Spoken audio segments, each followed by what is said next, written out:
Welcome to Makini presents Peak Gaming.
Silly girl, the pros here.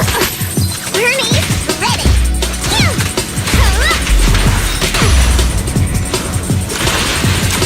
You gotta stay focused.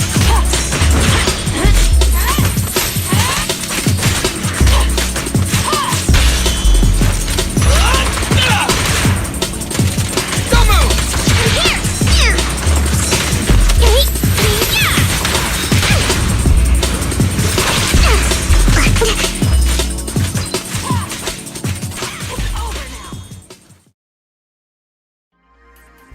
Makini presents Peak Gaming. Press start whenever you're ready.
Makini Jaws presents Peak Gaming.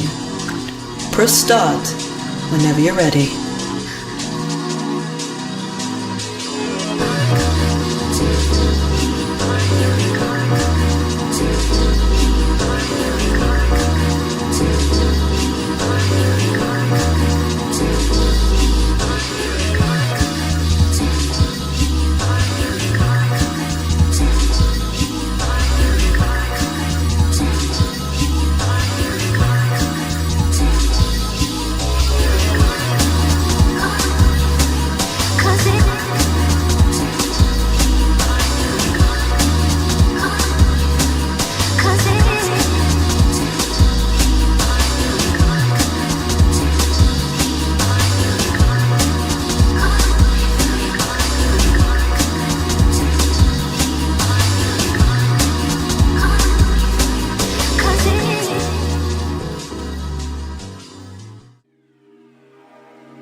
Makini Jaws presents Peak Gaming.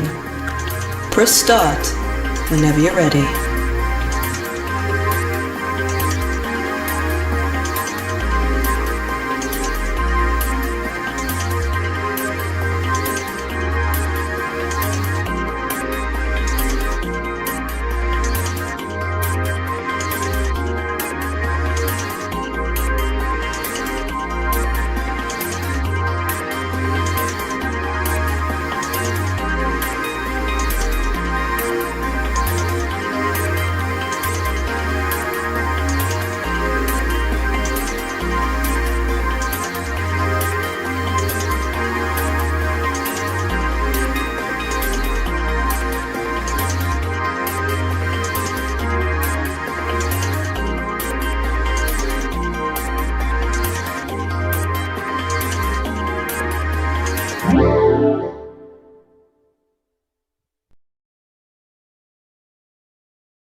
Makini Jaws presents Peak Gaming. Press start whenever you're ready.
Makini Draws presents Peak Gaming. Press start whenever you're ready.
Okay. Almost ready.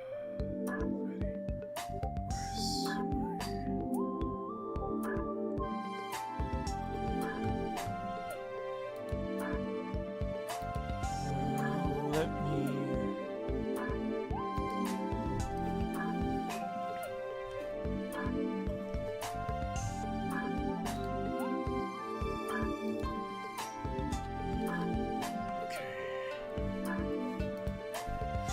Okay, let's see.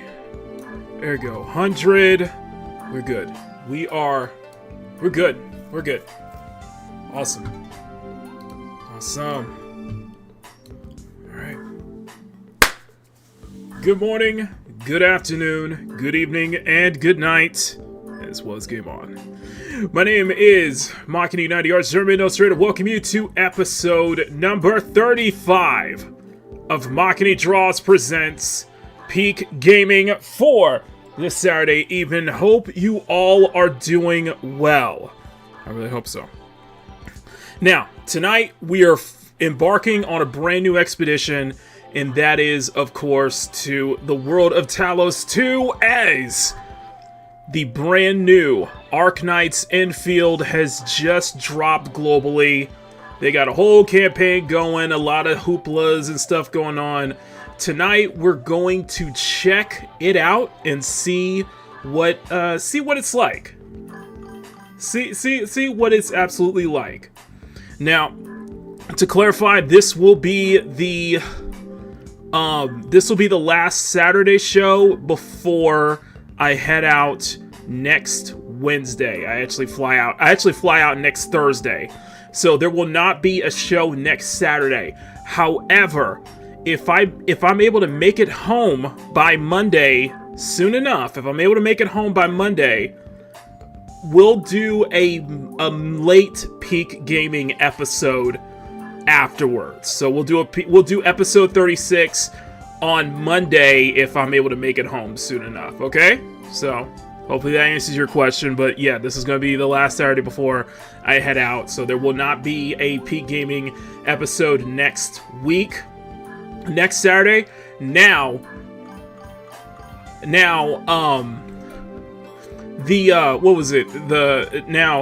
High Guard, one of my most anticipated games of this year, is dropping next week, and we are definitely going to be trying that out on the following Saturday.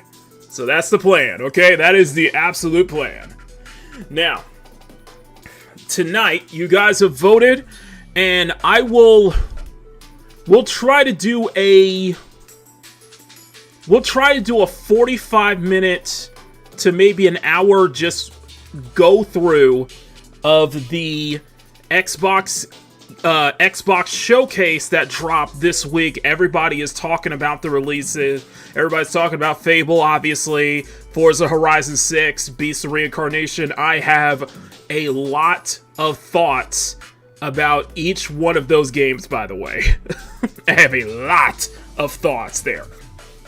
Plus, there have been a lot of gaming news that have dropped this week as well, especially with that whole night game, and with the whole 2 night games that are just like going at each other. The fan base are going at this indie night game because it has a pretty female and because it refuses to adhere to modern standards, I guess.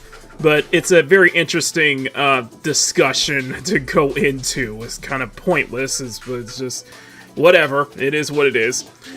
We might cover that. I have a Ubisoft video that I'm going to try to drop as soon as I can. I'm going to be working on it all day tomorrow. So now we'll go over, of course, the Ubisoft, dropping those 6 games, plus the, what was it?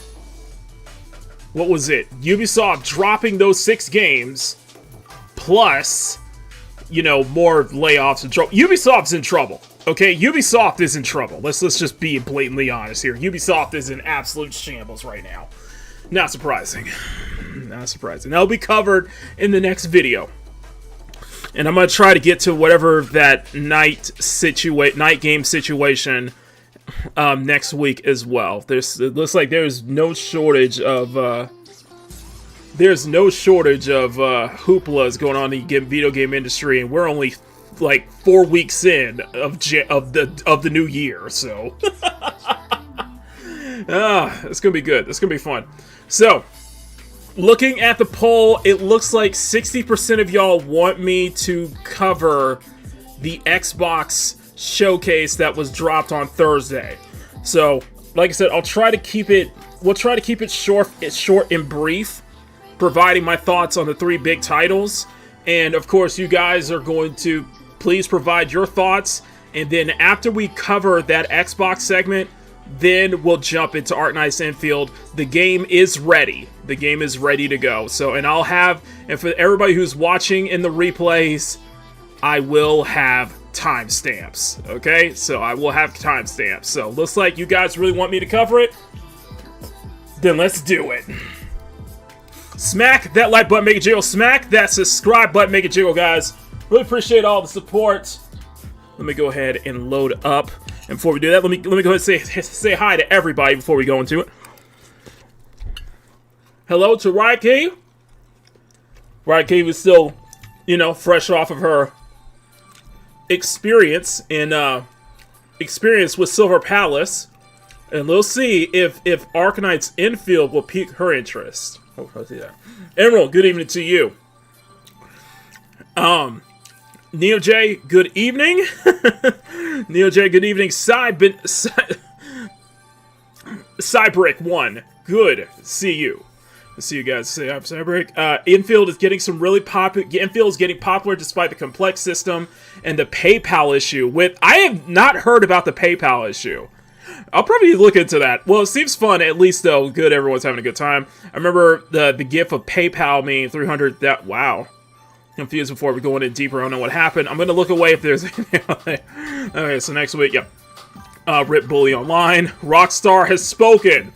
DJ Ryan G, good evening. Okay, you guys want to cover this right now? So let's go ahead and do so. I'll try to make this brief.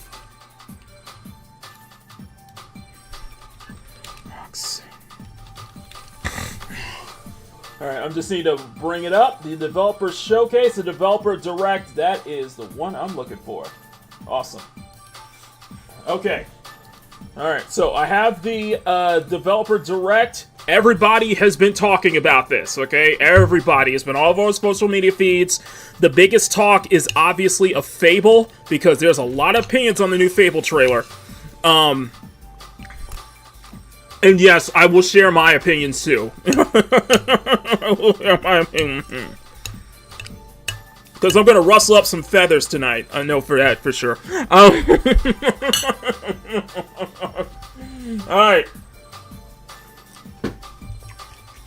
PayPal transactions have currently been disabled in Endfield due to a bug or something. If someone used PayPal, it's accessible to everyone in game that's using Pay. Oh, a breach. Okay. Okay. Looking forward to the Keppa keychains. Yes! I did announce that on Loki's show last night.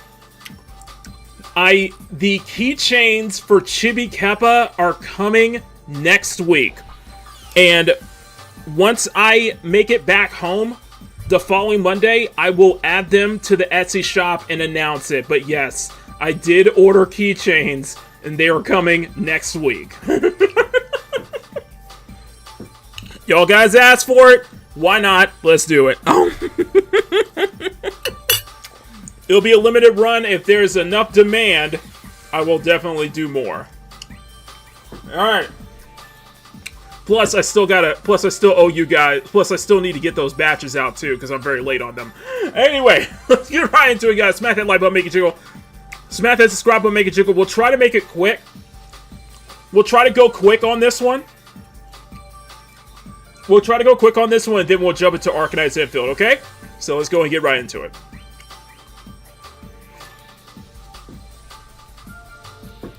Alright, here we go. I'm gonna put the music down. So the brief was pretty short. In my honest opinion, I thought it was very. It was a 5 out of 10, to be honest with you. It was a 5 out of 10 at best. So the first thing we're gonna show up. Let's just get the main one out the way, which is one of the games that is on my list of games I'm looking forward to for 2026, and the only Western release that is on that list, Forza Horizon 6. Alright, let's see what we get. So, I'll provide my thoughts. We'll pause here and say this, so.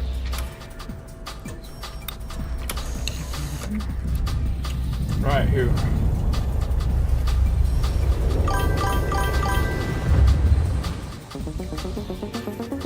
So Playground Games has been basically the main focus, but this is I'm definitely Forza Horizon, and I can't wait to show you what the teams at Playground Games and Turn 10 have been working on. And I'm Don Arcetta, Art Director for Forza Horizon.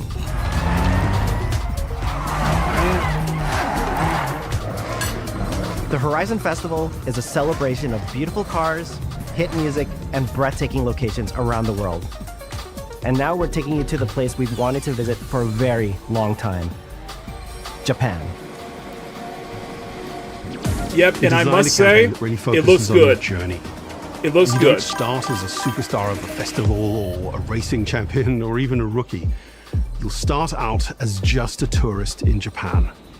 Your first goal is to join the Horizon Festival by completing the Horizon qualifiers. After that, you'll rise through the ranks, unlocking wristbands as you complete races in faster. Now, first thing is, I do like the premise.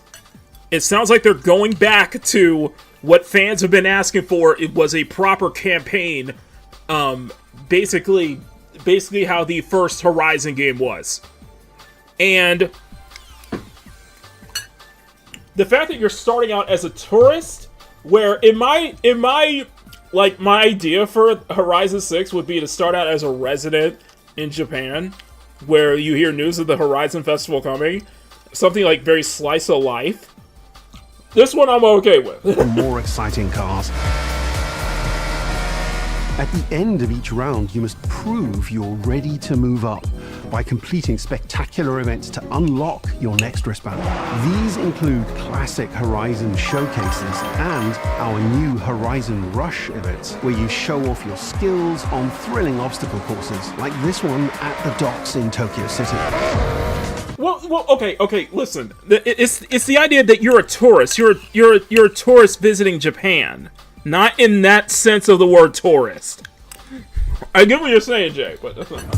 When you finally earn your gold wristband, you get access to Legend Island, an exclusive region of the world with unique events, tracks, and areas to explore, and that will be a true accomplishment. Throughout that journey, all of Japan outside the Horizon Festival is yours to explore at your own pace. So, let's talk about the location we've all been waiting for. Japan is the ideal location for our biggest, most exciting game yet. Full of beautiful landscapes and stunning contrasts of rural and urban, modern and traditional. This is our One plus that I'll give it is that they're clearly taking a lot of known and like iconic roads and highways in Japan and kind of building it into this one unified map. I do like that, and I do like that for most of this most of the gameplay footage you see, we see mostly Japanese cars, which I do like that as well. This map, full of verticality, diverse biomes, seasonality, and breathtaking driving experiences, elevated by Japan's unique car culture. So we knew from the start that we wanted to deliver the most compelling and authentic game possible. To help us create those experiences in-game, we sought out advice and insight from people who've lived with Japanese car culture their entire lives. As someone who grew up in Los Angeles and Tokyo, both cities known for car culture, I developed a passion for cars early. I've also worked extensively supporting creative collaborations between Japanese and Western video game studios. Over the course of production, I had many conversations with the team about the nuances and the details of Japanese culture and how to reflect these in Forza Horizon 6. As an example, when we discussed naming options for the player home at Tokyo Docks, we discussed the building number, picking 7 and 8 because those two numbers are considered fortunate in Japan. In fact, these numbers are also part of a well-known Japanese proverb, Nana Korobi Yaoki, which means never give up. When our team builds a push, I'm mixed up on the consulting thing. She ain't bad looking, I gotta say. I'm mixed up on the consulting thing because I think they should have added people like Sun Kang, who played Han in the Fast and the Furious films, but he is a major car enthusiast. I would have added Dino, who used to be of Speed Hunters, and also Larry Chen, a very, very famous automotive photographer who used to work at Speed Hunters as well. Cali's now hell for car enthusiasts. Oh yes, it is. Oh totally it is. Oh totally it is. But I would have at least gotten some consultants from at least Sun Kang, because he's very avid into the car culture scene, very deep into the car culture. It's a Horizon game. We focus on the essence of the place. Like I said, she ain't bad looking. At the start of production, our team traveled to Japan to capture reference for everything. Time lapses of real Japanese skies, photogrammetry of trees and geology, scans of roads and buildings, and things as simple as water kick-up and the way fallen cherry blossoms respond to passing cars. From these references, we then work to capture the soul of those places, adapting it for Horizon's open-world gameplay. And since Japan is home to driving experiences unlike anywhere else, that process begins with the roads. Inspired by the C1 Loop, Ginkgo Avenue, and mountain passes, like Mount Haruna and Bandai Atsuma. Then we layer in the details around them, creating a world where every road leads to discovery. It looks gorgeous, don't get me wrong. And for this game, we've built our biggest urban area yet. Our Tokyo city is 5 times larger than anything we've designed before, with multiple districts, each with a unique identity.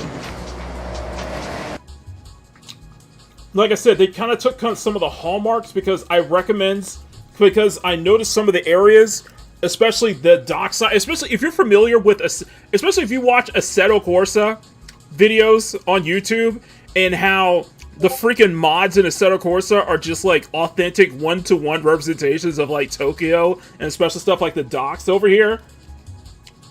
You're gonna see that. Yeah, that was that was Akihabara. Yes, that was Akihabara. We work to create a city where every... Now, my critique here is that I do think the city... I'm worried that the city streets every corner are not and every shortcut is fun to drive. The city and streets need to be tighter. A little bit... No? It looks... I think the city streets are fine. I think they just need to be a little bit more tighter in some sections. Seasonal change in Japan is dramatic, and these changes are widely celebrated in local culture. We've captured that in game so that you'll see those changes reflected in the world around you. I recognize that pass. I recognize that pass. That sense of exploration is at the heart of the game. Everything you find on your road trip in Japan is something for you to collect. Cars, houses, landmarks, mascots, and more, all tracked in your adventure journal. Japan's car culture is one of the reasons we've been so excited for this location. And Forza Horizon 6 will feature more than 550 cars at launch. Those cars will have new body kits, new Forza Aero, and the ability to paint liveries on windows. We've also fully overhauled our roster to be better balanced across all performance classes, from D to our new top-end R-Class for track-focused cars. I want you to understand this. I want you to understand this to Horizon 6. Your competition is games like Japanese Drift Master, Car X Street, and I would argue even more indie racing titles such as Asuka X Redline, which is much more authentic to the culture. I'm not trying to knock it. I'm just saying they know how to nail that authenticity. We've improved how each car is affected by the world. For example, with new cosmetic tyre wear, so each car responds authentically as you rack up the miles on those iconic Japanese roads. With more cars on day one than ever before, we've also created new ways to expand your car collection as you explore. Parked on driveways around the world, you'll encounter our new aftermarket cars. They're always bargains and include some extremely rare and unique cars to show off in your garage. We're not just bringing classic JDM to life, but also showcasing some of the newest, most exciting cars in the world. And Forza Horizon 6 cover car is one of them. So, for those who don't know, this is Toyota's new sports car. For those who don't know, this is Toyota's new sports car. They've been talking about, we've been hearing stuff about this for years at this point. They finally revealed it. It is supposed to be the LFA successor. And for those who don't know, the Lexus LFA has one of the greatest sounding V10 engines you'll ever hear. The GR GT is a race-derived road car that combines motorsport performance with road-going excellence. The GR GT is supposed to be their LFA successor. And our game is the ideal place to experience the most modern iteration of Except it's not a racing's V10. relentless pursuit of Japanese engineering perfection. Our cars sound better than ever, with greater detail and remastered audio, all brought to life by new acoustic modeling technology, simulating the soundscape of the world.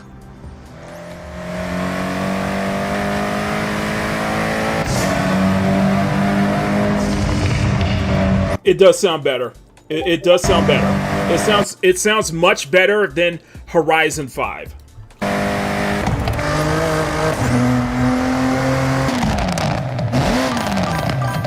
Stuff is little pops there too, I do like. Yeah, sound-wise, it sounds pretty good. Music is a huge part of the Horizon Festival. Looks like and a we're LFA curating a crossing diverse an track list XLR. from around the world, including exciting Japanese artists, so you can choose your perfect soundtrack, whether racing, cruising, or drifting.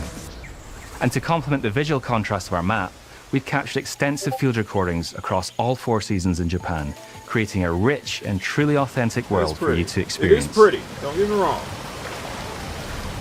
In Forza Horizon 6, you'll have new ways to shape that world with features that let you make a life for yourself in Japan. Our new customizable garages are the perfect place to do that. You'll find one of these at every player house. So your house is no longer just a background prop. There is a customizable garage. Big enough for multiple cars, where you can freely decorate the entire space. And when you're done, you can invite your friends over to see what you've built. I do like that.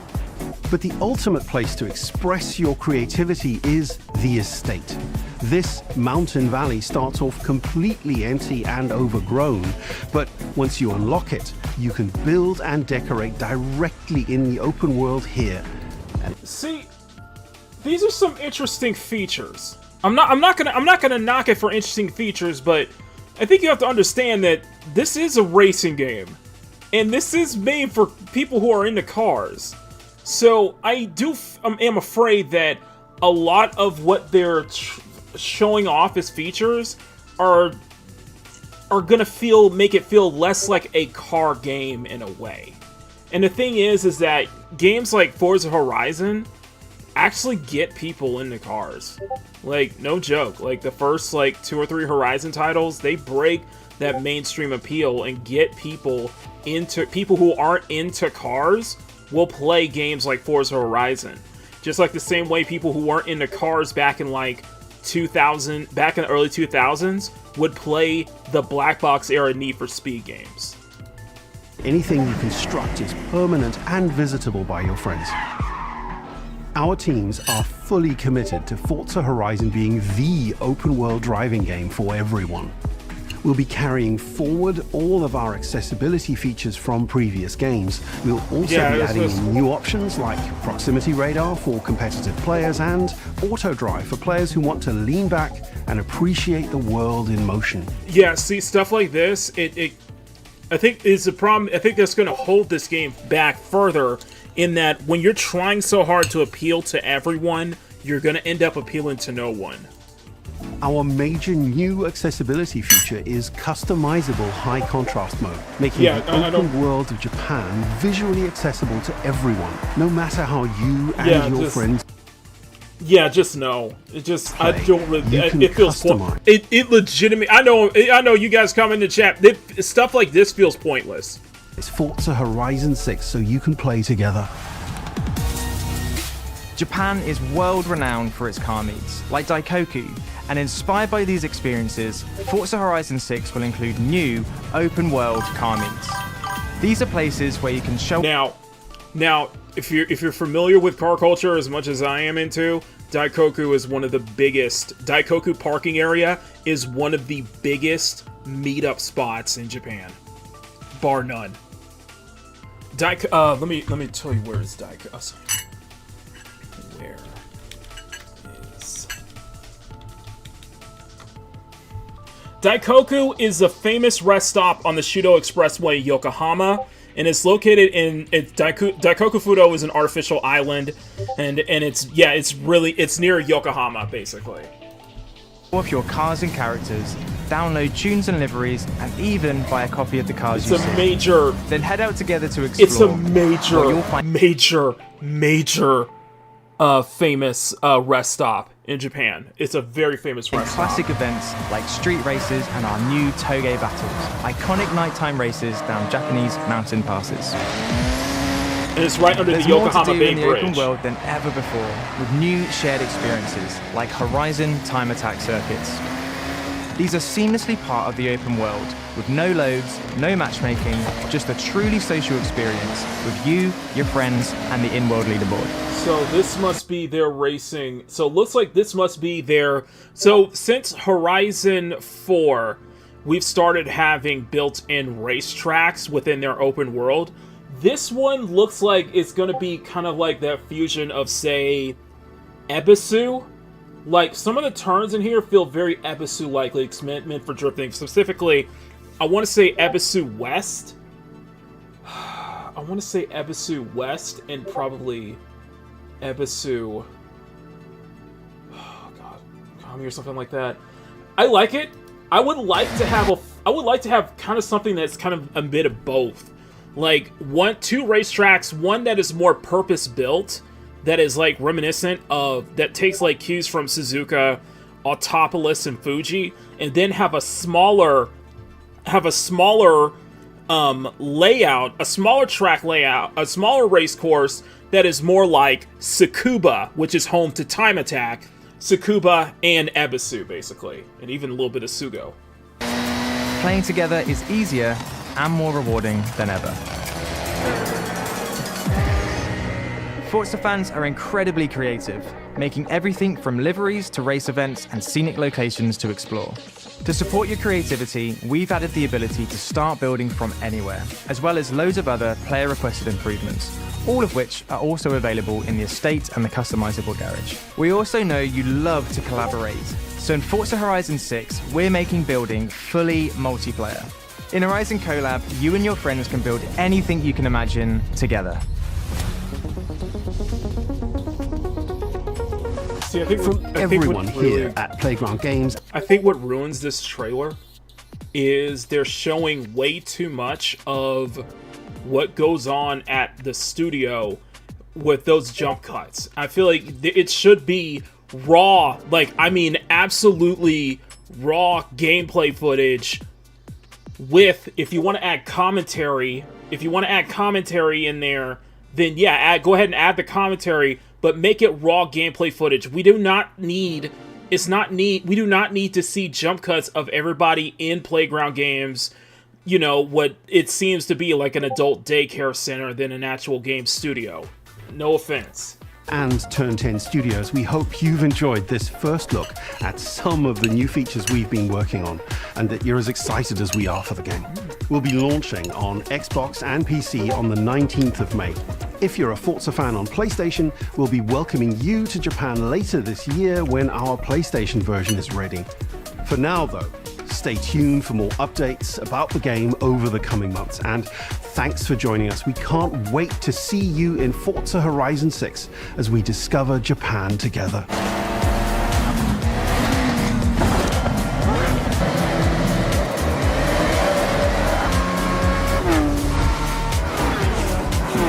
I'm liking the C1 loop. I'm liking that they add the C1 loop. I do like it. And I like that shot of the bullet train, too.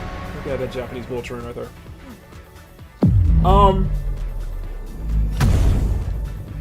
I'm liking what I'm seeing. Yeah, you're gonna race a Gundam. You're racing a Gundam. You are racing a Gundam. Okay, so they do these, the key feature with Horizon games is that they do these showcase events where you're racing against, where you're in a set car and you're racing against, say, a jet, or you're racing against, say, a monster truck. And these are just showcase events and such like that. And within each Horizon game, they do the showcase that are fitting to the environment. With Horizon 6, one of the showcase events is you are literally racing against a Gundam. You're racing against a Gundam. Gundam. And that is a nod to the whole, what was it, the life-size Gundam that they have in Japan. I like the cover, though. I like the cover. Alright.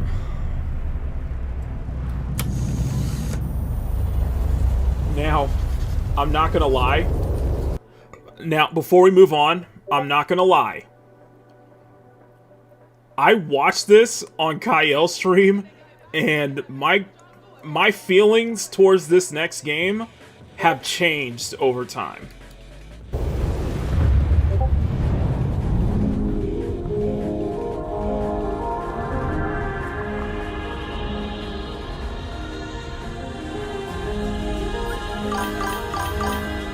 That's the Arc 79. No. That's the Toyota. No, Jay. That was the new Toyota GR-GT. That is the Toyota's LFA successor. ビースト・オブ・リンカネーションはかつてない新しい体験を作り出すことに主眼を置いたゲームフリーク独自の取り組みギアプロジェクトから生まれた新しい挑戦です。これまでもポケットモンスターシリーズのほかソリティバ、ギガレッカーなどさまざまなオリジナルゲームタイトルを世に送り出し常に新しいアイデアや世界観の構築。 So for those who don't know, this is Beast of Reincarnation. This one surprised me last year at the Xbox Game Showcase. This is an action-adventure title made by Game Freak. Yes, that same Game Freak, the developers of the Pokemon games. に挑戦しています。ビースト・オブ・リンカネーションはまさに新しい体験ができるゲームです。遠い未来、文明崩壊後の汚れに侵食された日本、そして一人と一匹のアクション RPG というゲームプレイで構築されています。この美しくも過酷なビースト・オブ・リンカネーションの世界で、皆さんにも臨場感あふれる冒険を味わっていただくことができればと心から願っています。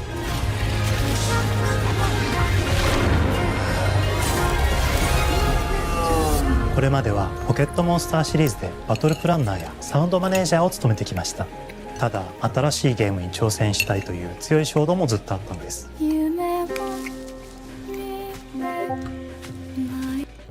Right, Kitty, you are not gonna like what I'm about to hear, what I'm gonna say later.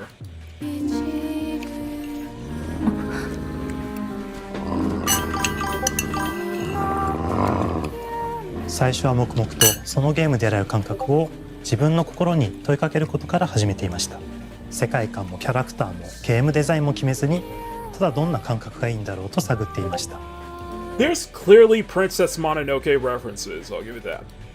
そうしているうちにぬくもり、頼もしさ、そして寂しさが入り混じったような感覚が最もしっくりきたんです。自分の心に反応しました。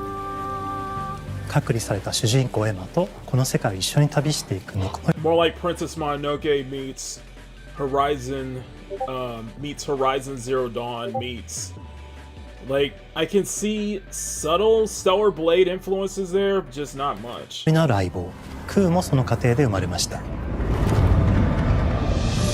古島からビースト・オブ・リンカネーションのコンセプトを聞いてとても興味を惹かれ、すぐに参加しようと心に決めました。長年ゲームフリークではポケットモンスターシリーズを通じて生き物やパートナーを描いてまいりました。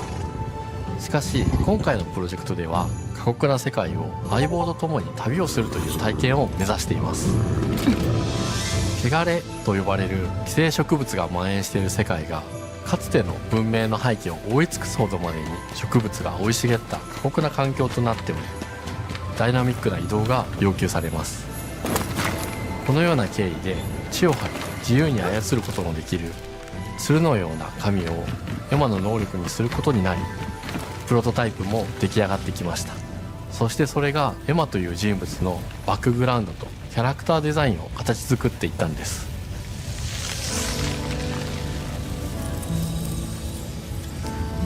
これまでゲームフリークは動植物や自然と真摯に向き合ってきました。形状を自由に変えられて武器のように鋭くなりつつも美しい、そんな中核となるモチーフとして植物を選びました。ただ単に美しい植物 Are you ready for me to give my opinions now, or do you want me to wait? Just say 1 in the chat for now, 2 for wait. I'll let it play.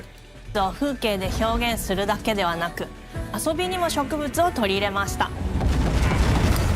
しっくりとくるモチーフを見出し、ゲームデザインとモチーフを紐付けることはポケットモンスターシリーズの開発を通じて培ってきた重要なステップです。モチーフが決まった段階でコンセプトアーティストの幸田和馬さんご協力のもと、形作っていくことにしました。エマとクーの姿を思い描いた時、自然に支配される世界の舞台として日本がぴったりだと考えました。I feel like this okay. This is the same critique that I have with the Horizon 6 critique, is that it's not showing enough actual gameplay. It's splicing in the concept art, which is nice, don't get me wrong, the concept art is nice, splitting the concept art, and you're splitting it with scenes of the concept art in the developer interviews, when I think it would be better off that most of us just see the raw gameplay. Not just have these quick jump cuts. I'm gonna let you guys wait. Somebody gotta put 1 in the chat or 2 in the chat for the tiebreaker. 1, I can rip it right now, or 2, I'll just wait till the end.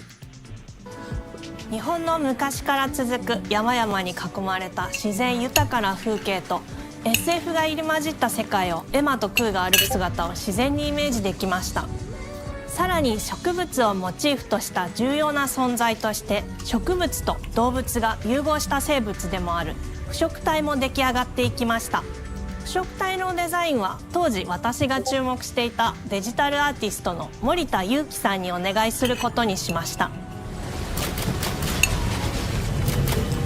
世界の舞台を作ると同時にエマと空の物語を作り上げていきました。ストーリーの舞台は西暦4026年の日本です。遥か昔に発生した汚れという名の寄生植物の影響で人類の大半が消滅した後の世界です。エマは腐食体を狩り、その汚れを自分の体に封じ込めることができるという特別。 Hey, Podflicker. Alright. I'm gonna let this rip. So, I was genuinely surprised by this last year at Xbox Game Showcase. But now that I'm seeing more of this game, to be completely honest with you, I'm bored.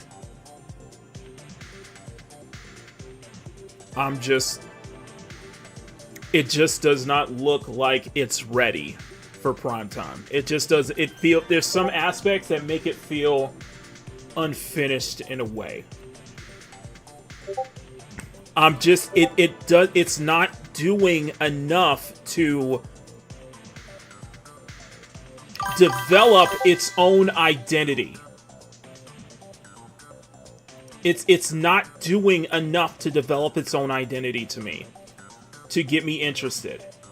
It feels like it's too much of, from what I'm seeing, it feels like it's too much of picking from other games to develop this, but it feels like it's lacking a coherent identity to make it really stand out. Like I mentioned, it was like I see elements of Princess Mononoke, I see stuff taken from Horizon Zero Dawn, I see stuff taken from... I look at this and I see, okay, there's this Monster Hunter / Pokemon aspect, because obviously it's Game Freak, and from what I'm looking at right now, this is too much like a Breath of the Wild. Like a lot of the, third-person action-adventure titles that we're seeing right now. I think my issue... I think that's the thing that just does not... When I look at Beasts of Reincarnation, I don't see it as its own identity. I just see it as a mishmash of other games with no kind of... Everything has been taken from everything, yes, but there's no... I'm not saying it needs to be original. I'm just saying it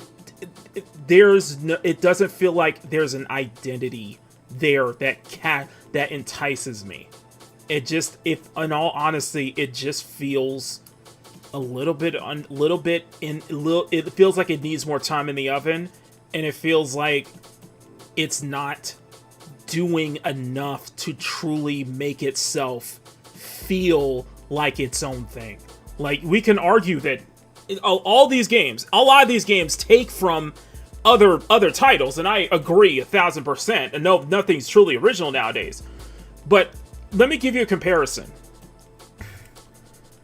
In the 2026 video that I posted, and I cited that my most anticipated game of this year is Tides of Annihilation, and I went into 15-20 minutes going over why I am genuinely hyped for this game.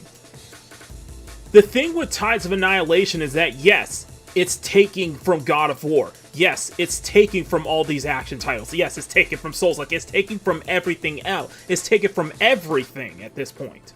But the thing that I'm excited about Tides of Annihilation is the fact that it's able to build an identity. It's able to build a recognizable identity. Like, you look at Tides of Annihilation, and that's the first thing you see is Tides of Annihilation, in my opinion. It's doing... You can take from other games. You can cut from other games. I'm not saying you can't. It's just...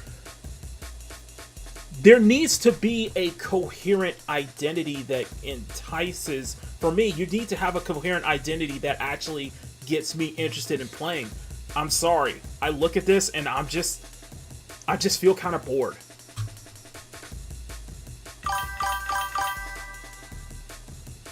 I know you guys are going to have I know there's going to be a different opinion. I know I'm definitely in the outlier because a lot of people are liking what they're seeing, but for me,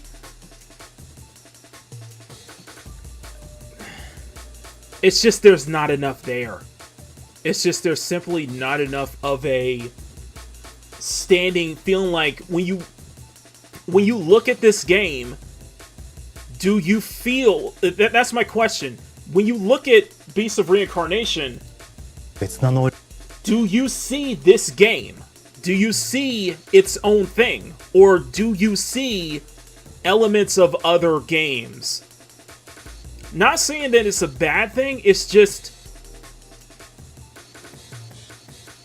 I don't see it's not doing enough to do its own to feel like it's its own entity, it's its own identity. That's what I'm trying to say. That's why I brought up all of those references and such like that. I feel like there's not enough there.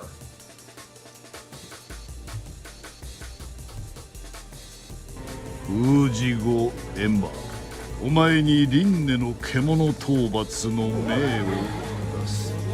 都に迫る。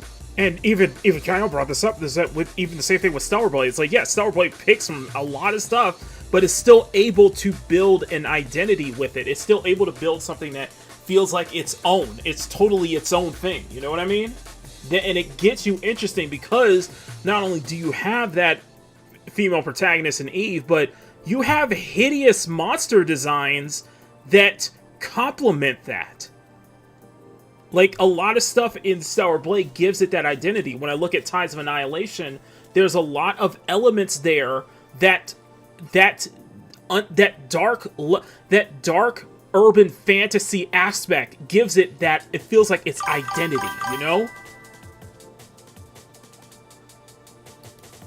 Right, they're talking, and that's the thing, right, Kate, they're talking about it, but I'm just not seeing it. I just don't see it, though. この世界に存在する強力な腐食体、主を討伐し、その力を取り込んでいくことになります。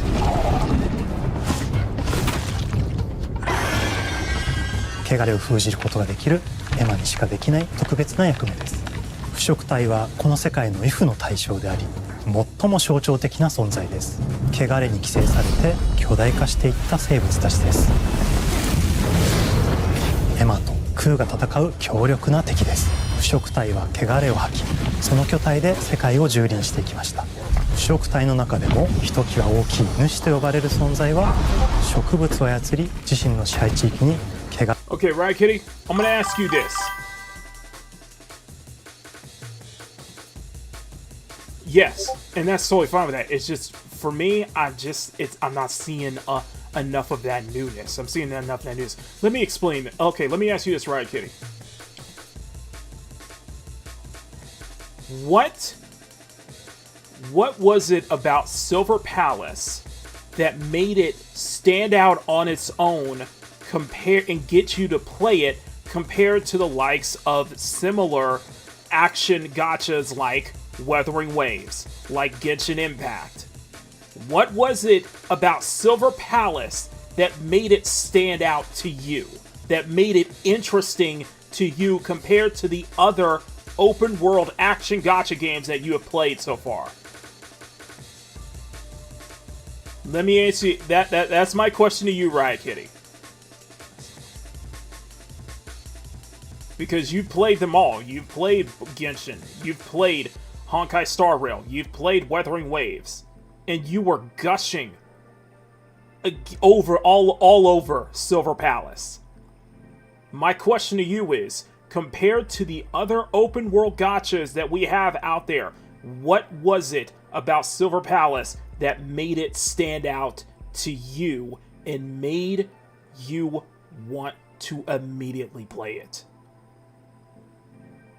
Because that's what I'm trying to get at when I see this.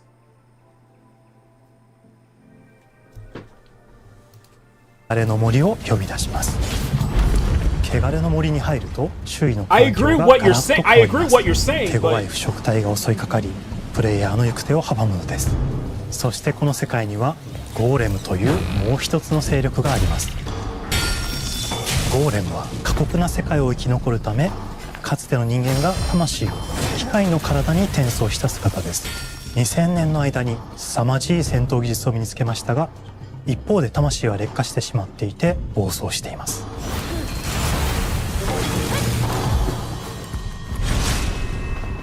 エマとクーはさまざまな人物と出会います。長い旅をサポートするブラッド、カグラであったり、あとはクナイというエマと同じように腐食体を連れた剣士とも巡り合います。とどめはきちんとさせる。エマとクーは同じく汚れの力を宿していて、互いにその力を影響させ合いながら戦います。例えばエマが敵の動きを見極め攻撃を受け流すと、クーに力がたまり開花技という強力な効果を持った技を発動できます。そして開花技を放てば、さらに次のアクションの選択肢に幅が広がります。例えばある開花技を使うと、エマは彼岸花の大輪を咲かせ、Psychological horror, mystery, maze, the character designs giving off Victorian steampunk mixed with fantasy, genre stuff in film and filling in with things that I liked.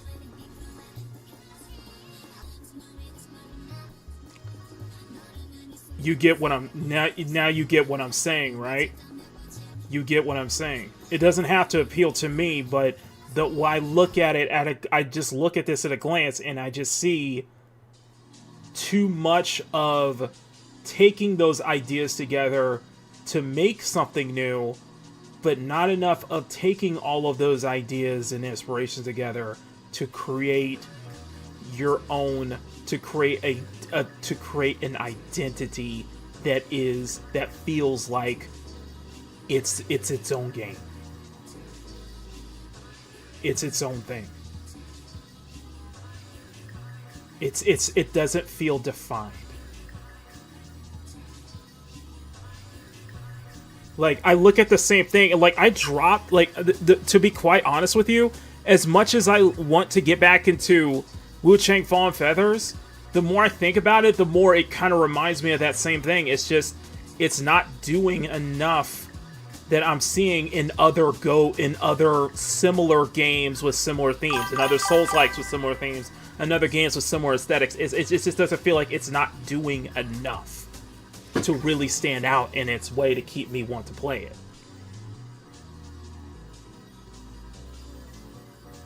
It doesn't have to be filled with things that I own, that I like, but it's not. It doesn't have to be. It's just, it's not. There are things that I'm not into that grab my attention. That do grab my attention to make it feel like, okay, it's its own thing. It's standing out from the rest. I feel like at its current state now, it's getting a little too lost. It feels like it's getting lost in that sea.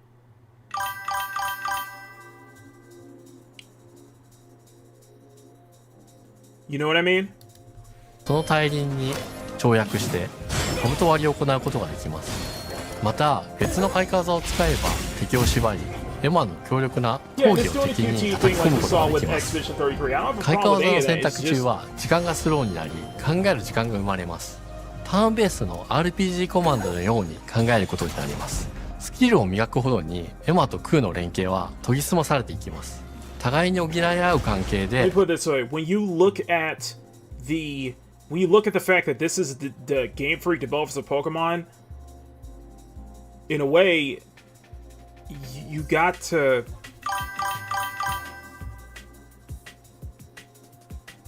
You just see that and not its own thing, yeah. Like, you can completely make something that's completely derived from everything else and still try to build that and try to make something new, but also make something that feels like it stands out in its own right. It's not.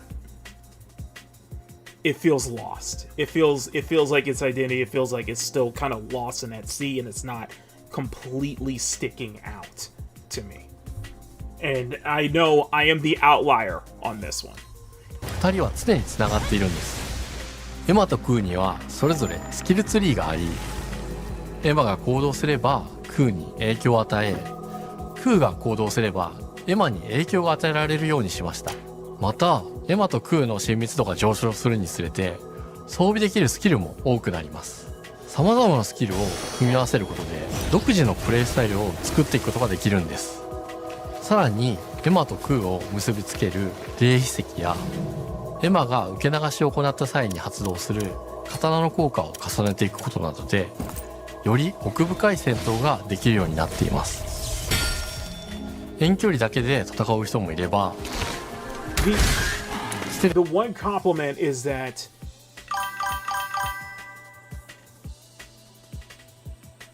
I'm not saying it looks bad. I'm just saying it's not enough to like really get me invested. It's that's why it feels kind of boring to me, because it feels like I'm seeing a little more of the same, you know.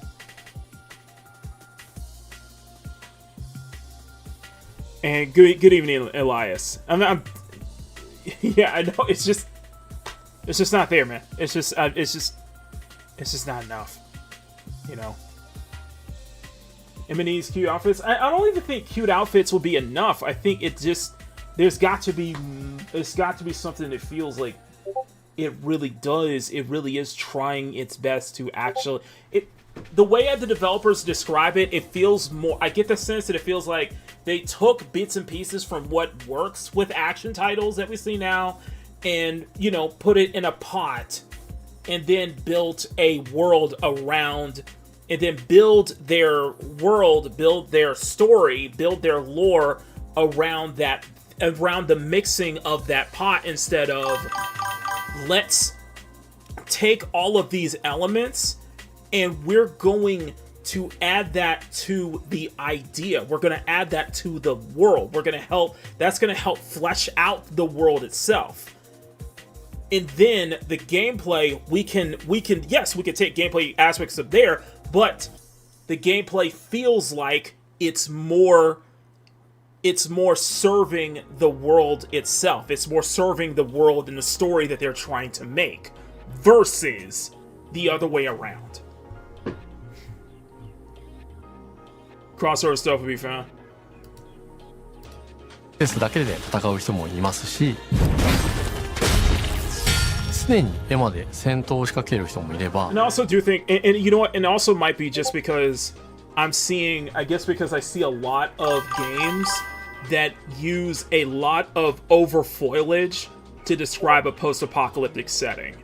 I guess there's a lot of heavy, I'm just noticing there's a heavy use of, I noticed with a lot of games that I've seen lately, there's a heavy use of foliage and grass, and heavy use of lush post-apocalyptic environments, I guess you could say. クーを先行させて戦わせる人もいます。エマとクーでどのような装備でどのような霊奇跡と組み合わせて戦うのか、プレイヤーの皆さん次第です。皆さんがどんな意外な組み合わせを生み出すのか、今からとても楽しみです。遥か昔に汚れに追い尽くされた美しくも過酷な新たな世界、企画構想から6年間、私たちはこの世界に数えきれない秘密や奥深い魅力を散りばめることに全力を注いできました。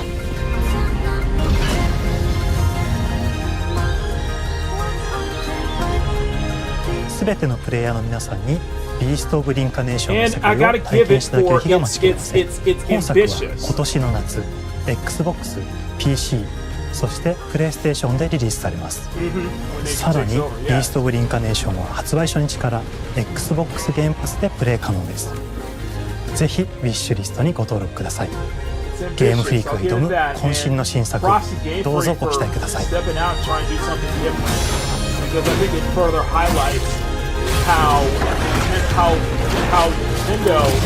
How they're so locked in with Nintendo and the Pokemon franchise to really let themselves, stretch their legs a bit. You know what I mean? I give it that. I will give it plus for that. So, yeah, it's okay. It just kind of bores me, to be honest. It just kind of bores me.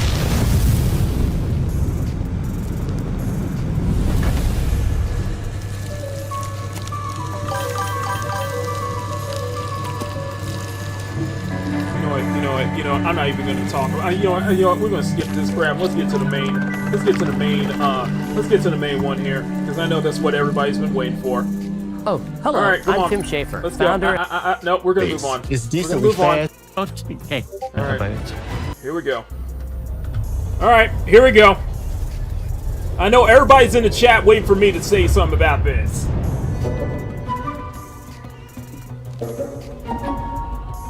Hi, welcome to Playground Games, where I'm thrilled to share our very first deep dive into a game we've been making here for a really, really long time.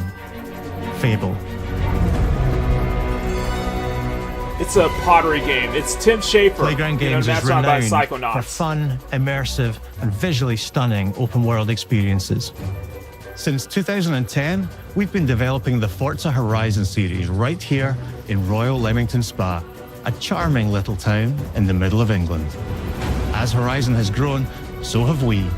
Over the past few years, we've built a new team to carry that reputation into a new genre that we are incredibly passionate about. Fable is Playground's first open-world action RPG, and we couldn't be more proud to be carrying on the work of the legendary Lionhead Studios, the original creators of the franchise. And although our game is a new beginning, I think what we're making is really faithful to the spirit of the classic Lionhead trilogy that we all love. This follows the other issue. You're showing way too much of the studios and the developers, and where you're better off showing us raw gameplay with commentary over it. At the heart of our game is a simple, recurring question. What does it mean to you to be a hero? Our game is about choices and their consequences. It's packed with action, drama, British humour, moral dilemmas, and quite a few chickens. Define British humor. Because I feel like our definitions of British humor are way different. Because when I think of British humor, I think of stuff that will actually get me arrested in Britain. I think of that kind of British humor. The one that Keir Starmer is so desperately to try to suppress and censor. I'm just saying. We have two different ideas on British humor. All of this combines in a fairy tale which could only be Fable.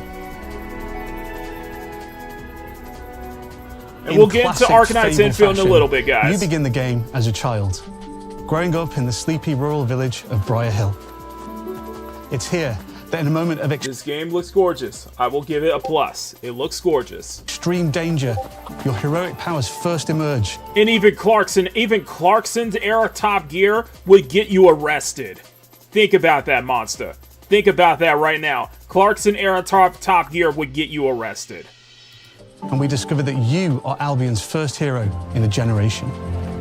But my only issue is this is all running at 30 frames per second. Why? Not long afterwards, disaster strikes, and the people of your village, including your beloved grandma, are turned to stone by a mysterious stranger. Suddenly alone in the world, you'll set off on an adventure which will change Albion forever. Venturing out into the world is a huge moment because this is Albion like you've never seen it before.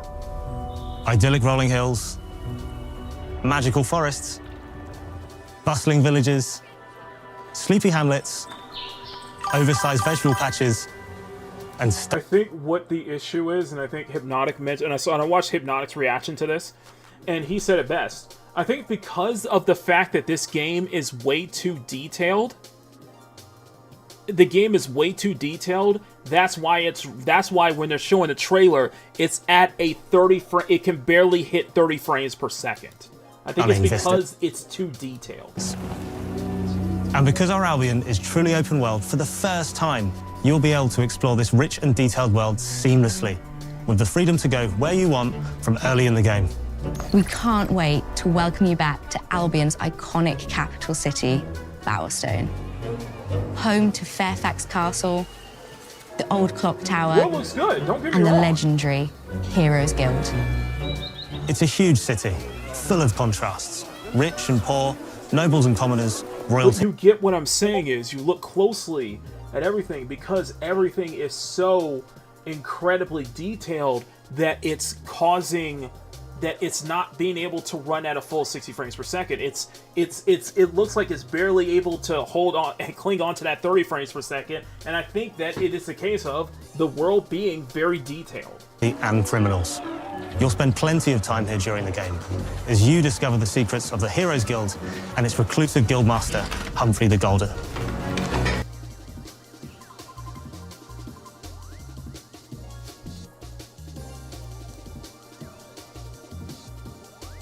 There's so many people who are like, they listen to the players. They have added a character creator.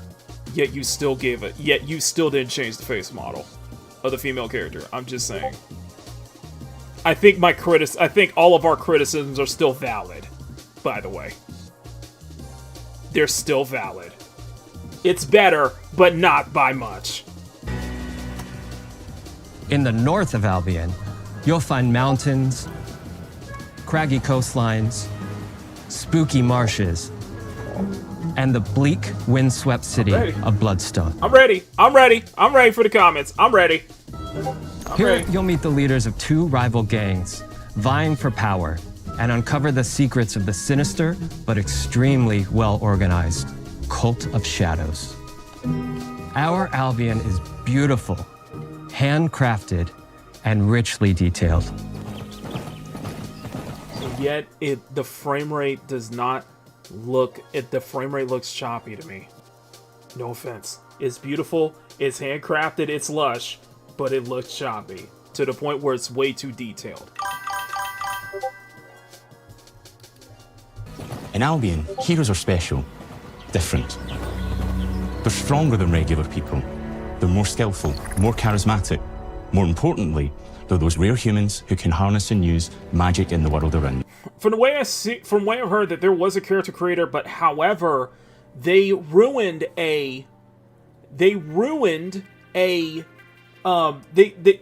are complaining about the fact that in the previous Fable games, the way your character is designed is by their choices. So if they do more evil decisions, then it's reflected in your character. If they do more good decisions, then it's reflected in their character. From what I've heard is that whole feature is taken away, so they're making this whole morality. So they're making the thing with morality kind of ruins that immersion in a bit, because people want to play as a completely evil character, a completely evil jagoff. And I don't think this game will allow you to be completely evil. Or to be even an asshole. You know what I mean? I think that, and I heard people complain that feature is so important to Fable that it just take that feature away. I think it's going to hamper this game. They have the power to do what they want. And so do you. In our game, we want you to play as the hero you want to be. And that starts with being able to choose how your hero character looks. So, in Fable, you'll be able to pick from a range of different character heads and customize your... So, get different character heads, but it seems like you can't change the body, though.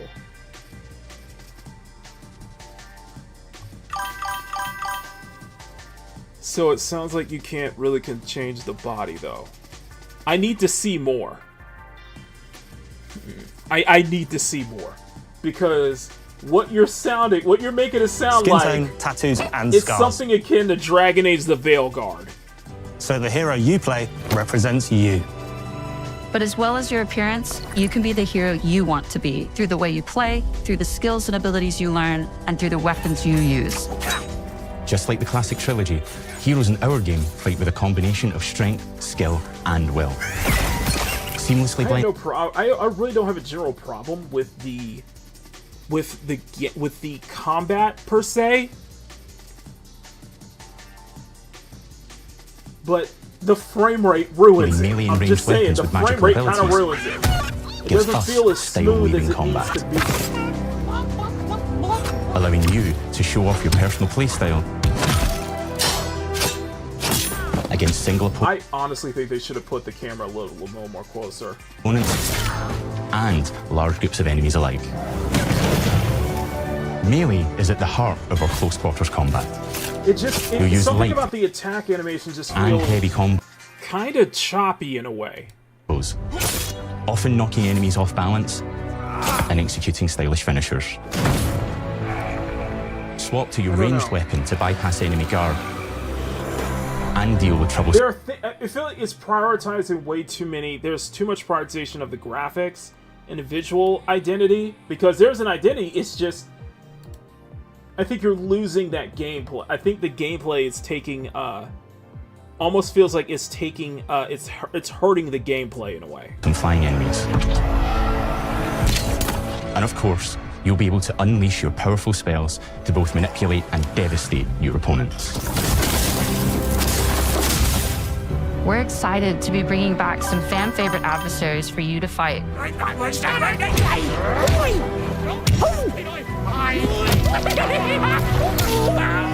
Hobbs are back, as are Balverines, Hollowfolk, and Trolls. And we're adding brand new I wouldn't go that far. I'm not going to go that far and say Mind's Eye, but I can't blame you for not thinking that. It's just, I think this is better. I think this looks better than Mind's Eye, don't be wrong, but... fearsome cockatrice, a giant fire-breathing chicken. Each enemy family is different, with their own weaknesses to exploit and defenses to overcome. But with all the unique tools in your combat toolbox, how you defeat your enemies is up to you. So fire-breathing chicken just become fried chicken then.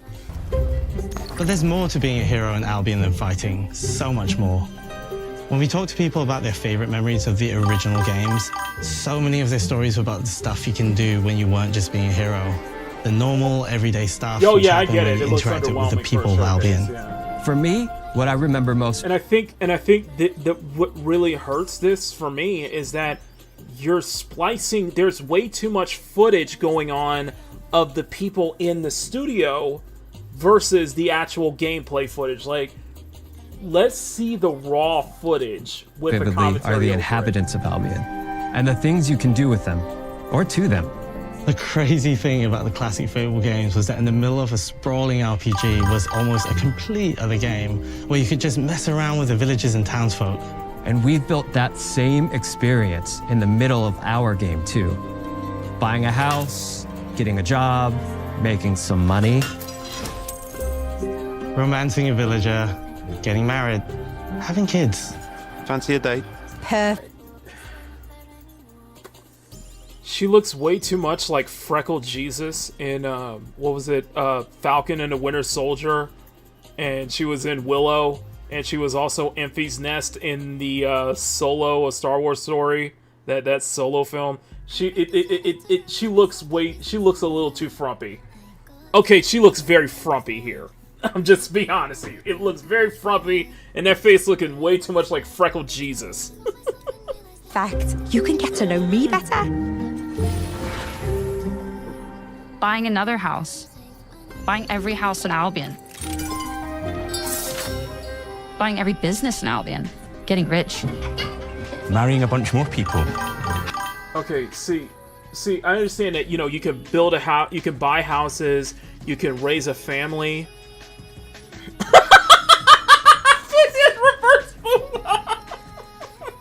It's like, let's go back. Oh, that's good. She just looks a little frumpy. She looks a bit frumpy. Okay, it's just like, no. Perfect. You can get to know me better. No.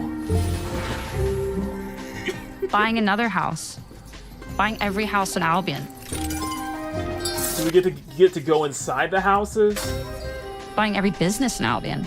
Getting rich.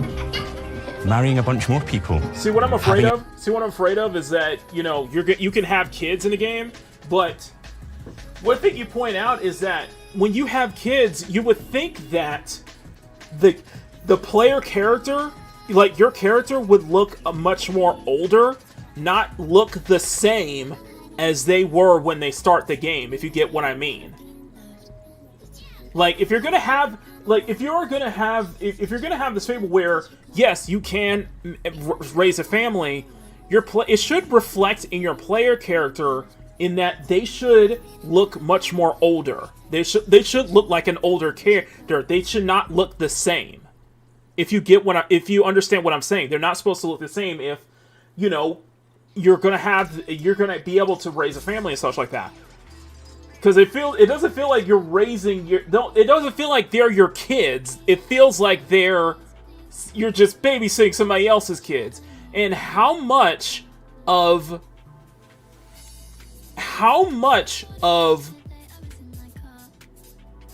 interaction with your offspring are you gonna get? Is it just going to be resorted to just animations, or is there stuff that you can do, such as like quest lines and such like that, where you actually get to spend time with your kids?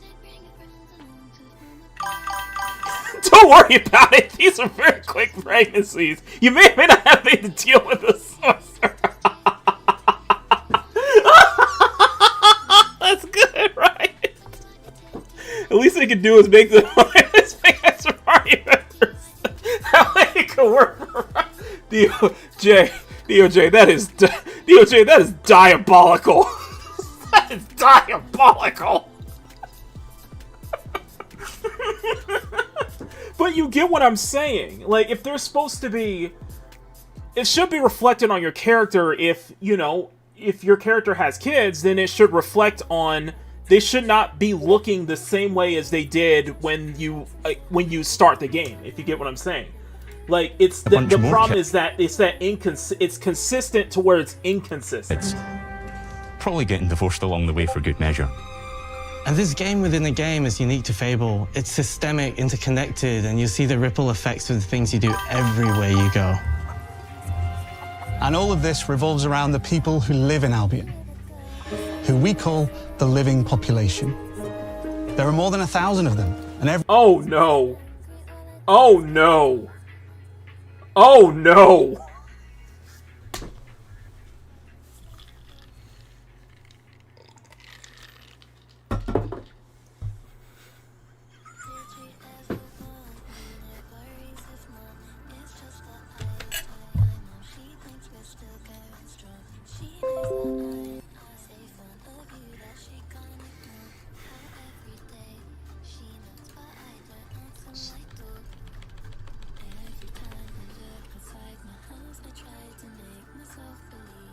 Yeah, that's going in. That's going into collage. Yeah, that's going into collage. Anyway, let's move on. Every single one is unique. Oh, no. Each of them has a name, a role, a daily routine, and their own personality.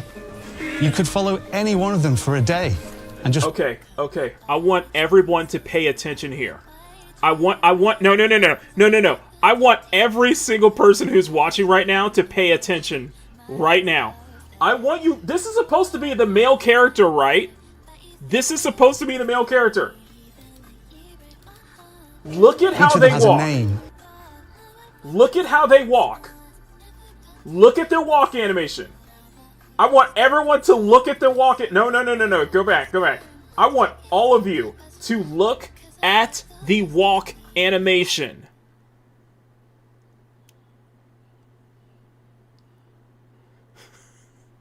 Look at the walk animation.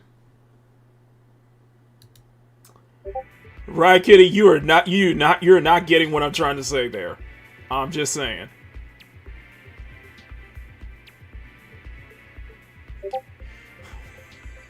This ain't good looks, Pie Flicker. I'm sorry, but if this is your male character, why is he walking like a woman? I'm sorry. This is a very feminine walk.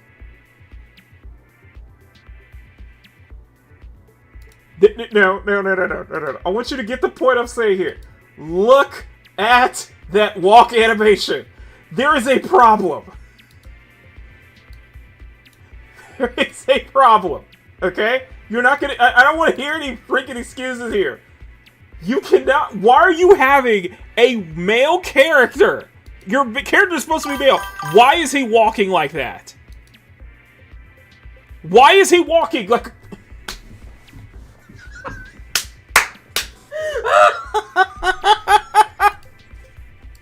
Why? I know. But look, okay? Hi, Lucky. But look at the way he's walking. Can I zoom in on YouTube? I don't think I can. Damn it, I can't zoom in on YouTube. I was like, I want to do a zoom in here, okay? Look at the way he's walking, okay?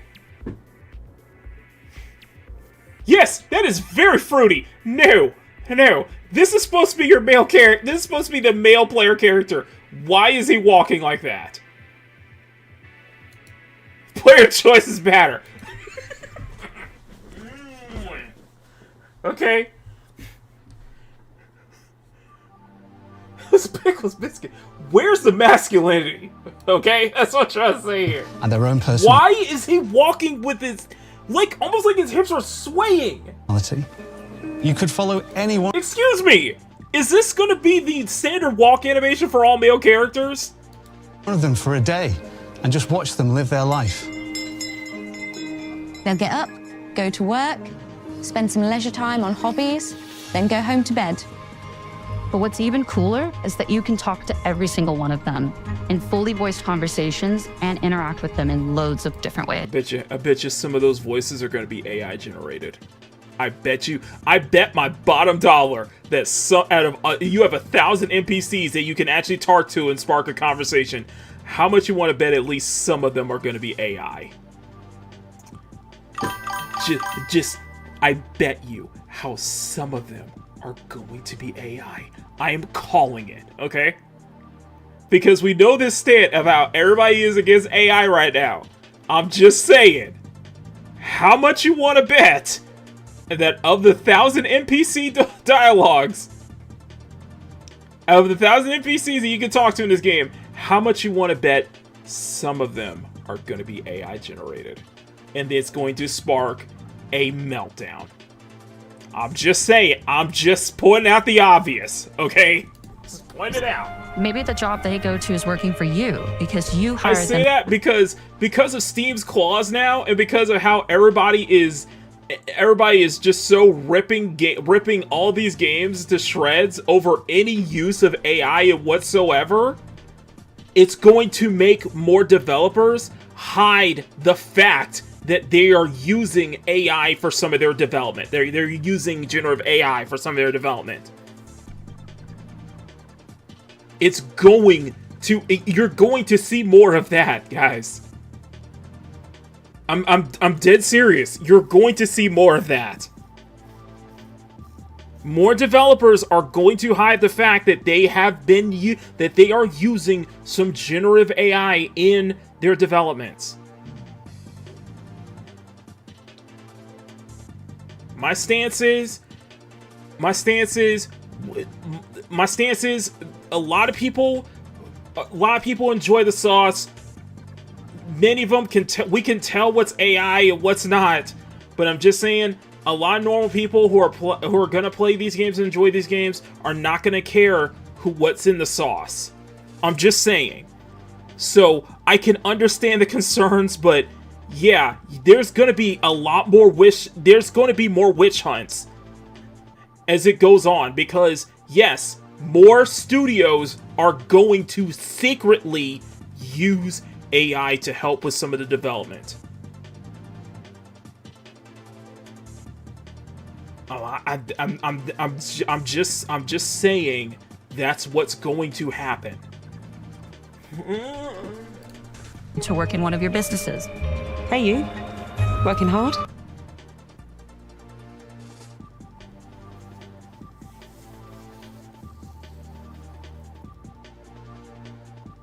Yeah, no. If I had my bingo card right now, I would put a giant X on deliberately ugly here, okay? Sorry. My problem is not you. It's my problem is that you're featuring multiculturalism in your fantasy. My issue is that once again you can't help putting a black female character and not making her look like a grocery store auntie. I'm sorry. Yeah, I'm seeing another grocery store auntie. Thank you for the negative comments. Don't worry. I'll wait. I await your comments calling me basically everything under the sun. But you can't tell me that I'm wrong.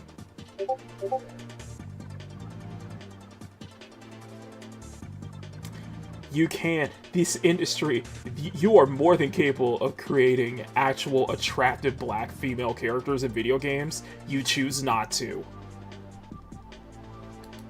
How can I help you, boss? Maybe the bed they sleep in is in a house you own because you're the landlord. Or maybe their bed is on the street because you evicted them. All right. Oh, it's you. You're awful. And all of the stuff you do affects what they think of you.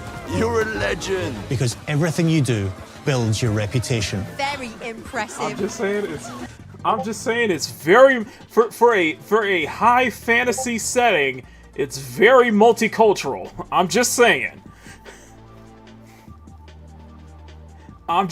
For a high fantasy setting, it's a little bit. I'm noticing it's very multicultural. So. Now that's an era. Just saying. Morality has always been super important to Fable. Okay, that tension between I'm sorry. I'll stop noticing. Okay, I'll stop noticing. Good and evil underpinned all of the original games, and morality is central to our game too. But we have a slightly different take on it. For us, morality isn't black and white. Also, hold on here. So, this is the female customizable character, right? Impressive. So, look at her walk animations.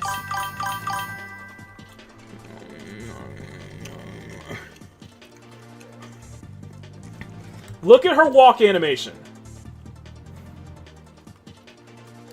It feels like I think I'll kind of put it this way, is that the female character's walk animation is more what the male character's walk animation should be like.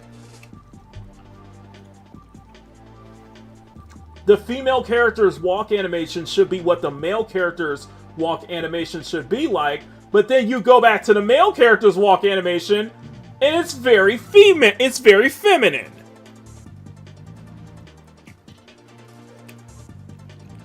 I'm just saying, there's an inconsistency here. Who has the pickle?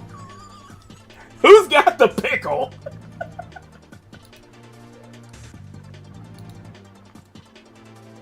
What are you telling us, Playground Games? Who has the real pickle here? Like, look at the walk animation of the female characters. Look at the walk animation. I'm just saying. I'm noticing an inconsistency here. Important to Fable, that tension between good and evil underpinned all of the original games. And morality is central to our game too. But we have a slightly different take on it. For us, morality isn't black and white. There are lots of... See, you ruin it then. I think that kind of ruins it in a way. So you can be somewhat of an asshole, but you can't be completely evil though. That was my criticism when I looked at this. Like, okay, how evil can you be in this game? Grey areas. And importantly, morality is subjective. No two people see things exactly the same way. I'm just saying. Most of us, I'm just saying, not all of us just wants to be the good person. Some of us wants to be an absolute piece of shit in video games, okay? So let's be a complete piece of shit, alright? I feel like it's going to be, like, when you could try to be evil, but it's not going that far enough. That's what I'm guessing. And that's how it works in our game too. Everything you do earns you a reputation. And every person in Albion will have a different reaction to you as a result. Hello there. Yeah, we get it. You're rich. They'll remember things. I mean, I mean this, Chris. If you want to agree, if you want to be like a rich asshole in this world, but can we be pure evil though? Okay. I feel like kicking chickens isn't enough. I feel like disrespecting people is enough. We gotta be able to actually do evil things, okay? You did directly to them, they'll love you or hate you for the choices you make, and they will always tell you why. And the thing is, you're still gonna be seen as the hero. Although, usually from a safe distance. Our game will never judge you. But the people of Albion... No, from what I've heard, Awesome One, is that they took that feature out. The way your character evolves based on the way your character evolves based on if the good and evil choices they make. From what I've heard, that's been taken out completely. Albion will. Loudly. Imbecile. So I'm afraid. See, there's more of that feminine walk again. Okay, there's more of that feminine walk again. Your reputation is created by the. What if I want to be the second coming of Genghis Khan? Yeah, I don't think this is gonna let you be that. Okay. I'm afraid it's just gonna be like Dragon Age: The Veilguard in that you can't be completely you can't be an asshole to your teammates. You can't be completely evil. I'm like, come on, that's not the choices you make, and you are going to make a lot of them. Big choices. I'm just saying, not everybody wants to just play a goody two-shoes all the time, okay? Little choices, moral choices, and some choices that will actually change the landscape of Albion for the rest of your game. We call this idea, your choices change the world. Let's give you an example. Early in the game, you'll meet a character named Dave, an egotistical gardener in a rural village who discovers a magical growth formula. And by the way, that for those who don't know, that is Richard Ayoade from the IT crowd. Turns himself into a giant and becomes a big problem. It'll be your job to deal with him, and ultimately it will be your choice whether to pulling kill a him or to barf. spare him. Yeah, you can't even pull a barf. That's what I'm afraid of. We got to be able to just be an asshole and not have to pull a barf, okay? That's what I'm trying to say here.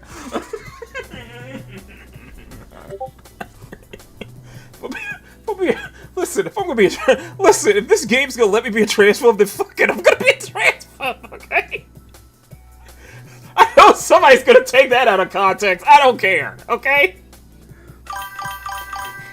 Listen, if your game is giving us the option to be evil, then that means I can be racist, right? Can I actually be racist? If it means to be evil means that you can actually be racist towards NPC characters, then fuck it. Let me be racist, and then let me be a racist then, okay? Bandito, thank you for the member chat. I appreciate that. I don't care. If the game is going to let you be evil, then can I be a racist then? Okay, good. Awesome. I can be racist. I can be an equal opportunity racist, homophobe, and transphobe, and a sexist to everyone. Okay, perfect. Can I kick chickens? Perfect. Can I sacrifice children in this game? Perfect. Okay, so it's giving us the option. So you can be evil then. I'm just saying. If you kill him, his giant corpse will lie on the farmland just outside of town for the rest of the game. And that is going to affect house prices.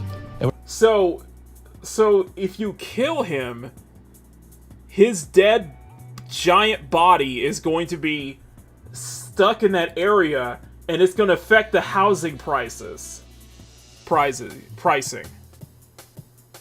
That's interesting. I'll say that's interesting. His giant corpse will lie on the farmland just outside of town for the rest of the game. And that is going to affect house prices.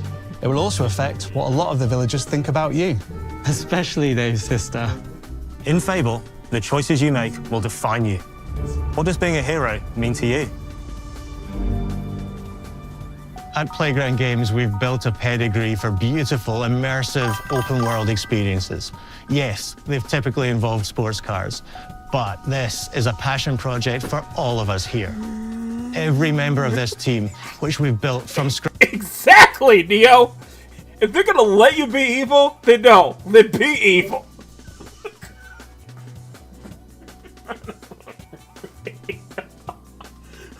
We should be pulling Amelias around here, okay? If the game is gonna let you be evil, then we get to pull Amelias. We get to pull Amelias then. Then let us get to pull Amelias. Say, no, we don't want you here. We don't want you migrating here to this thing, okay? We don't want you migrating here. Oh, I'm gonna get so much in trouble for saying this. We don't want you migrating here and messing migrating here. I can't say it. Okay, I'm just saying, guys. I'm afraid that we're gonna get quality Leering Center vibes here. Okay. Scratch has two key things in common: a deep love for the franchise and a burning desire to bring it back. We're making this for Fable fans just like us, but also to introduce Fable to gamers who've never played the series before. It's been great to finally tell you a little about the game we're making. There'll be much more to share as we get. I'm gonna be a migrant gang. Just go in and, you know what? I'm not even gonna go there. Closer to our launch. I'm not even gonna go there. I'm excited to tell you today that Fable is coming to there. Xbox, PC, and PlayStation in autumn 2026. From all of us here, thanks for watching. Sorry, I didn't know. Sorry. To Zora Madani's aunt, if you're watching, I apologize.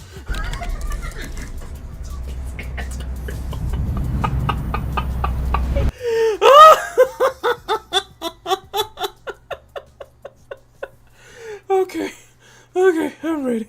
Okay, happy. So, Horizon 6, I have some caveats, but it's definitely cautious optimism. Beast of Reincarnation is not doing enough to make me stand out, and Fable, I think Fable is on the right path in a way, because it seems like it is listening, but I don't think it's listening enough. I just don't think it's going to be enough. I agree, Bandito, because let's go back to the character selection here. Let's go back to the character creation here.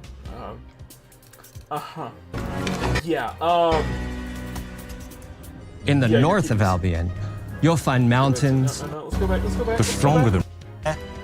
Yeah. Skin tone, tattoos, and scars. Yeah. See. This is where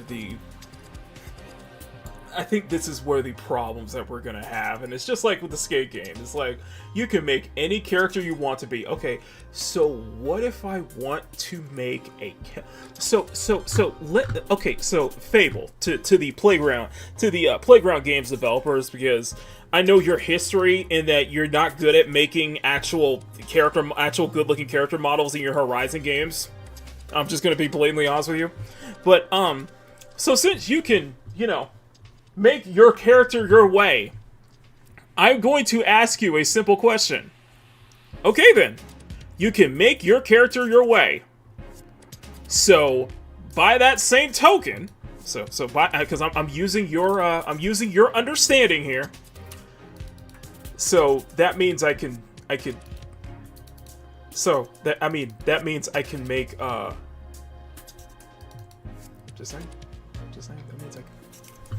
that means I can make Keppa in game, right? Like actual one-to-one, even without the foxtails. Okay, we can take the foxtails all out. But we can make Keppa in game, right? Like one for one. Can we get like a one-to-one recreation of Keppa? Like, I can make this body type in game, okay? I can make a curvy as hell fat tits with a fat ass. I can make this body in game, right? So if you have a breasted butt slider, and if I can go max, it can look like this, right? I can make Keppa in real life, right? Right?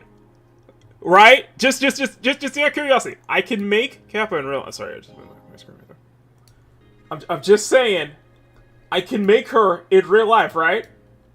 I mean, this is I can do this in game, right? I can make this in game, right? That'll be my question. That'll be my question. I can make Keppa in real life. I can make Keppa in this game, right? I'm just saying. I can make Keppa in this game, right?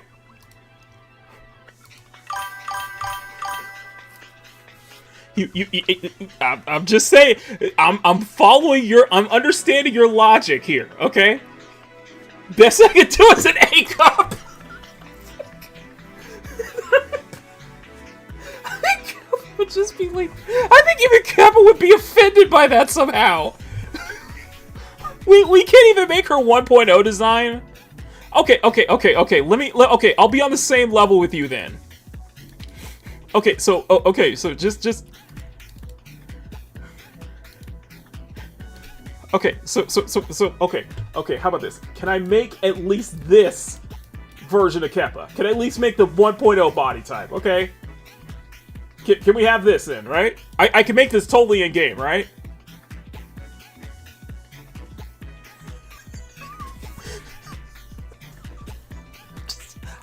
I'm just asking a question. So the hero. I'm just listen here, okay? What's gonna happen is I try to make Keppa in game, and what's gonna happen is she's gonna have that manly walk. She's gonna have that manly looking walk instead of, you know, actually having her, you know, womanly figure sway from side to side when she's actually walking. Okay? So we're not gonna get the male character. We're gonna get a male character who walks like. Where's that clip? Where's that damn clip? Let me find that clip again. So we're gonna get a male character along the way for good measure. I'm getting everybody at me right now. So we can get a male. We can get a male character who walks like this, right? But we can't get.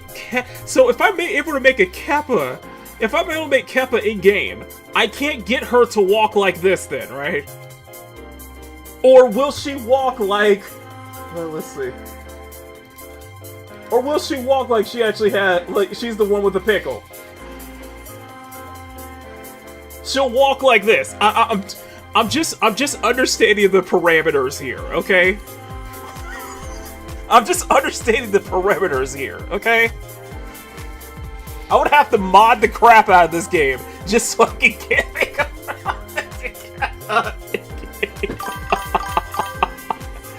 Oh!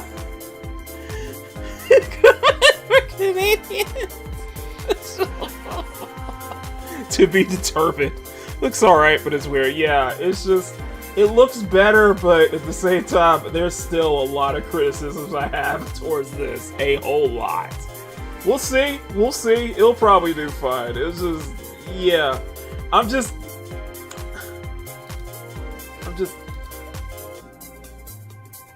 It's not immersion breaking, it just raises some eyebrows that this high fantasy world is very multicultural. I'm not trying to be racist or anything, I'm just saying, I'm noticing it's very multicultural here. We have an Asian woman, we got an Indian woman in this fantasy world, we got all kind of races in this fantasy world. It's like, very interesting. Very interesting.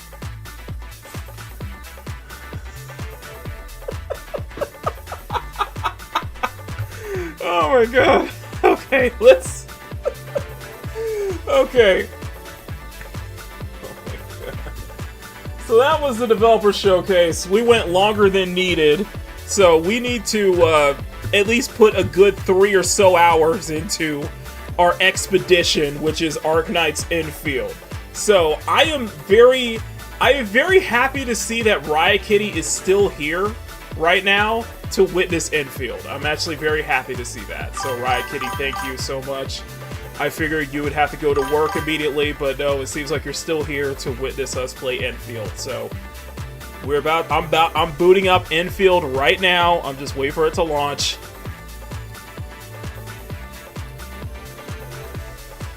think Xbox developers can... Oh, that's right. We can't have exaggerated body proportions. That's right. That's the Xbox... I completely forgot. Bandito, thank you for reminding me. Xbox? Xbox. What was that? What was that? Ah, yes. Yes, the guideline for the product inclusion guideline. Yes, how could I forget? Arknights. How could I forget? Oh my god. Oh my god. Oh, this is gonna be good. I have the weekend nights off, so yes, I'm here. Okay, awesome. We will, alright, then we'll enjoy the listens. So if I can move Enfield over to the United States, okay. I completely forgot about the exaggerated body proportion. I forgot about the product inclusion guidelines. Thank you so much. Thank you so much. Thank you so much for reminding me on that one. That was definitely a. Oh, now I gotta restart the game. Okay. Okay, can I boost this up? Can I boot this up on this screen? I want to play it on the big screen. How could I completely forget the product inclusion framework? You guys don't recommend... You guys may have forgotten this, but I don't think anyone is going to forget this. Let me go back to the main screen here.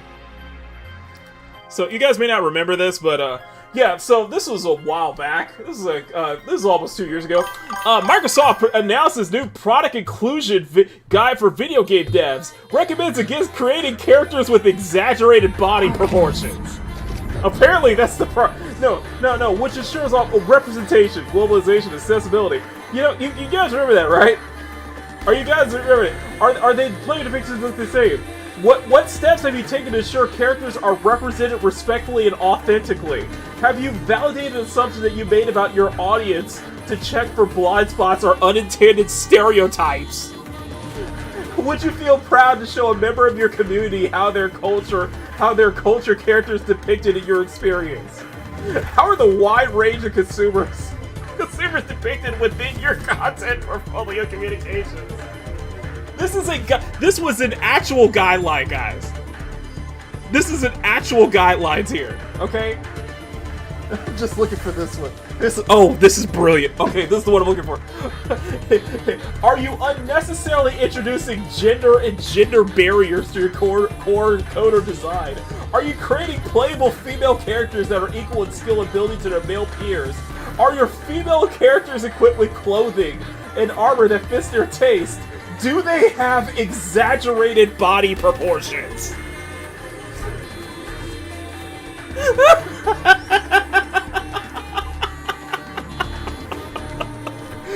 Oh, that was a classic. Oh my god, and now I still gotta wait until this game actually freaking loads up. Oh my god, why? It's pulling up all the resources, so now it's gotta wait. Jesus Christ.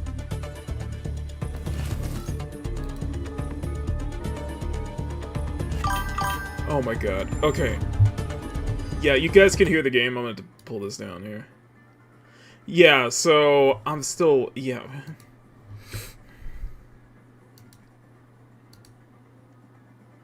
I'm waiting for Enfield to open up. Hold on, I got an idea.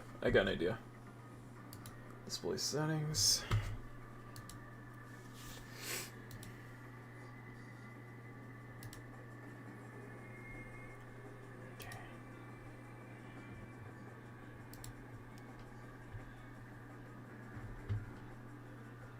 Okay, 1 second, guys. I'm going to switch the screens up because apparently it's still loading up. It's still not like the game is still not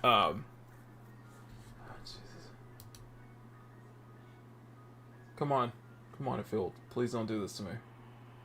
We're supposed to do a full expedition on Arknights Endfield tonight, but I still gotta wait till it's like loading up all the resources now. Oh my god.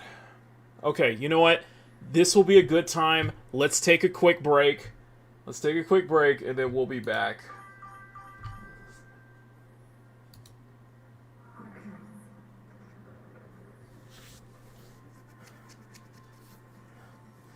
Still releasing resources. Why is it still releasing resources? There we go!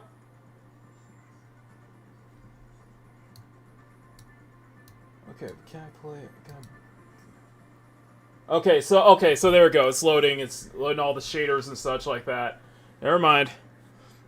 I was gonna think of the new. Gotta wait for this. I gotta wait for this to load up. I've gotten snowed in. I've already got snowed in today. Ow. Man, it's gonna get cold. Like when I fly back home, when I fly back home next week, it's gonna be cold. So I'm already warming up my gear and such like that. So I'm bringing warm clothes. So I'm wearing sweaters and such like that the whole way through. So yeah, it's gonna take some. It's gonna take. It's loading up. The game's loading up. So. And the only thing is, I can't mute the. Wait, maybe I can.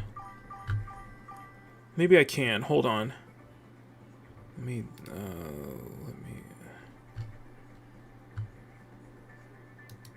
Now, Endfield is loading up the shaders, so let's do this. We're gonna take a quick break. We'll take a break here to get up, stretch, get some water and such like that. Go to the bathroom if you need to, and then what we'll do while the game is still loading up.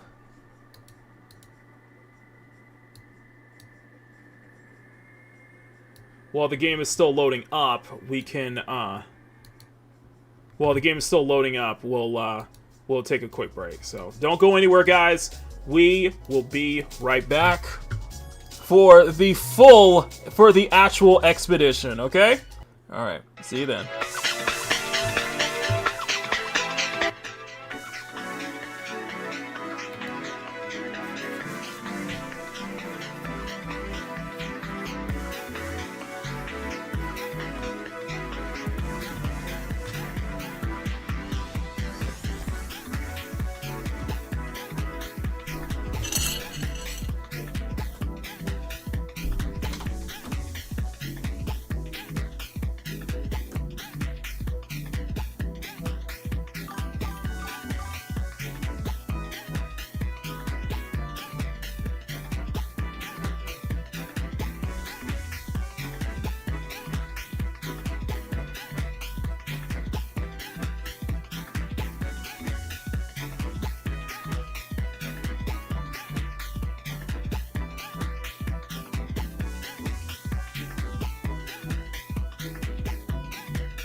Welcome to Protocol Kitsuna Advancements. My name is Keppa, and we'd like to thank you for joining us on this expedition. If you would like to see more, press the like button and press the subscribe button. We appreciate all of your support. Now let's journey into the world of peak gaming.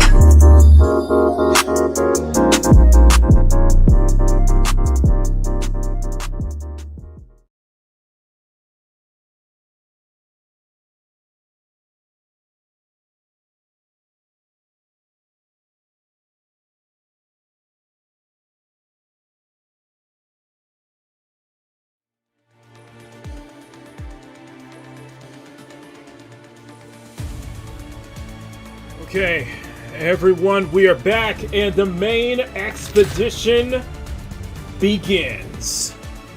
Welcome to Talos II, codename Endfield.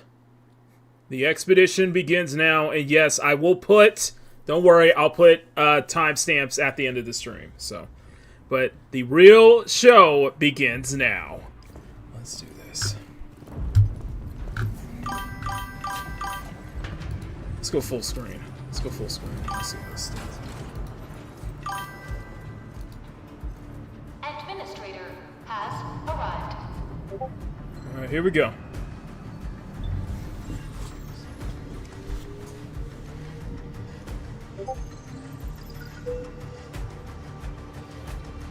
I think I'm able to play with my PS5. Verifying identity.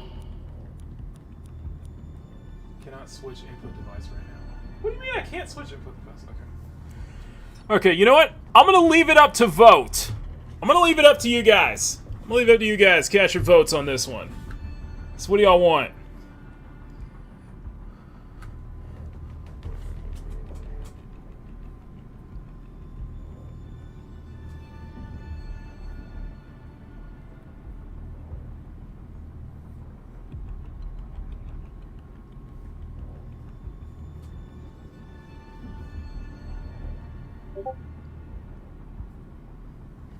And just for clear designation, one is the penguin vibes. I'm referring to the female operator, and the aura vibes. I'm referring to the male operator. So I'm gonna let you guys decide.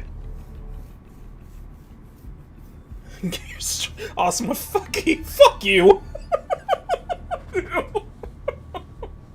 So are we going for the penguin vibes? Are we going for the cute penguin? Or are we going for the aura vibes? What do y'all decide, man? Y'all gotta decide. One or two in the chat. One for the penguin vibes, one for the R vibes. I voted for female party. Also, just for that, your vote doesn't count. I choose Lumen for Genshin and Wise for Zenless. I should have picked Wise. The feel like the entire game makes too much sense if you play as Wise. I vote for the penguin vibes. Everyone wants the cute penguin. Right, kitty. So we got one vote for the penguin vibes. I'll let other people choose Limit for Genshin. I'll choose West. Like I'm gonna go with you. Okay. Bandito wants the Charlie vibes. It's a long elevator, so you gotta decide. Emerald, one or two. Are we going for the penguin, or are we going for the R vibes here? The female operator or male operator? Put one or two in the chat, because we got one vote for R vibes. We got one vote for the R vibes. One vote for the penguin vibes. I'm not counting awesome one's count. I'm not counting awesome one's vote.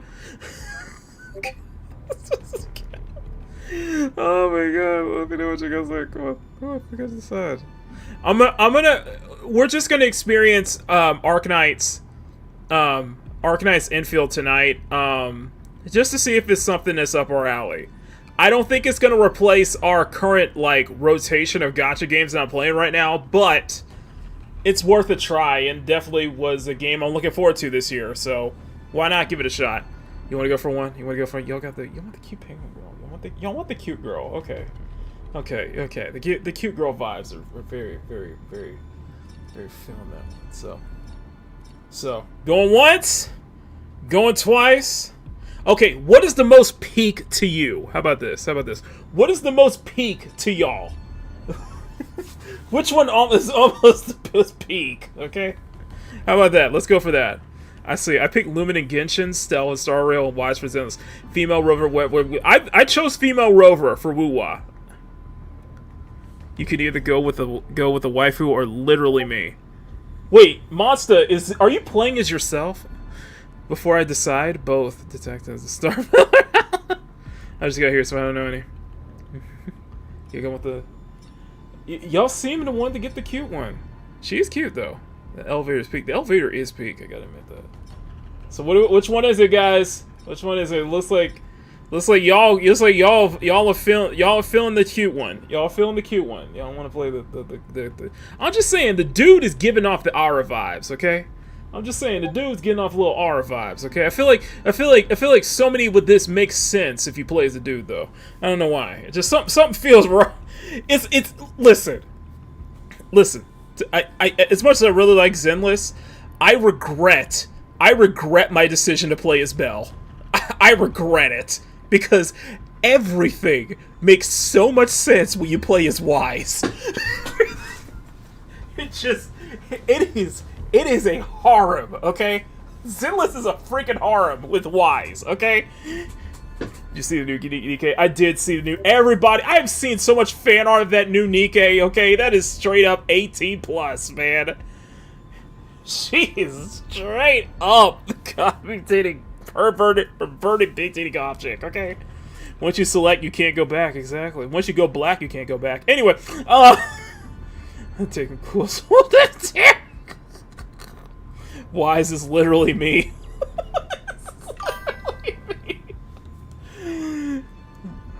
Look at the female detective in Solar Palace. Looks awesome. Yeah, she definitely looks awesome. Female detective looks awesome.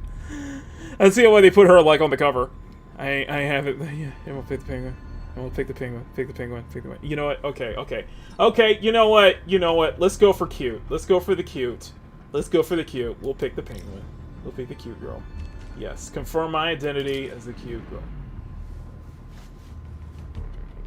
I like that she kind of messed with her collar like that. I did like that.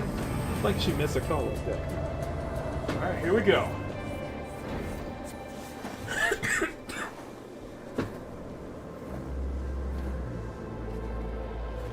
So, little background here. So there's a little background. I used to play Arknights. What took you so long? Sorry. I was held up.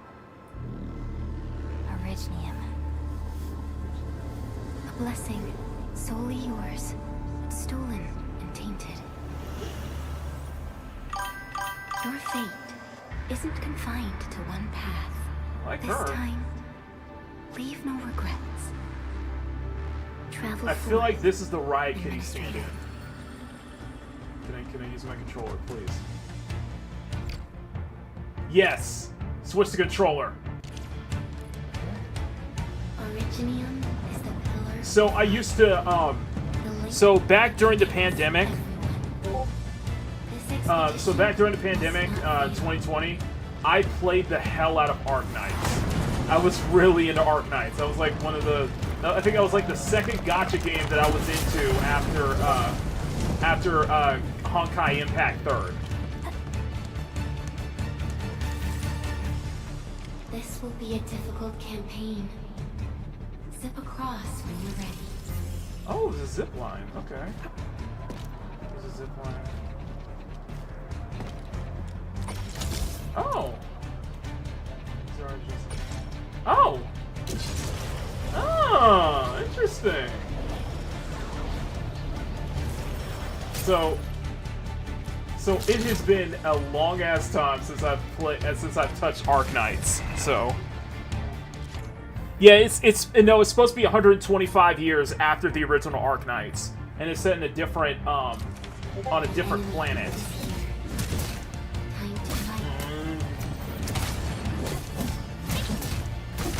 We don't get any dogs out here. No.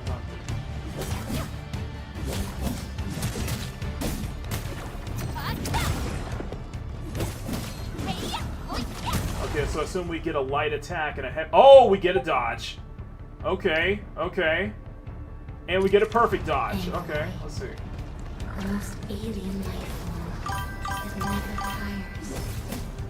For over 100 years. I feel like the hits need to have a little bit more impact, but... Oh, there we go!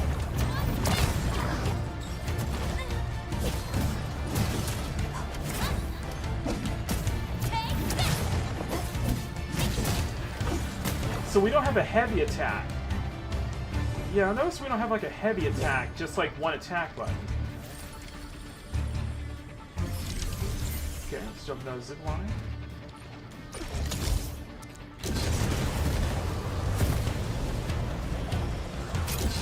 It turned it into a spectacle. Whoa! It's falling debris.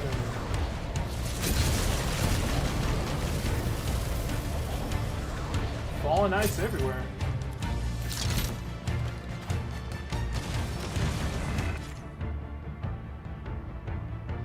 Hold down L1 to cast a battle skill. Okay. Battle skill consumes skill points, naturally regenerate over time. Okay. So you get one attack button.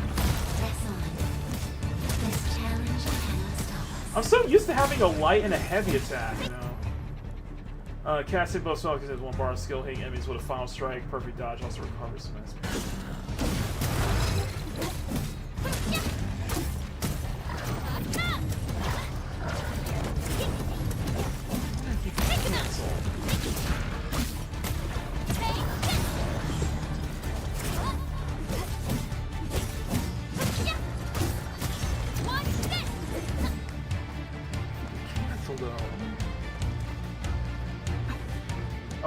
Okay, so you do have a quick run animation. Awesome. Hold down, holding down L1 and square to cast an ultimate. Okay. No second chance.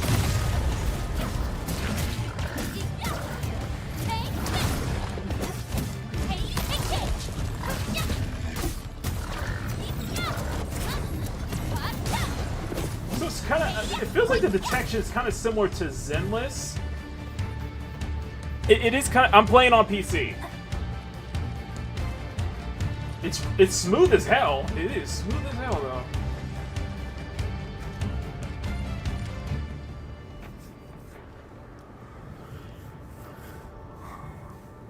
though. Read up, HR Thirds of Ever is crazy that they started a game with 7 staff members. Yep, it was their first 3D game, and look at them now.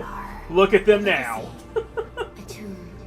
Freaking what? How many games is Hoyoverse has? I think they got what 4 or 5 games that they're working on right now, and one of them is Veraspera, which looks interesting to me. Which was interesting. Spera.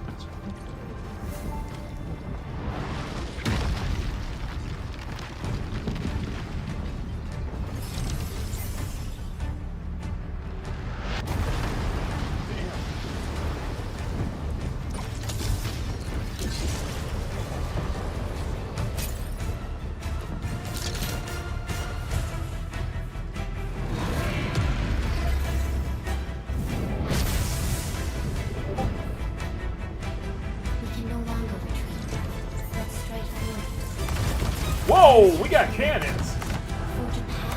Oh snap. We got cannons, y'all.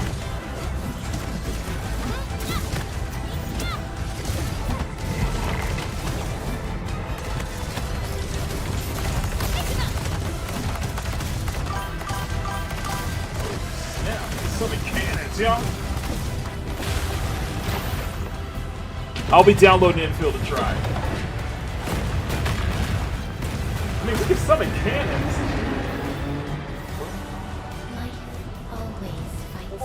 That's how you end any dispute. You just summon a cannon. You just aim it straight at them. That's how you end any dispute. Oh, you have a stamina bar for running. Okay, you have stamina. The end draws closer. Cross this chasm to face your final trial. Wait, is this all this a trial?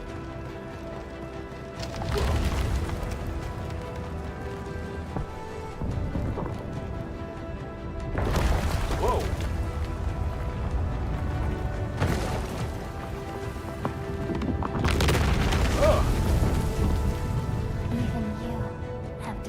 to help me. You decide how. Oh, it's the okay. You're the Endfield administrator. Endfield administrator. Okay, got it. Endfield administrator. I was thinking operative, but I think that's the. You're the Endfield administrator. Okay, gotcha. Try not to move. You might have a fracture. You're the administrator. Yeah, Endfield administrator. Okay. We can save her. Yeah, this is a very interesting start. You know. Right, Kitty, I'm not trying to throw shade, but I gotta admit, I like this start more than I did Woo-Wah. Woo-Wah. I'm not gonna lie, I like the way this game starts more than I did with Wuthering Waves. I'm not gonna lie.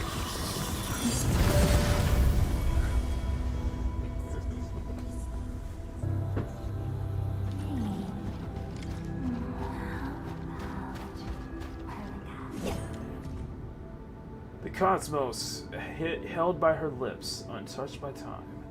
Beyond portals, guarded by the deadly kind, she continues to wait and bide. It's a riddle. That sounds like a little poem there. I like that. Is this supposed to be like a graveyard? A gossamer nostalgia envelops you. A voice stirs the list of names. Carl Sit, Theresa. I feel like I know those names. Hang on. Scout, Ace, Outclass, Whitesmith. See, Yelena, Kristen Wright, Relin. I think these are referencing characters from the game, from Arknights. Okay. I feel like some of those names I recognize. Like, You traveled beyond the stars. Through death as chill as the cosmic abyss. Yet your heart kept hope alive. it's kind of sad. Probably never meant Earth was doomed, and then Arknight, and after Arknights, the humans abandoned it so it can go somewhere else. Oh, that's what it was. Truth be told, I've always wished that you would find the answer on your own. And find your true self.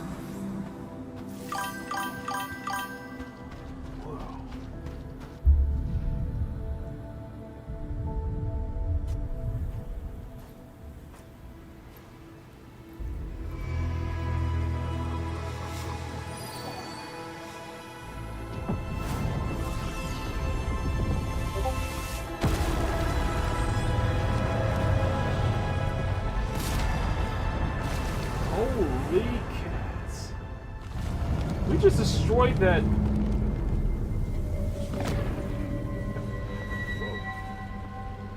Who's that?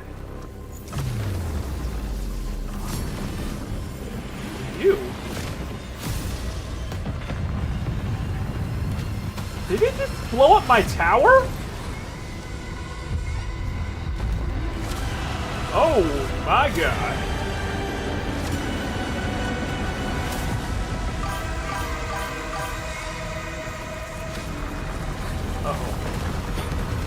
Uh-oh.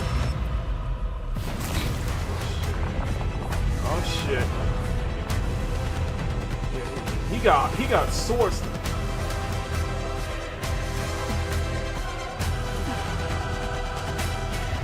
Alright, let's do this. Shut him down.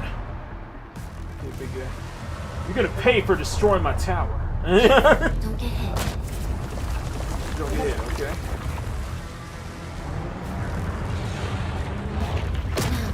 Break its arm.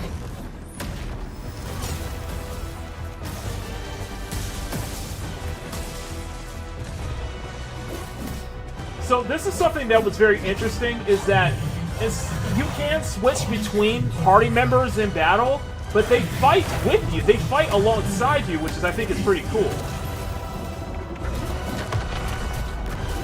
So you can build a team of 4. Oh, that's your combo skill. Okay. So you can build a team of 4 per battle, and they actually fight alongside you, but they only do like basic attacks and whatever it needs to keep them alive. So the combos and stuff, that's on you, basically.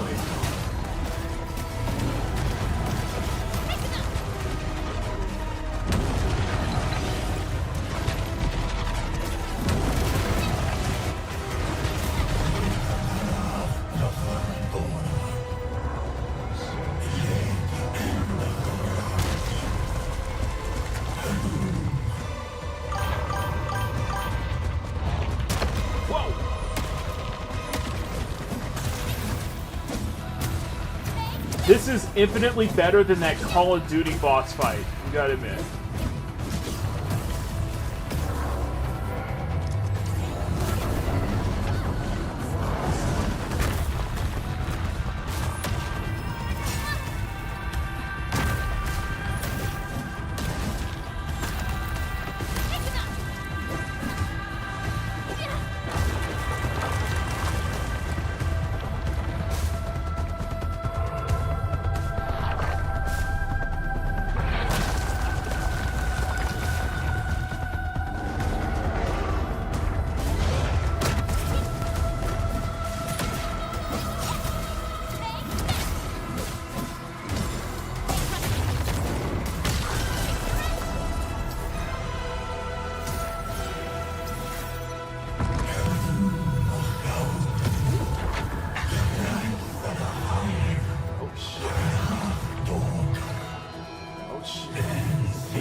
Watch out, watch out!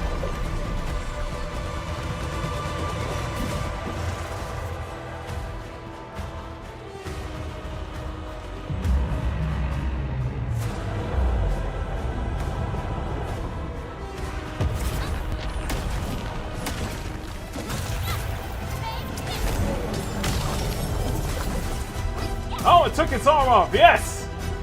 Now what you gonna do? You're armless! Unleash your full attack. Gotcha.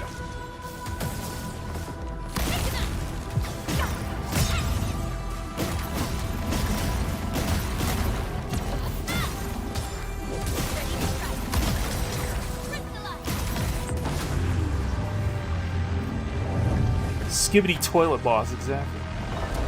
Who are all you people? Yeah, exactly. Who are you? Oh no, it's able to regenerate its arms.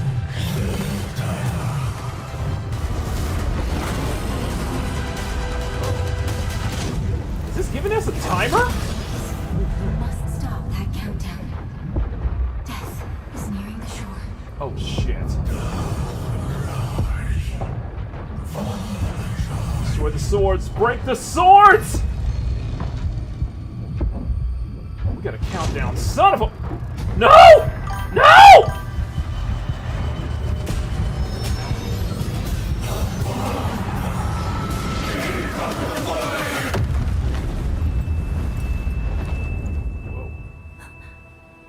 Do not forget our promise. I'll be waiting in the north. So we gotta head to the north?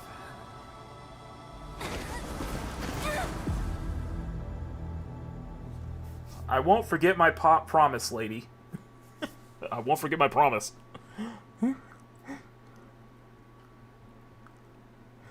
Dinner's in the oven. Dinner's in the oven. Oh, look at the cute bunnies.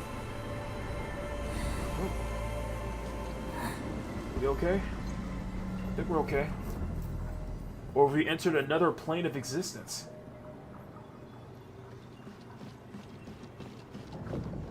Go forth and awaken life. Go forth and awaken life. God. Are we God? Is that what it is?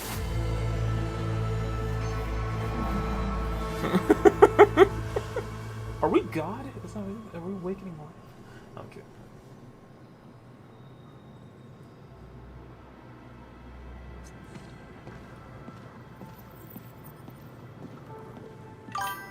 We must awaken life. I can't climb up this wall, but we must awaken life.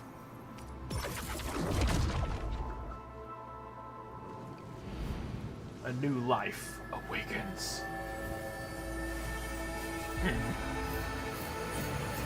The Administrator. For the pizza. The Administrator. I like that. We're the Administrator. Exactly. Life has awakened. Well. Oh, great, it's glitching out. It's a glitch in the Matrix. It's a glitch in the Matrix. No. Wow. That's a hell of an opening. Whoa. Do not forget who you are. Okay, that was dope. I gotta admit, that was dope. Bro, this imagery, man. Who are you? The administrator.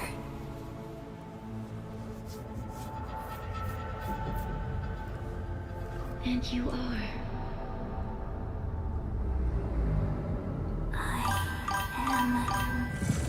We are peak. We are peak. Oh, let's see. Okay. Cannot exceed 7 Asian or 15. Oh, name is.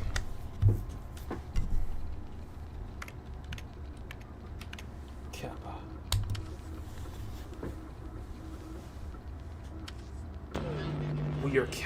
We are Kappa. This is another world.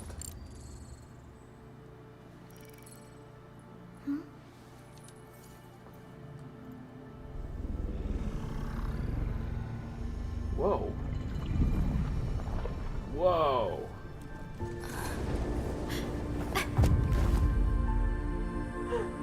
We're falling into our arms. Administrator. Endman? It's alright. The Endman's just a little weak. We fell right into her arms.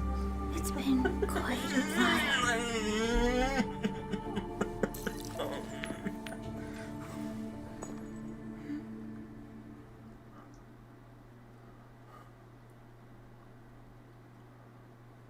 Yet, once we start walking forward, the traces of our journey will always be beneath it. Wow. We fell into her arms. I like that. That's how we start the game. We fall into her arms.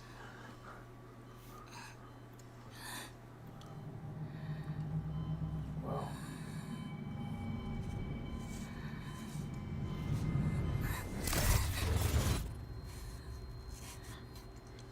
You're awake, Endman.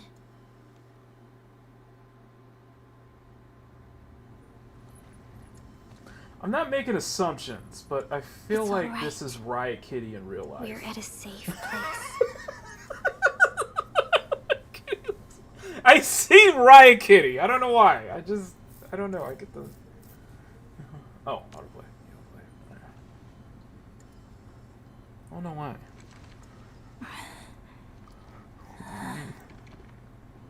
Where am I? This is the OMVD Jung. This is Keppa's. The base of Keppa Enfield Industries. Keppa has transcended. Keppa's our body has home. transcended into the administrator. D-Jungs? Enfield Industries? No, she doesn't have her fox she doesn't have her fox ears and tail, through but she this has at your transcended. This mask is a suppressor for stabilizing your vitals. You've slept for 10 years, and your conditions aren't exactly stable yet. Wait, we've been asleep for 10 years? I can hardly recall anything. Who are you? We've been asleep for 10 years. My name is Perlica. Oh, that's a lovely name, Perlica. I'm the supervisor of Enfield Industries. While you get reacquainted with this place, So we have been I will also have be we in been charge like of your Captain well-being. America? Have we been cryogenically frozen? you might not remember this either, but you've always been the leader of Enfield Industries. You are the paragon and most important companion of every Enfielder. The Paragon. Apologies. My mind's completely blank. We are the Paragon.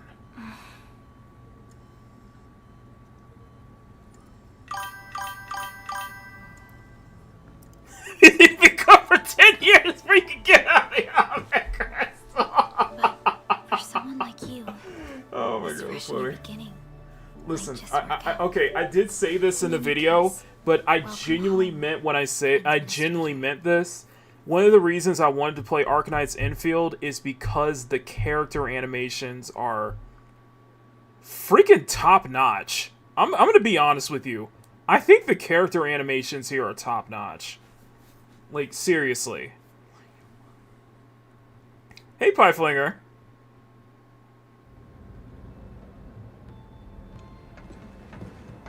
Like, no, I genuinely mean this. Like, compared to stuff like Zenless and Wuwa and other games, other 3D gacha games, I think the animations here, I think they are...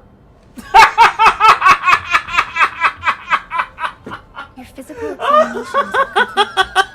We can now take you on a tour. Oh, that's good. Oh, that's good. Oh, they did the beep. This is our HQ. She is they did the of beep. human Oh, that's science funny. and technology. That's funny. I love that. Originium-powered multi-surface vessel, Dijong. Dijon. There was a time when we were close to losing Dijong, but we followed your lead and saved the ship. Dijong survived the day. So Ever I am since a then, paragon. we've kept her at low orbit and minimum power. We're now repairing Dijong using ground-supplied materials. The ship is also where we develop new technologies. Sorry, I remember nothing at all. Don't blame yourself, Administrator. Follow me.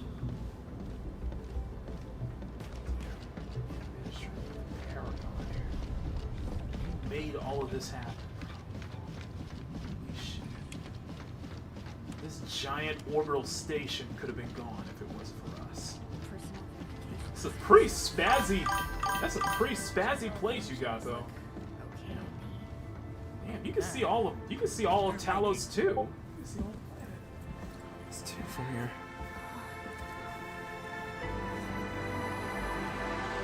You can see all of Talos II from here. Isn't it? I think I can see my house. I saw it in my memories. It's Talos II. Our home.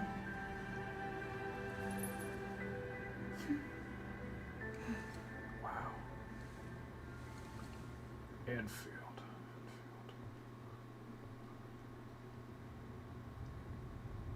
It's a pretty snazzy space station here, though.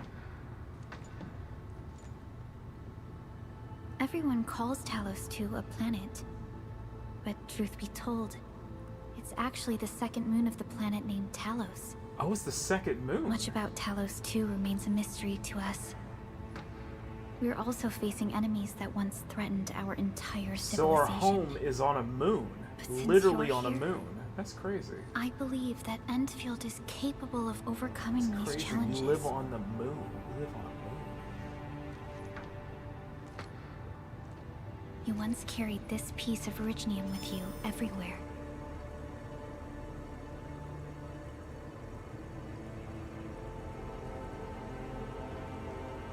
Every Specialist Tech Division operator carries a piece of proto-rig.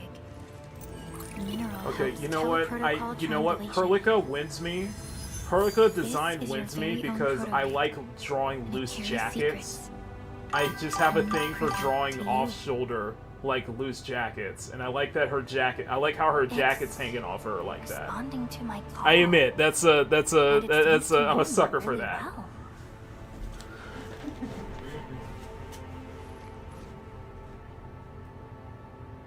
Like her jacket, like she's wearing her jacket, right? But it's off. It's very loose. It's off the Everything shoulder. we I need like for that our survival style. would be impossible without Originium. The mineral powers our machines and is the basis of the arts we wield. When we first arrived at Talos II, we planted Originium upon this new world. The spark from our distant origins was meant to create a new place to call I see home. Squeaka. I see Squeaka. War destroyed our first landing. Though we achieved victory, I know that's kind of the We paid appeal with bloody Arknights toll is that that left us all battered the and ruined. human characters, they have different like animal-like ears, which I found that very To interesting. revive our civilization, you led Endfield and developed the proto-rig technology, as well as its ultimate evolution. The Protocol Automation Core. Whoa.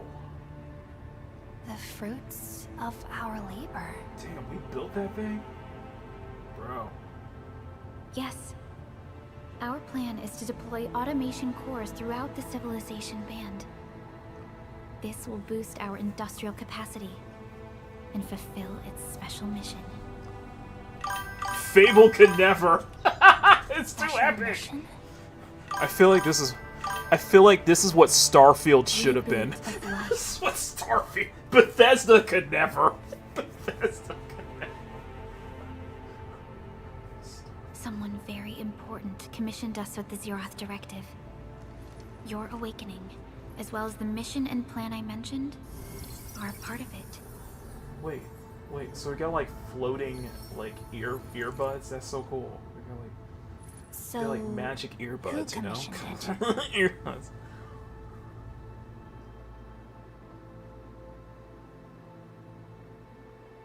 Don't tell us it's us. Of course it's us! We commissioned it! Of course it is! We commissioned this! So we're paying ourselves, basically. Of course we commissioned it! I knew she was gonna say us!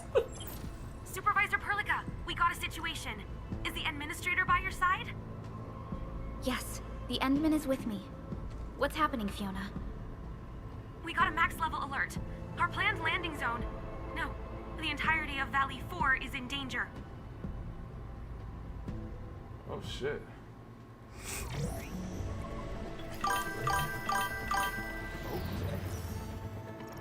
Just moments ago, simultaneous self-destruction occurred to the orbital landing relay drone squadrons.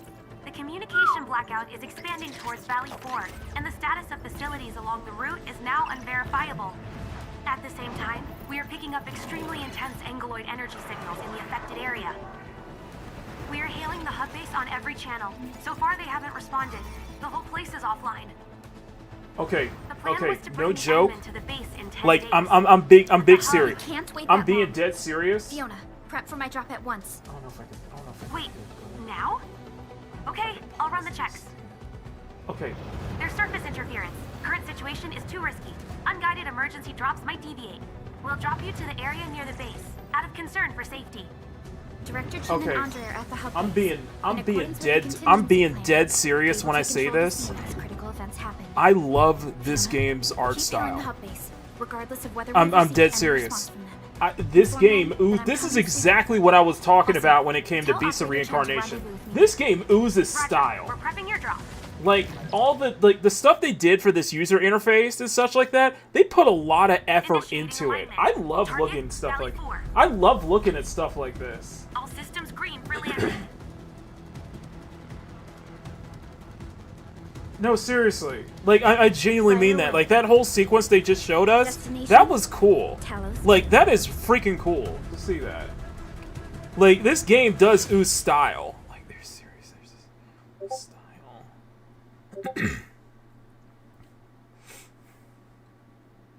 It's very sci-fi futurism, but it's very tactical also. I love it. It's so that I think that's a major plus. In that this game it oozes its style.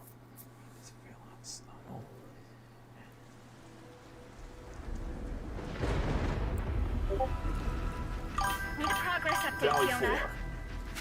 I'm still trying to re-establish contact. Wait, Perlica, we have multiple unknown objects coming in fast. Watch out! Anchors? Now. Hold on tight, Endman.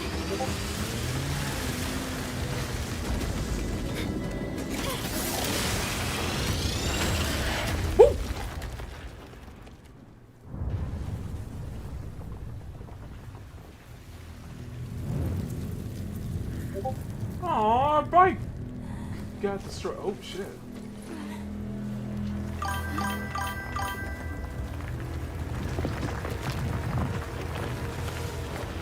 Yeah, we tore Dustborn apart. Yes, we did. Still help wreck humanity. Oh, okay. Okay. Pelico will be joined in battle when a controlled operator starts fighting. Other operators fight automatically. Okay. So fighting as a team allows casting of teammate skills. When hold down L1 and press both jump over the battle skill. Okay.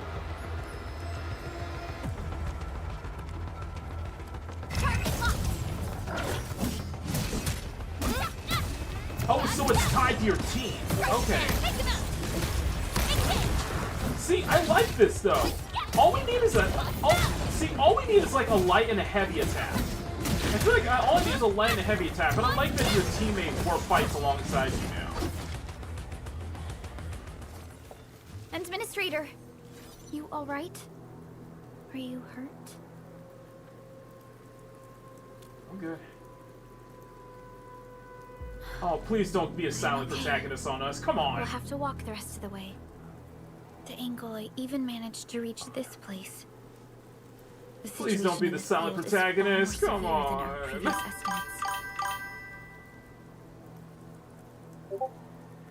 They're mutilated. Yeah, they're mutated by the rock. Exactly. Exactly. They're mutated by the rock. I actually hoped for a gentler reception than this. Perlica. I like the name Perlica. Chapter 1, The Broken Lands. Alright. The hub base still isn't picking up our calls. We need to hurry. Alright, let's do it.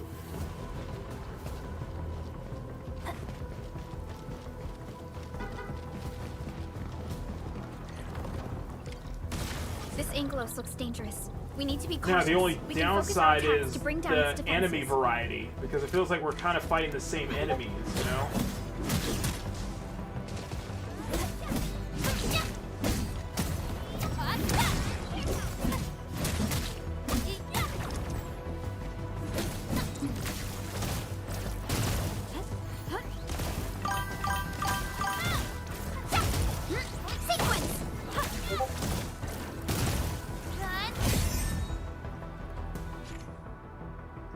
When the stagger meter, okay, so that's the stagger meter.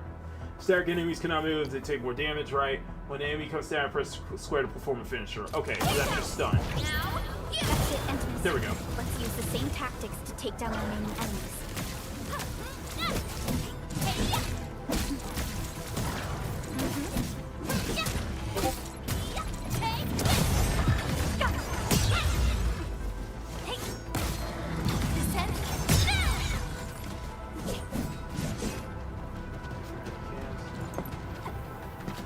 Okay, let's go.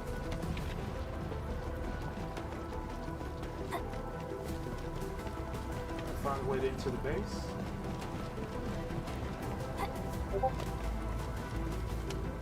gate looks severely damaged. I don't think we can open it. Administrator, let's look for another way around. Yeah, let's find another way. This rope looks sturdy. I'm getting, Some of the like, I'm survivors also probably kind of getting, I'm getting low-key Stellar Blade vibes. I'm getting low-key SV vibes. And I'm not, and I say low-key SV vibes, Stellar Blade vibes because there is a lot of sci-fi element, there's definitely a lot of sci-fi futurism elements in Stellar Blade. And I'm kind of getting that from here, from looking at this. Like, I'm serious. Pose a major threat to Talos II. We must find the survivors. And quickly.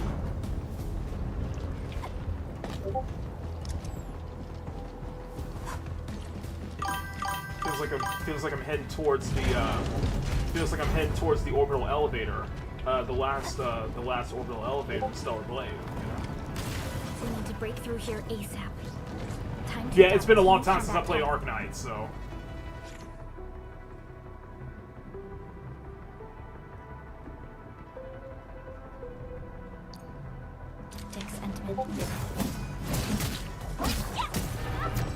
Arc support ready. Ready to use the chance to press the attack. Our strikes are more effective when we coordinate. Let's take down these enemies together.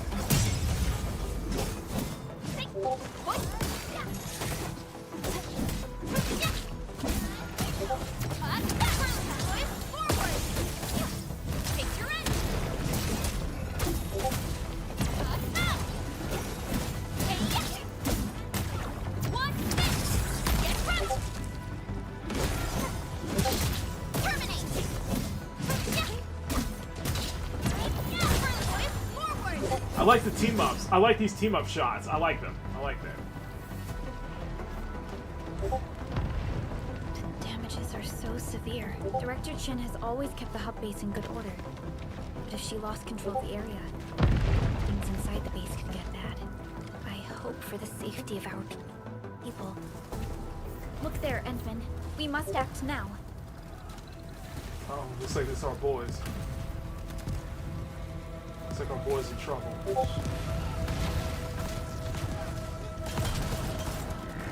Like this nonsense. We got a big one incoming. Oh shit. Get to cover. We need to fall back and regroup. Leave them to us. Careful. Yeah, get out of here. Get out of here, guys. We got this.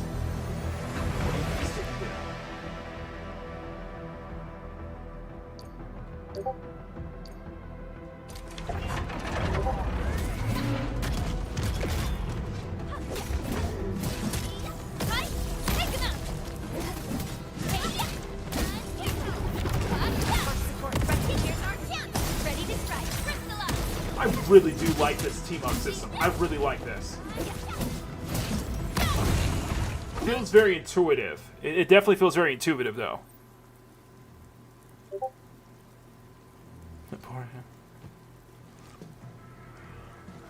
Supervisor Perlica, you arrived at just the right time.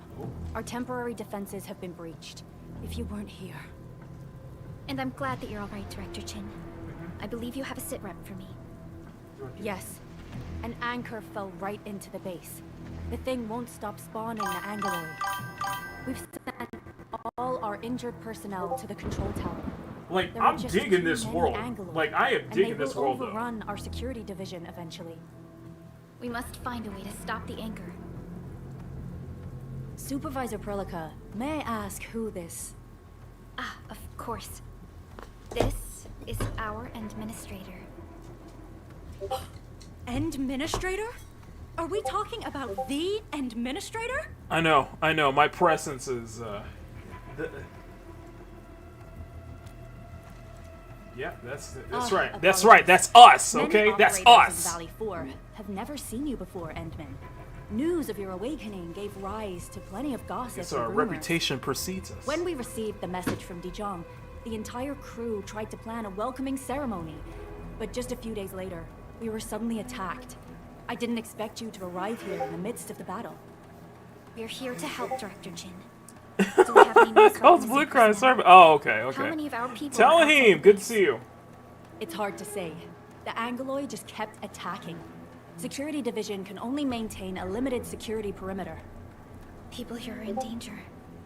I suggest we delay our earlier arrangements, Administrator.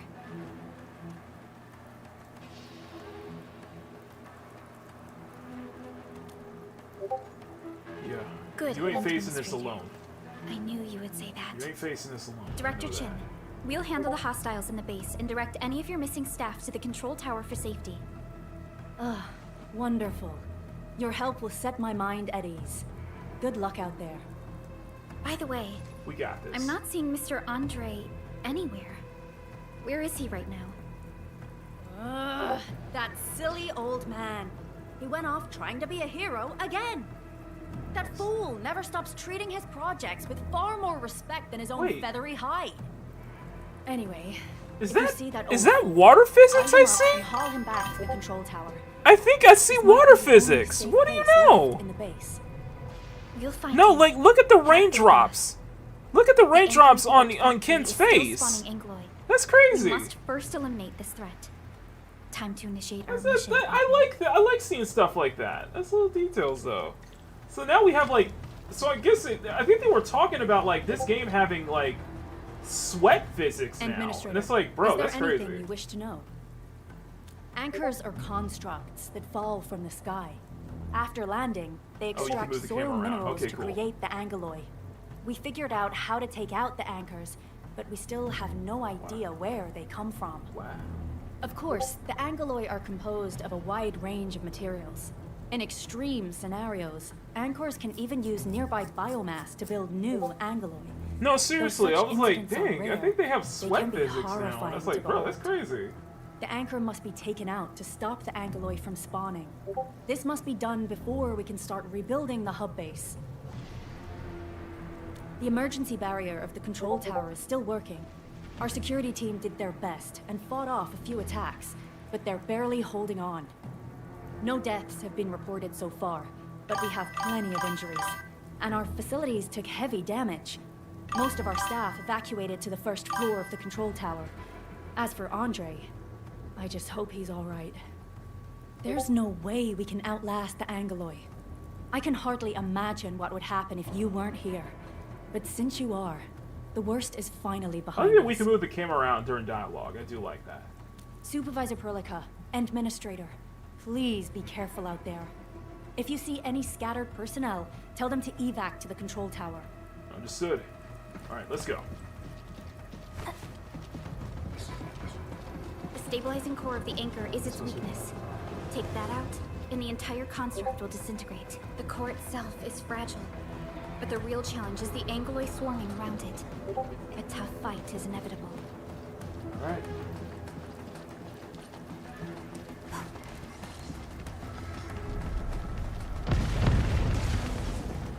A cluster of smaller Angoloi. We must stop them. I'm really hoping that we get to see different types of enemies, like, because I'm afraid that's gonna be a downside, because like I feel like we're gonna be fighting like the same type of enemies, save for the bosses, though. And I think that the enemies definitely need to have some more variety as we go along. Stay strong, people. We're winning. That's the spirit. Two more. I'm liking this. I am liking this so far. Are you all right? Supervisor Perlica. Thank goodness you're finally here. We assembled here after the anchor fall and managed to hold on to this place. Okay, I'm liking it. I am held on liking to this this. place until 5 minutes ago.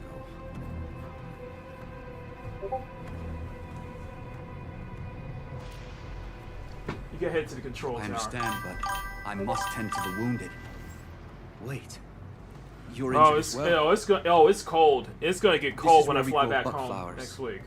Buckflower powder is a common pharmaceutical ingredient, and it's easy to make. Take some, but come in useful.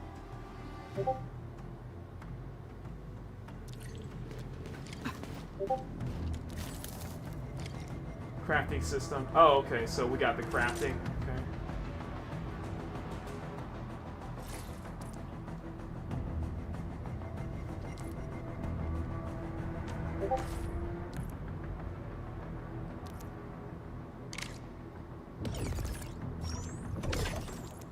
Okay, so you can craft items. Okay.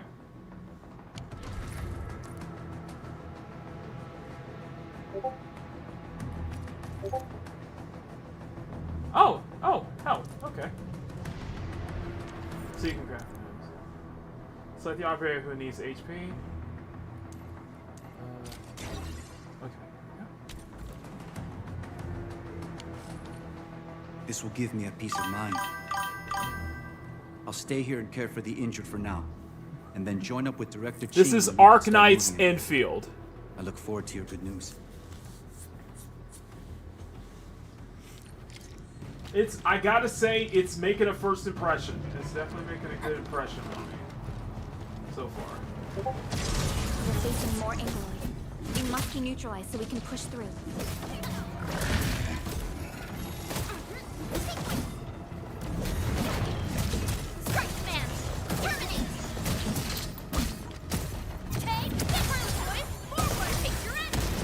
See, I like that team up. I like that team up. It kind of low-key reminds me of the Arkham Knight with their team up stats.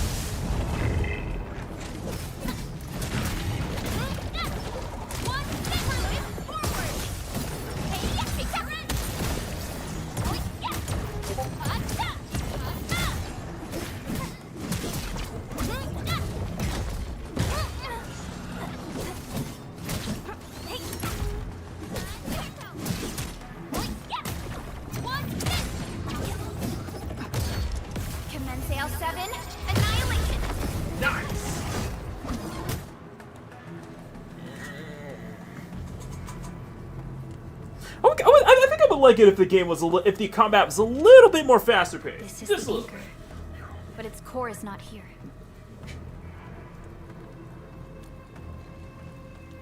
No. All active anchors give off that light. This anchor plunged itself deep underground. That's where its core should be. So we need to I've seen the hub base building plans. This old factory should have an underground floor that we could reach. If this basement area is stable, we should be able to reach and destroy the anchor core. Let's go, Endman. This should be the way. Alright, let's go. Lead the way.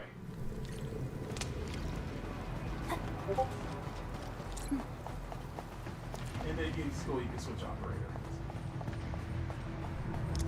Landbreakers? What are they doing here?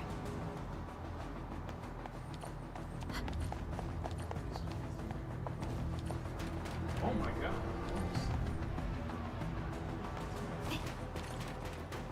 These gang members? Yeah, that's us, homie.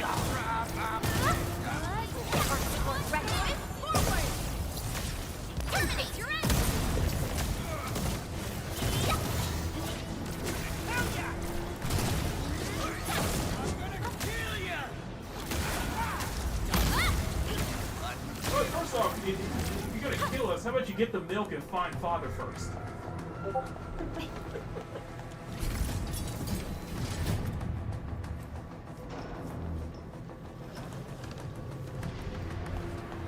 Right. Look there, Endman. We must act now. Hi, Talos! Supervisor Perlica! The anchor! Take out the anchor! We'll take out the anchor! Of course we will! Alright, how do we take this thing out? Oh, there we go. We broke the anchor! We broke the anchor! We broke the anchor. Oh, that's Andre. Oh, that's Andre. Okay. Oh, hello there! We got a brute!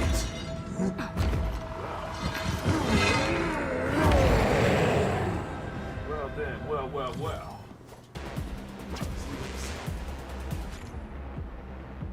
Charge signals restore ground them, so it's an unblockable.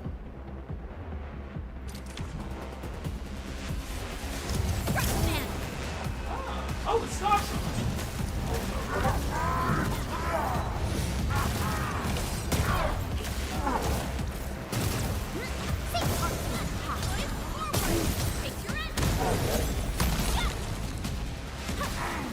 Oh, he's dead.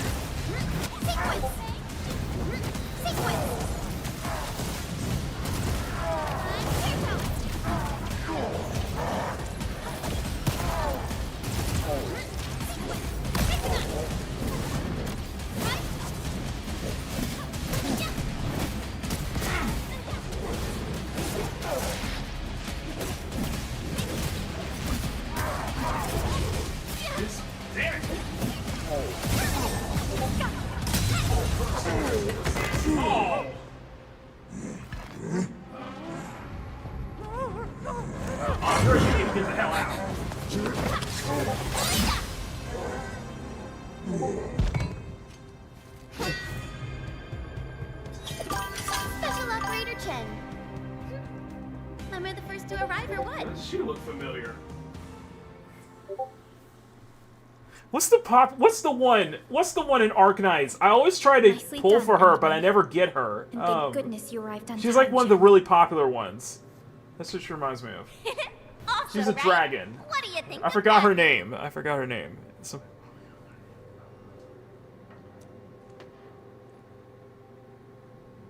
Precise and deadly. You can use a better, more stable landing. Yeah, we'll do. There you go. There you go. You get a thumbs up from me. Guys, thumbs up in the chat. A single swing will take anything out, Nice guaranteed. tail.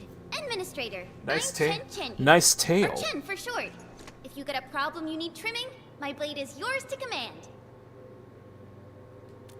I like her. Oh, Perlica also told me about you. Every time she mentions the Endman, she just goes on and on and on. We should check on Mr. Andre. Andre, wake up. Andre, wake up, man. This hurts. Bruh, wake up. Are you alright? Lab. The prototype. Enemies! Did you fight them off? Yes. You are...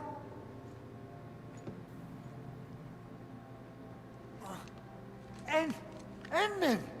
You're really back! I Yes. thought you'd be here 10 days later. You're not hurt, are you? And what's with the mask? Never mind that. Thank goodness you're back. This man has a voice for radio. It's been Who, 10 me or years. Andre? We finally did it! We cracked the project you left behind. Look how enthusiastic he is. Despite being an owl. Popoff can finally rest in peace. During their final moments, they lamented that they couldn't deliver this solution into your hands. He's got a nice. He's got like a tie on. He's got like a tie on, and technical expert at the site. he's got a little bit of a gut, though. I gotta say. Automated industry complex. I think you probably need to. I thought you probably need to drop a couple of pounds. That's all I'm saying. Wait, did Edmund really forget?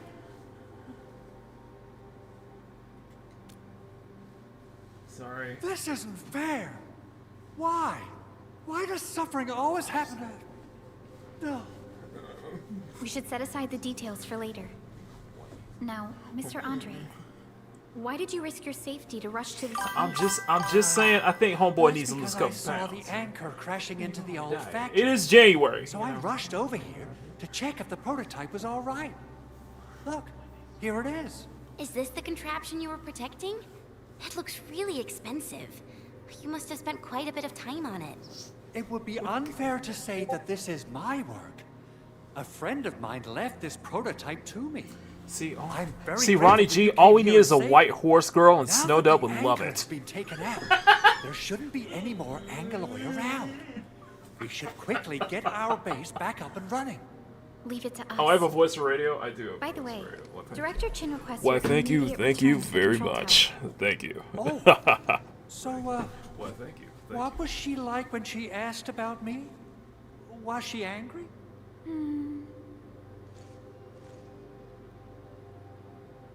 Oh, dear. I'm finished. This is an all-channel broadcast. I repeat, this is an all-channel broadcast. UWST. All security division combatants are to assemble at the base entrance ASAP. I repeat, assemble at the base entrance ASAP. Over. I believe Director Chin needs help at her place. Go and assemble. I'll be with you shortly once I'm done checking the machines. Be careful, man. Don't you lose any of your feathers. I'm just lose any of your Chen will feathers. keep Mr. Andre safe. Let's go and support Director Chin. Those landbreakers. Were they here to loot our base amidst the chaos, but showing up right after the anchor fall? That's too much of a coincidence. Things could be more complex than we thought. Okay, we need to break the siege. Our original plan was to deploy the protocol automation core nearby and run some tests, but with the hub base severely damaged, we need to get it up and running first. Alright, let's go.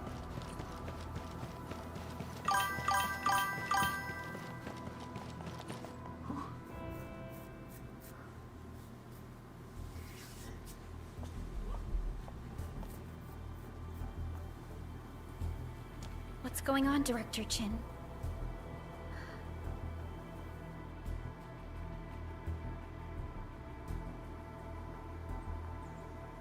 Landbreakers.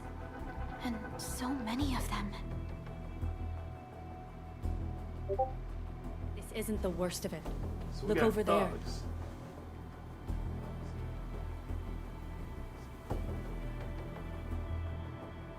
That place. It's the deployment area we reserved for the automation core. From the scale of the rising smoke columns, the deployment area has completely fallen. This area was completely surrounded by Angaloy, yet these bandits still got through. How did they manage to slip in without anyone noticing?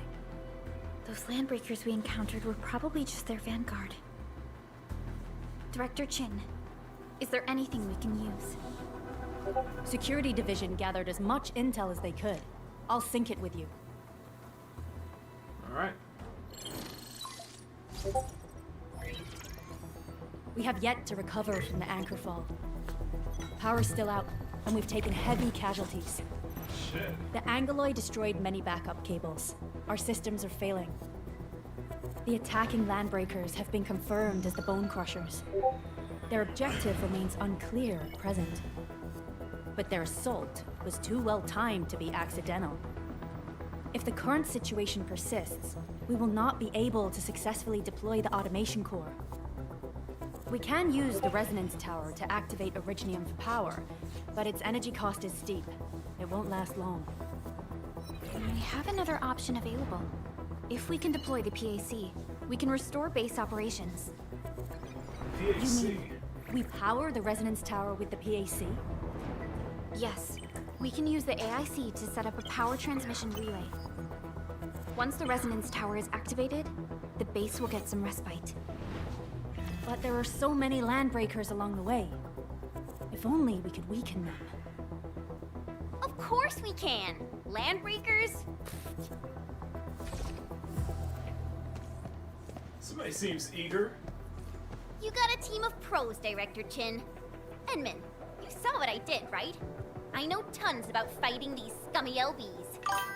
Oh, I'm afraid my creaky bones won't let me swing a weapon.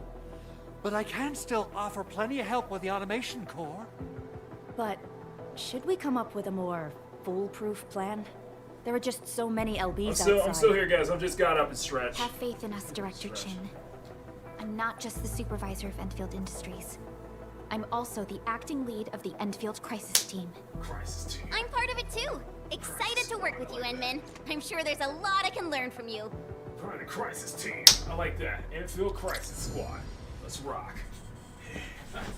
Chen Kyan-yu. Chen Kyan-yu. Alright.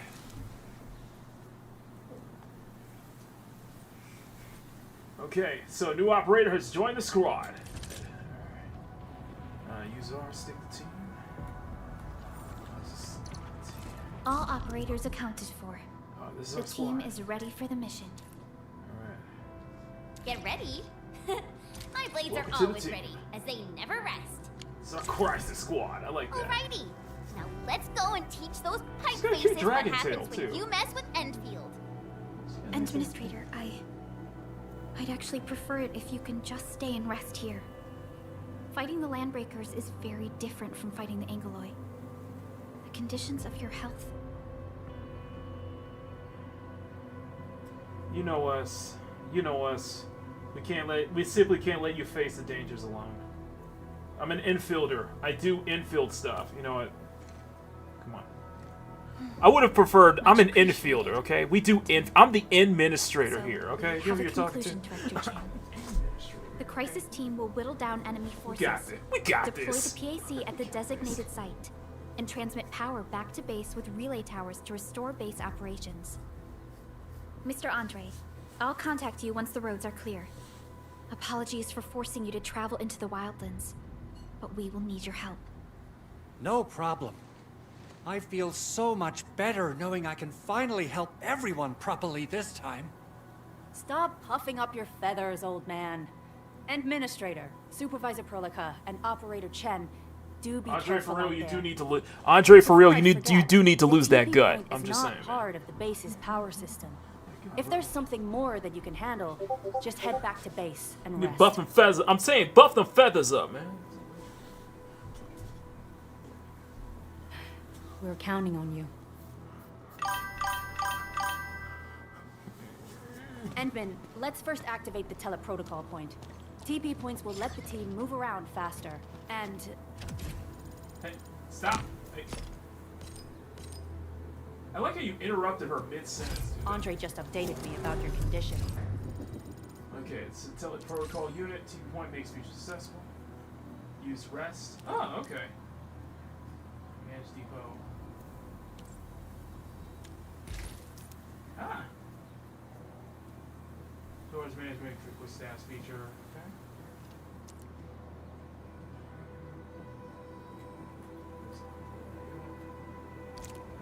Ah, okay. Okay. So that's your management. Item management. Crafting. Okay. Please keep yourself safe out there. And it's a resting spot. Okay. Alright, let's go.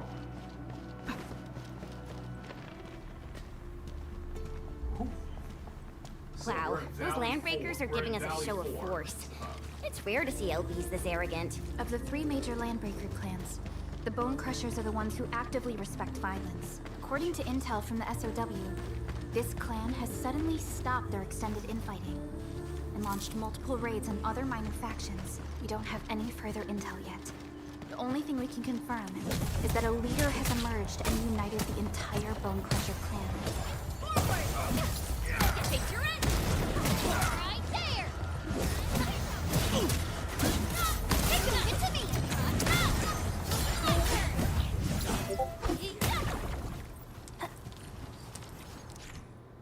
Physical status left. The first man to be vulnerable. Oh, it's an air launcher basically. It's a launcher.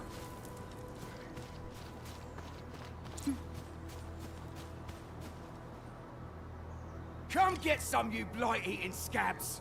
Workers of the UW will never back down! He's with the UWST. We've got to save him first. We got an Aussie here? We got Aussies? What you gonna do with them? Censorship and all that kind of thing? We got Aussies here. Let's do this together! Look at Aussie!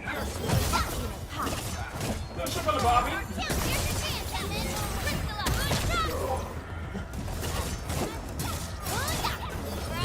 Scott. All these are Scott. We need to mine this silver pillar, exactly. I like that she's got dual swords, though. Ooh, I'm okay. Those LB scab eaters won't beat me that easily.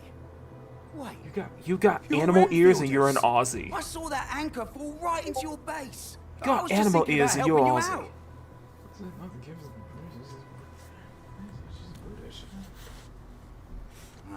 The Angoloy and LBs kept trying to get into this place while tearing apart everything we built. We could barely hold them, and had no choice but to beat a fight in retreat. Anyway, appreciate the help. I gotta fix our facilities here. Once I'm done with that, I'll go bandit smashing with my hammer right here. I still have 2 buddies out there. If you see an Alafia and Fort, tell them to bring their arsenal. I'll get myself ready for a major slugfest.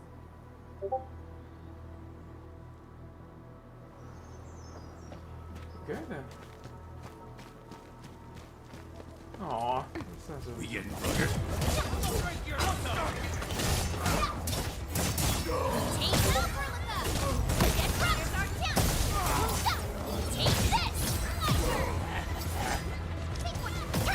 Your end awaits.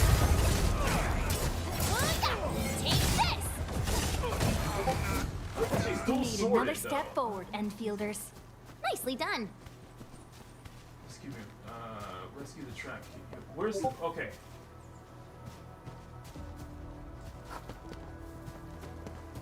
No, there's more trapped. These minerals may come in handy. Right there!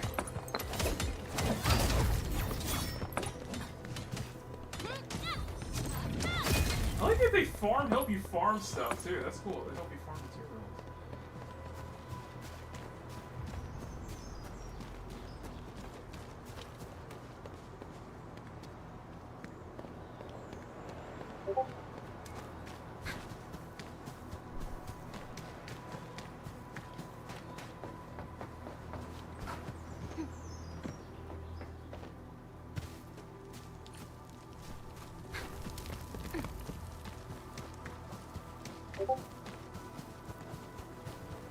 Engaging.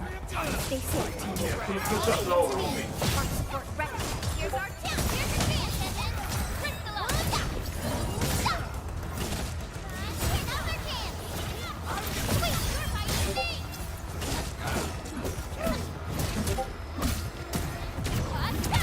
Take this. An easy victory.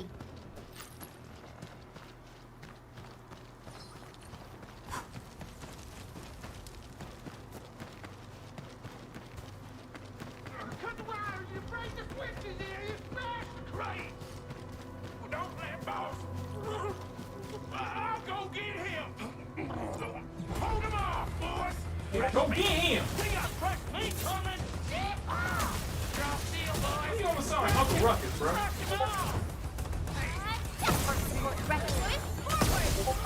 Face your end.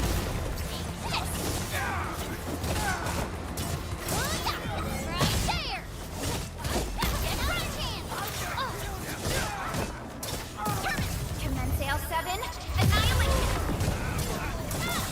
Take this. Right there. Here's your chance. Face your end. We're all around you. Not for long. You got a crossbow, bro.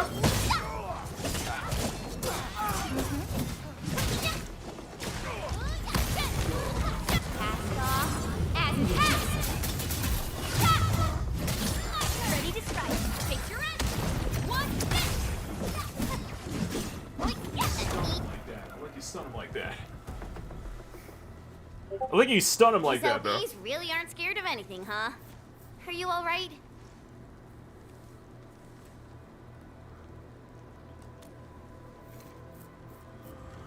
This is strange. The Landbreakers built a camp here, but they did not loot the nearby areas. That means we kept most of our stuff, right? Sounds like good news to me. But it makes no sense. These raiders often raid various sites and settlements for essential resources. I was expecting to see devastation. So you're saying that they left most of the loot nearby, but stayed put here? It's not raiding. More like occupying. Occupying? Entman? Supervisor Perlica? I'm on my way with the cleanup crew. Please wait for us. Oh, it's Big Owl. Wait, you didn't mention my name? We'll talk about the Landbreakers later. Our priority is to deploy the automation core. Since Andre and his crew are arriving soon, we can clean this site of their illegal and unwanted structures. There we go.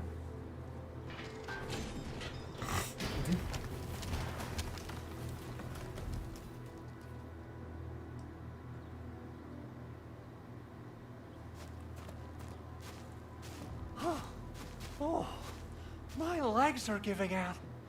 This physical work almost got me killed. You need to lose the weight, Anyway, bro. Don't be place is complaining. cleaned up. No time to lose now. Let's get started. All right, let's do it. Whoa, let's just take it easy. You seem super excited today. Of course I am. Our goal in coming to the hub base is to prepare the AIC factory. We've got to run it through a field test and production trials. Though I must admit, I never expected to do it under such dire circumstances. Supervisor Perlica, we've received your protocol application and verified all access authority levels. You may issue the order for PAC deployment anytime now. Understood.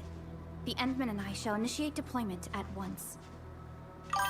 Endman, the PAC is protected by the highest levels of encryption. Only you can authorize its deployment. Listen to the Gacha talk. It has to do with you calling the Everything is now in administrative. Let us begin.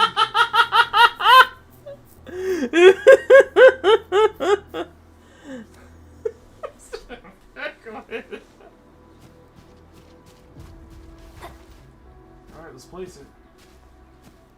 The protocol...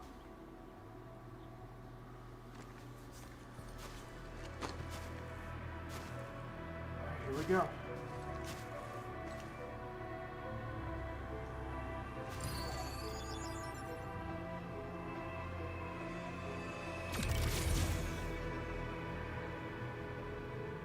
Like a bright beacon. Whoa!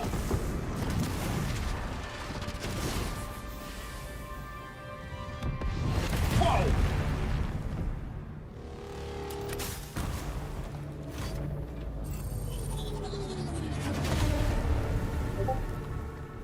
Cool. Cool. That's your, that's the beacon. That was cool. That's cool.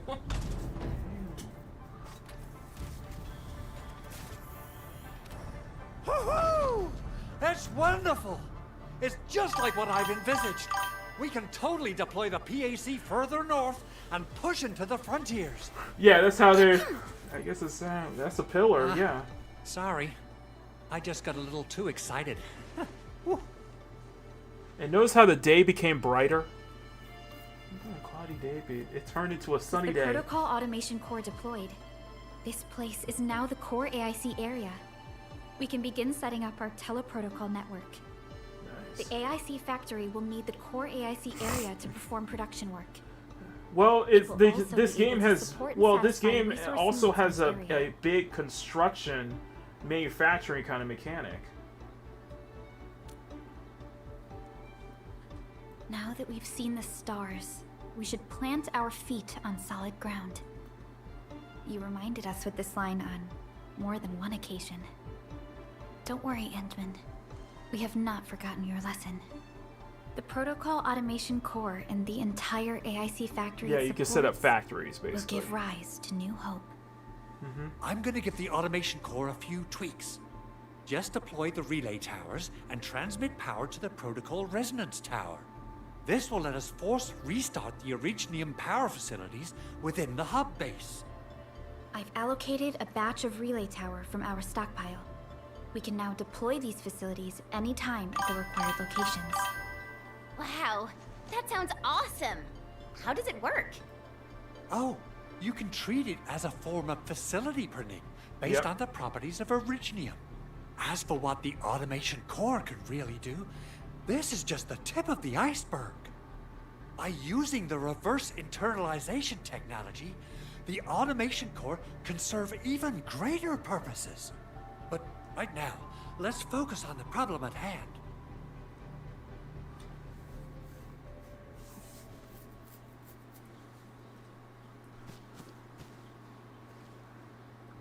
Okay. Construction is the strength of the Endfield Industries manifest. For us, what's the AIC mode?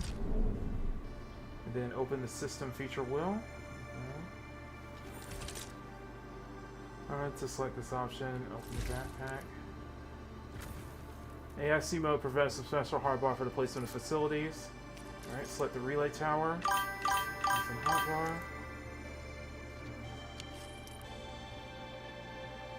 Refer to the hologram for placing the relay tower.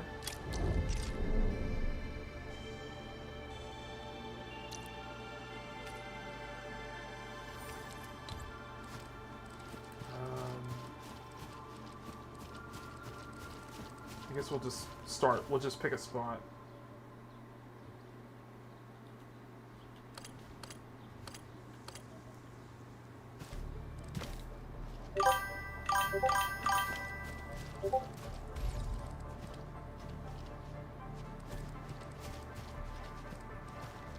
Oh, you gotta connect it.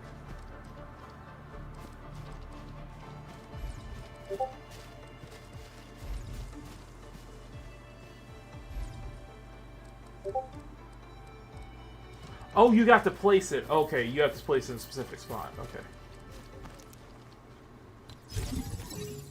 Relay tower is key to transmission power facility. Relay towers can be used to transmit power to relay towers, electrify lines, let your nexus connect them to the power grid. Okay.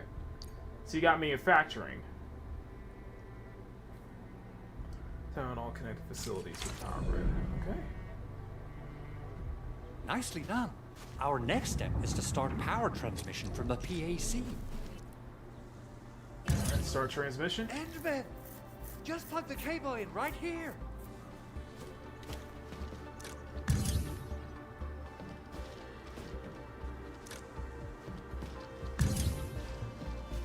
Shear power transmission.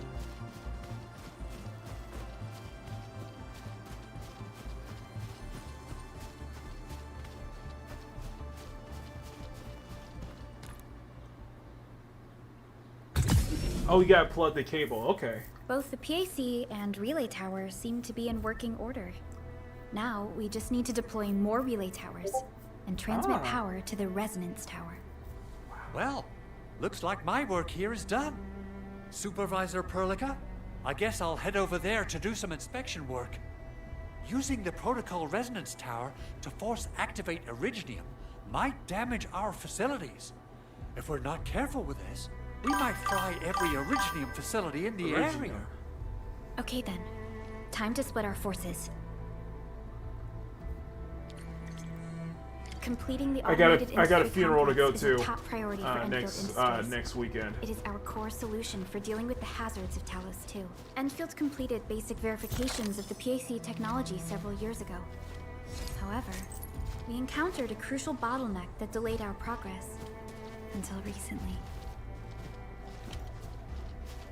Okay, transmit power to the protocol residence tower. Okay. So we need to.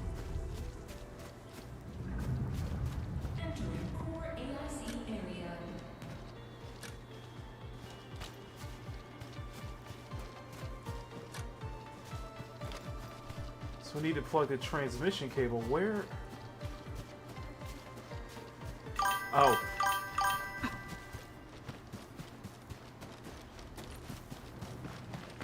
That's a little too far, though.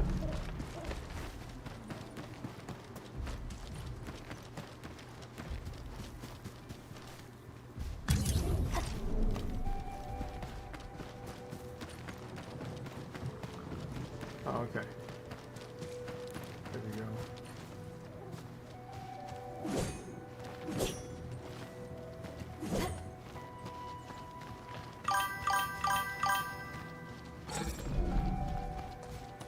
Start from the power relay tower and then place the next relay tower. Oh.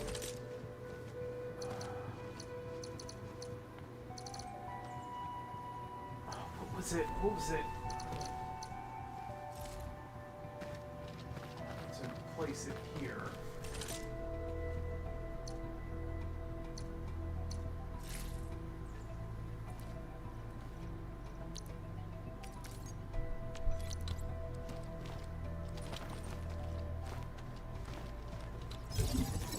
There we go.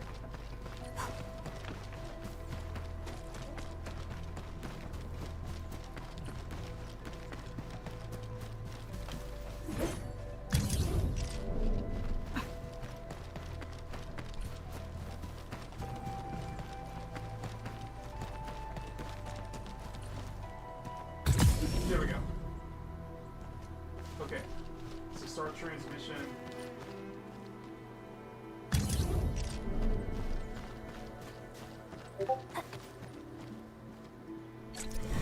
Okay, so we need to add another one.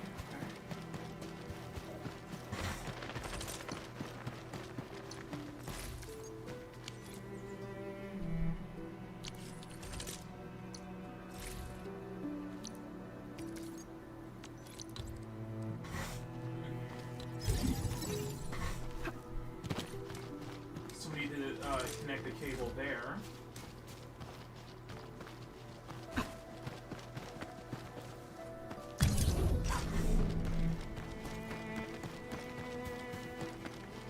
No, we can't go past 80 meters, obviously.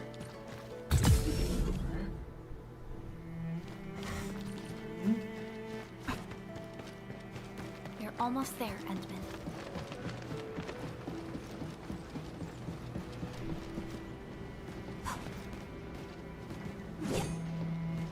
Transmit power to the protocol residence tower.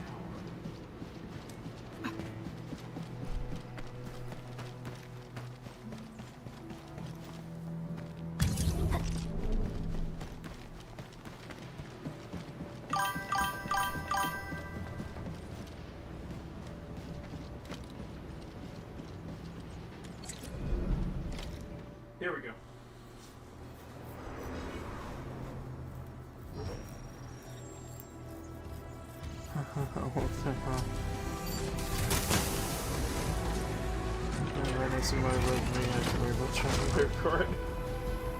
Oh wow. So we get to do some manufacturing. Okay.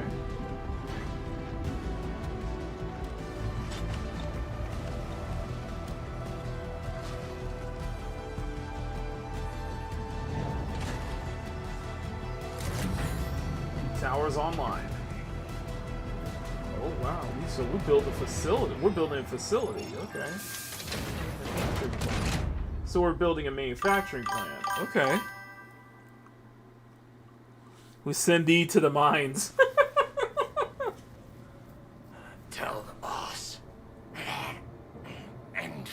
has arrived. Uh-oh.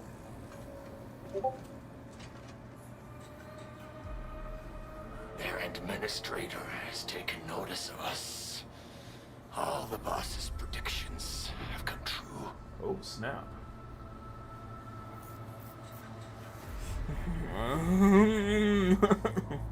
All the boss predictions. Good. Connection interfaces look normal. I was worried about compatibility issues between our old and new equipment. I thought you Enfielders would never finish that project of yours, but you just deployed it in a flash. This tech is incredible. Yeah, that's We some now crazy only tech. need a single night to That's some construct a very proper crazy shelter tech. in the wildlands. This is the future that we want to achieve with our AIC factory technology. What was once our dream has finally made a major stride forward. You did a great job, Big Owl. Oh, I mean, Mr. Andre. Oh, why so polite today, Master Chen? You got my feathers tingling and fluffed. I can hardly recall. No one wants to hear about your feathers tingling, okay? I've always been like this. Endman, Supervisor Perlica, power is back online at the hub base. Thank you so much. Roger that, Director Chin. The automation core is working well. So automation. Perhaps we can run a few more tests. Is there anything else we can help with? Yes, we could definitely use the support. The comms node is still under repair, so we can't contact other regions yet. And we're short-handed across the entire hub. So we're... Right now, the biggest problem is the Originium byproduct processing center. If anything happens to that place, the results could be disastrous. I'm forwarding information on the site to you.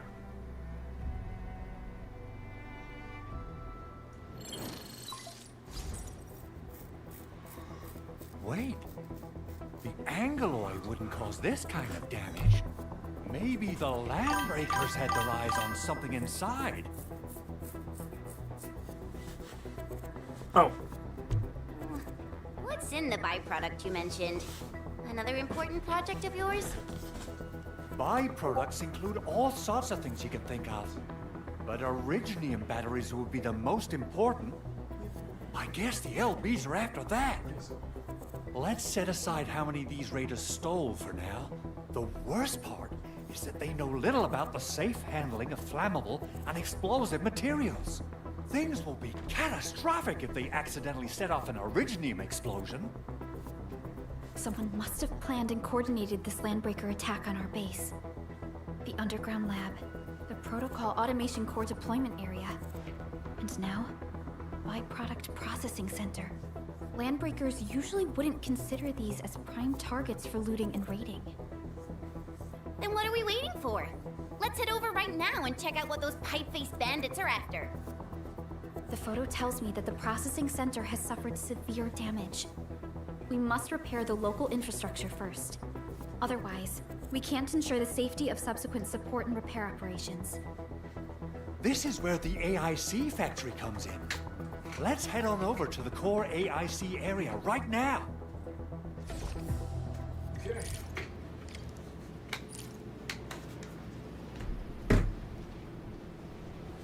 Protocol Syndicate Authority, level unlocked, press open. Okay. Protocol Syndicate was very responsible to useful information. Database. Section highlights. Oh, this is the main menu. Okay. This is the main menu. Alright. This area shows Valley 4 region. The hub shows the terrain and various information of this area. For example, mission tracking points. See map. Go to teleport. Alright.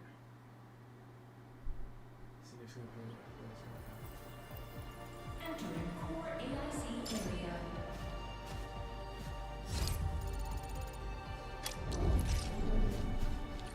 Rally and unite. Judging by how bad that gate looks, the facilities inside are probably damaged too. We must prepare some materials for carrying out emergency repairs. I recommend the Origo crust. It's the most common material for producing all kinds of machinery and equipment. The very nature of originium makes it the quintessential material for industry and engineering.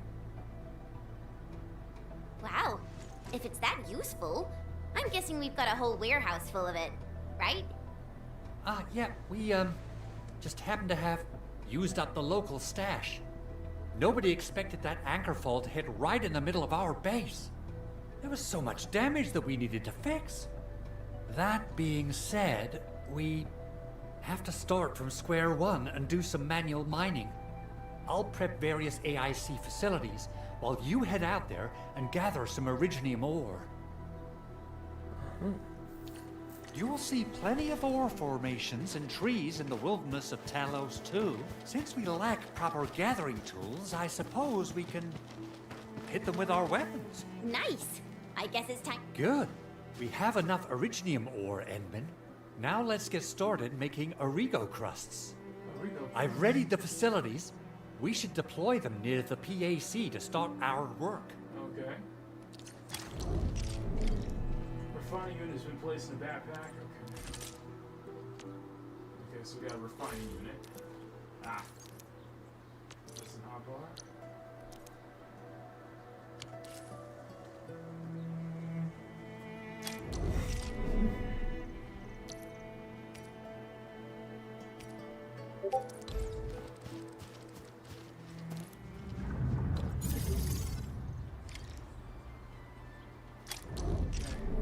Has been placed in the backpack. Select.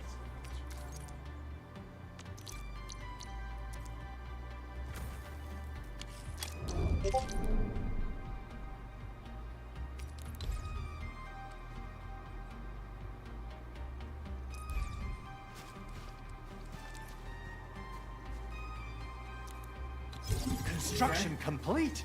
We can now activate the refining unit.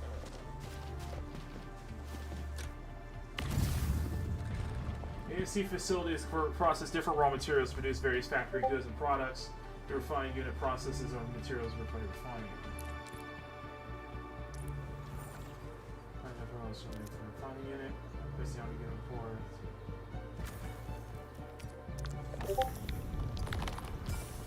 So we got a lot of crafting and manufacturing. Items can be drafted from one backpack depot facility to the facility for processing items, so accordingly each facility uses underway production formula at any given time. Once facilities finish processing, products can be retrieved and placed in backpack depot. So farming. We're farming materials, basically. So we're farming materials, basically.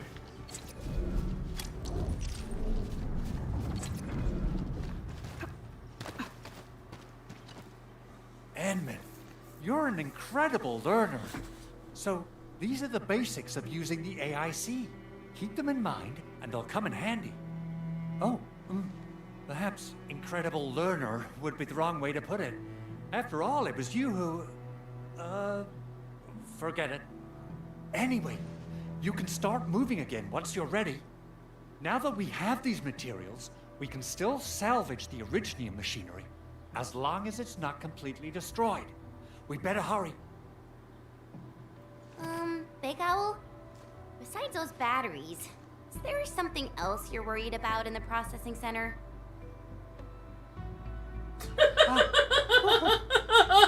Jen, you got really sharp senses. Please direct them somewhere else next time.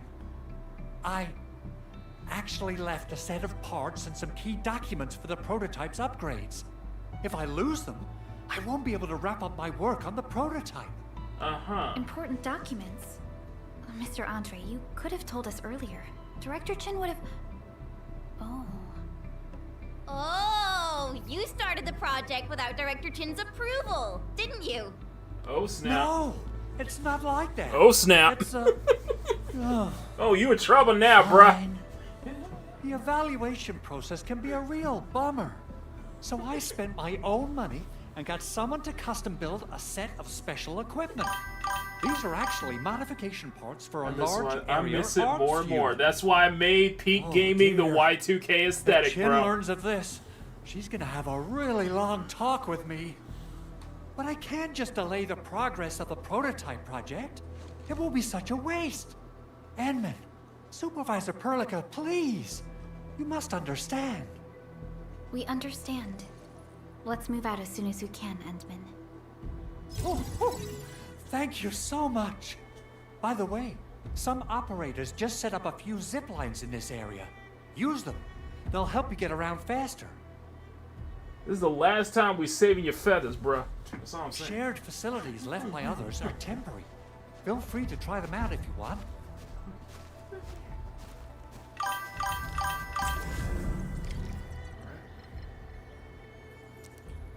More shared facilities after reach certain phase of exploration.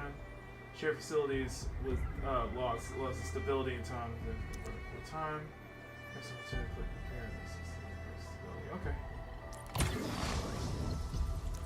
Okay, so we got the zip line up and running.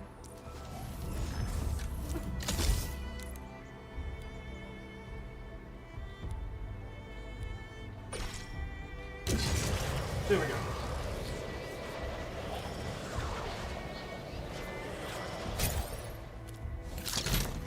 Awesome. Okay. Good, we going for it.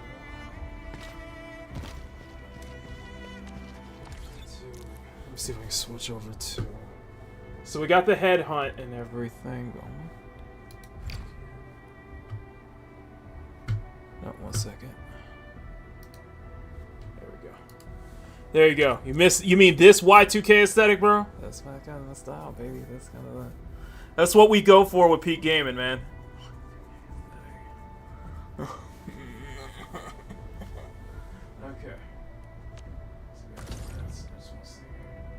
We got login rewards, obviously. Login rewards.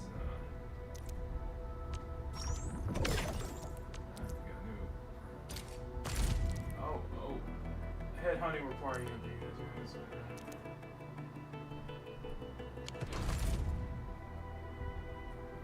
What else?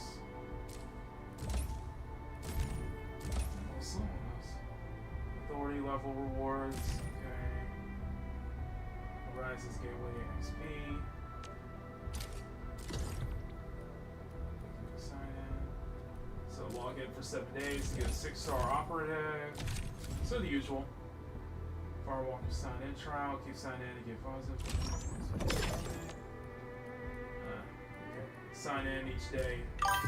Combat drills. We got more activities. So the usual. So pretty much the usual.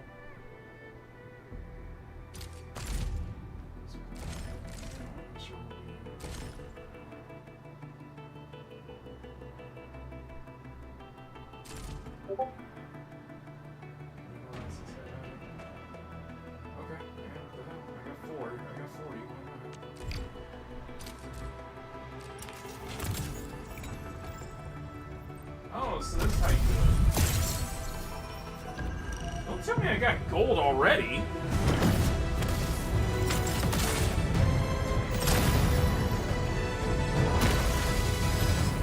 What do we got? Oh, we got a 5-star? 6-star? I don't know. Entar of OPZ-7 reporting for duty. Nice. I've studied Originium automation and occasionally helped with modifying or repairing Originium devices. I remember he was from Arknights. And I don't know if it's the same character, but it's the material of your mask. I don't know if it's the same. I don't know if it's the same one from Rhodes Island. It's probably a different one. Okay, I'm probably thinking of a different character. Okay, it just looks familiar. Captain Akikuri of Operation Team Z7 reporting in. Okay. The operations dossier, budget summary, Akikuri. and action plan are ready for review. Which would you like to read first? Why do I have to do this again? Greetings, Administrator. I'm Estella. And please don't give me physically intensive assignments. Thank you. Okay. Entar of OPZ-7 reporting for duty. I've studied Originium automation and occasionally helped with modifying or repairing. Catcher, Op Team Z7.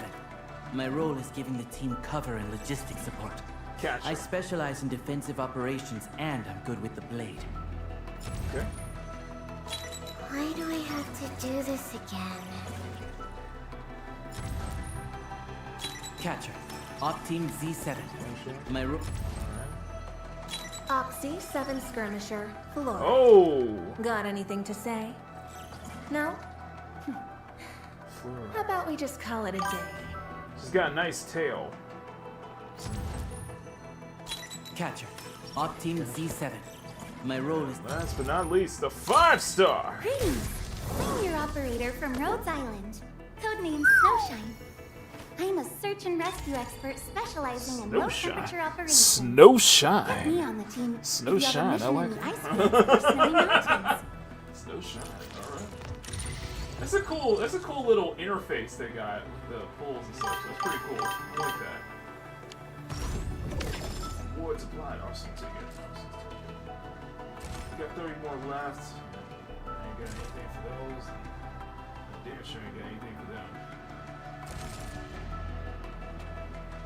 30 hand yeah. Oh. Oh, I guess not. Oh. Cool. Alright, cool. Anyway, let's see what we got. Let's see what's on. Still waiting for something?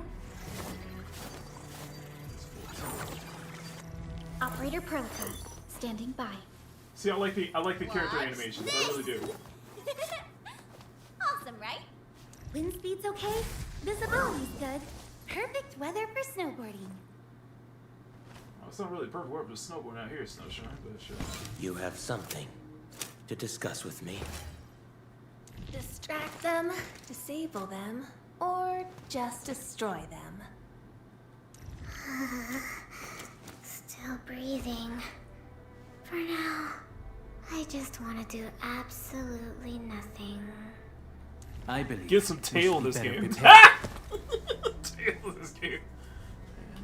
A strong team is one without any weak links. I believe we should be better prepared. Chipper.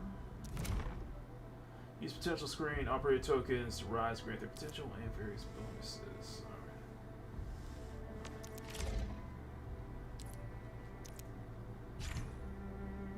Operator snapshot showcase. Snapshot squares.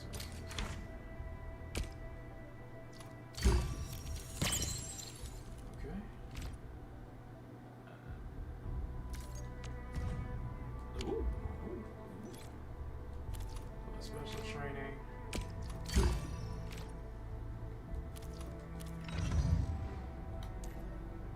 Okay, let's go keep these guys up and running.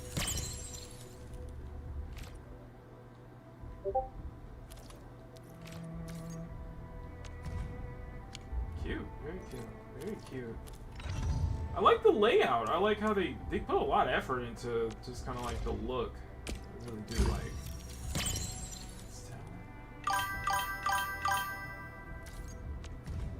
Ooh, that's nice. That's nice. I like that. Like presentation, I really like. I like the presentation. It's very slick.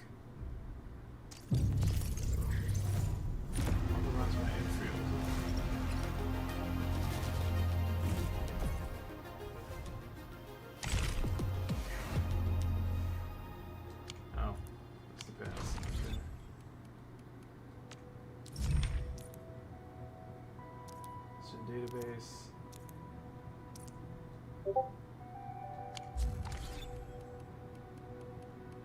This is crazy as hell. Like, so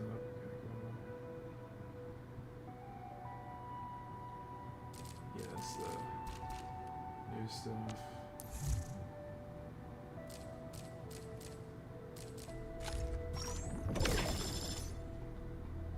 Oh, I got a weapon. Okay, Snowshine. Oh. Greetings! I'm your operator from Rhodes Island. Codename Snowshine. Oh, you are from Rhodes Island! I'm a search and rescue expert specializing in low-temperature operations. Oh, you are from Rhodes Island! I didn't realize that! In the ice fields or snowy mountains. I did not know that she was. It just makes me wonder if it's the same characters. Still waiting for something? I'm wondering. Wind speed's okay. Visibility's good. Perfect weather for snowboarding.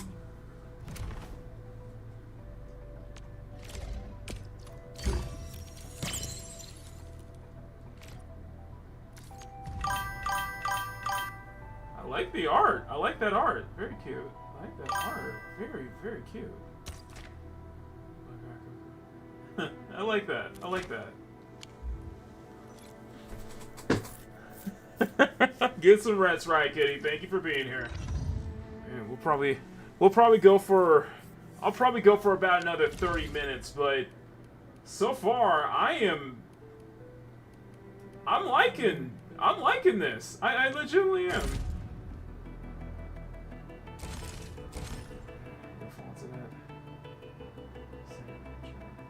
Oh, I can head on.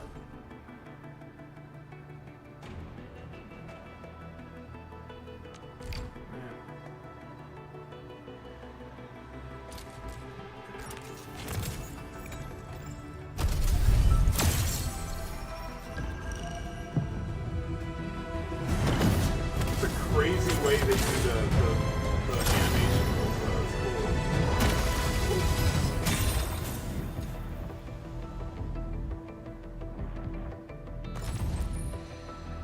Catcher, Op Team Z7. Capture. Catcher, Op Team Z7. My role is giving the team. Op Z7 skirmisher, fluoride. Got anything to say? Nice tail. That's all I Op can Team say. Z7. My role is giving. Catcher, Op. Antal of Op Z7 reporting for duty. I've studied Originium automation. Why do I have to do this again? Stella. Antal of Op Z7 reporting for duty. I've Hey, studied Mama Bear, good Originium evening. automation indicate. Make sure to redeem the. Op Go to Z7 send reporting chat. for duty. Where do I go to I've redeem studied it? Originium Where do I go to automation redeem and it? occasionally help with modifying or. Oh, 5-star. We meet again. Oh, we got a panda! Got an engineering problem? What it out? Consider it fixed, and I will be even Japan. happy if there's canteen. Japan, yo. Good Marcel tickets. Alright. We got the panda. Yo. Still waiting for something? You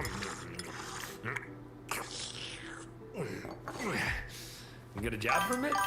I'll handle that. Wanna come snowboarding with me, Enderman? I am trying to compose a bad joke for you. I've heard worse jokes, don't worry. I've heard worse jokes, don't worry.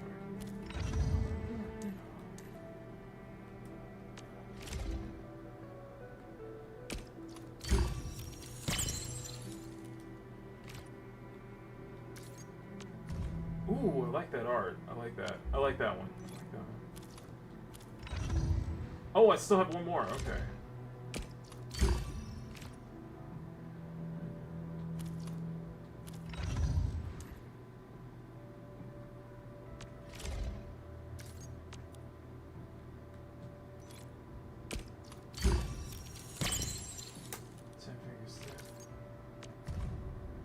Okay, okay.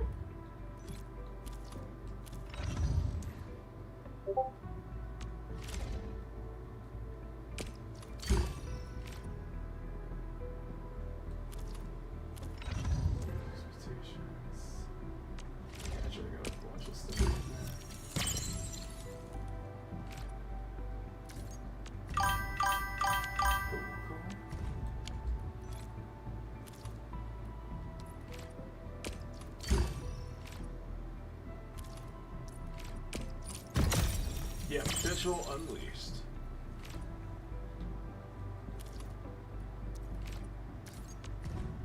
Nice. Like an awakening system, basically. Okay. Until data is hanging off on snow. Until data is down for findings. See if I can get it to show us. archive. It's an archive section. Okay. Database. Oh my goodness, that's all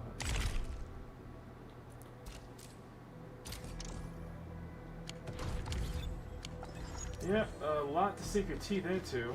That's for sure. Endfield Crisis Team, ready for action. Okay, so you can only select up to 4. Okay.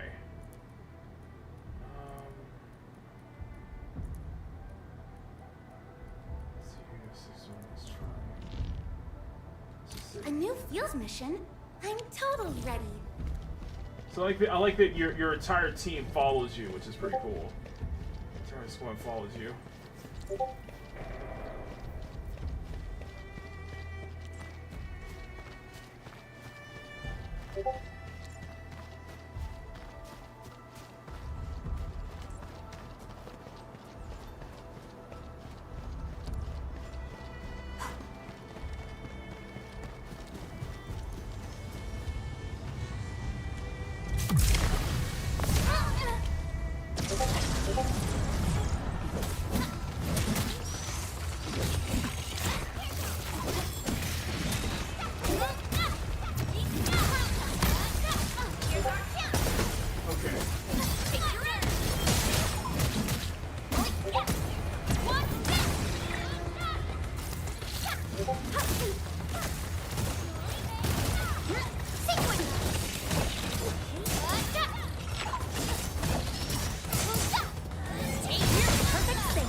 Okay. She's a heavy.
Infliction, damage. Okay, freeze. So basically, freeze damage. Okay. I'm still in fighting shape. Freeze with me.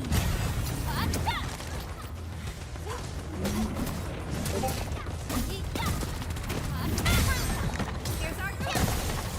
Crystalla. Descent.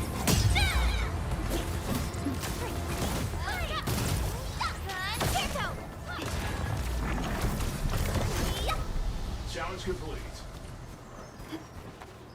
An impressive acquisition. Nice. Max enemy.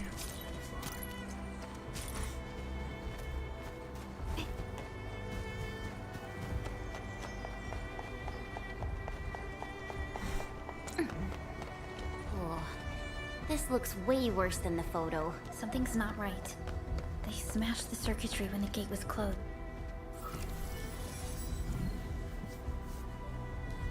These Origo crusts really saved us some trouble. We have Mr. Andre to thank for that. Yes, we do.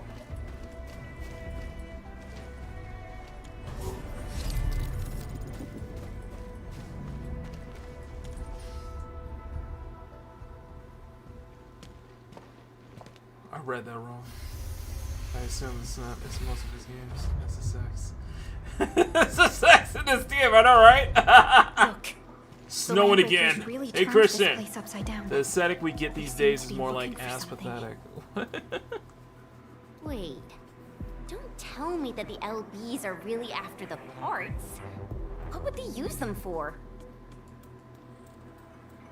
And where are the crewmates? I hope they have evacuated to safety. Perhaps we should do another sweep, just to be sure. Give the area a scan, Endman. The scanner might be able to locate some useful information.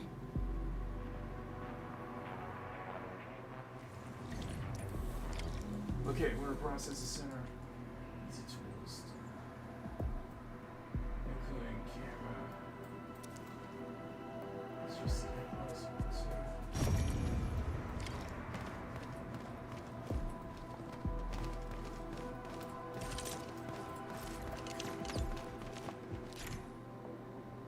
During exploration, press R2 scan button to perform scanning and acquire information on nearby objects. Okay.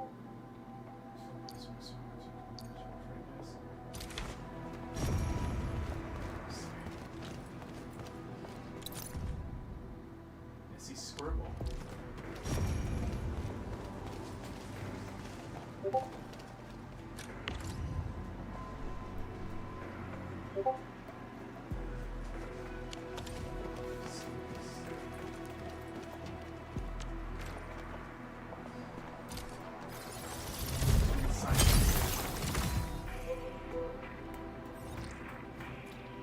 Oh, it's got a cute little owl on top. Okay.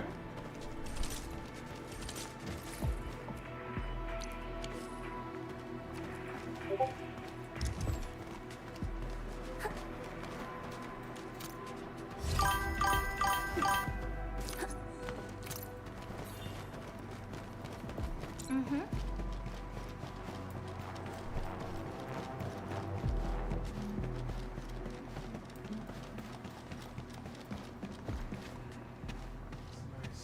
Setup. The footprints lead deeper into this facility. That would lead to a dead end. We should hurry up. There must be somewhere. Boss wants the crate. Oh, God. We can search this place again. Keep looking. I'll poke around again. Y'all got a country accent. What's with these games here? Y'all got a country accent. What's going on here? Hear that sound? You hear that sound? Yes, the sound is heat, baby. Here's our tip.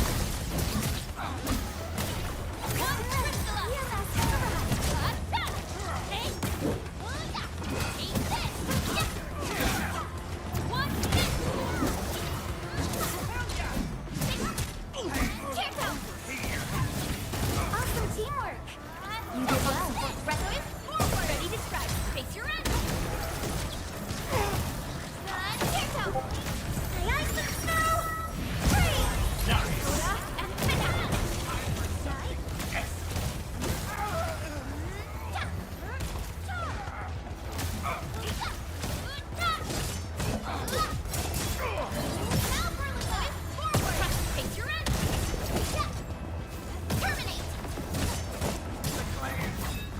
Everyone's giving their all.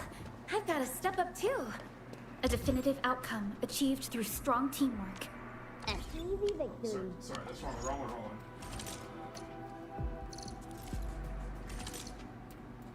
Endman, you're here. Switch. I just want to switch some guys out. I just want to switch some y'all out. Just testing. I want to see what we got.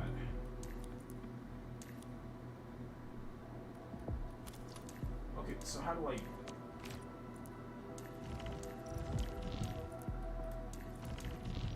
Switch you out. I just want to see.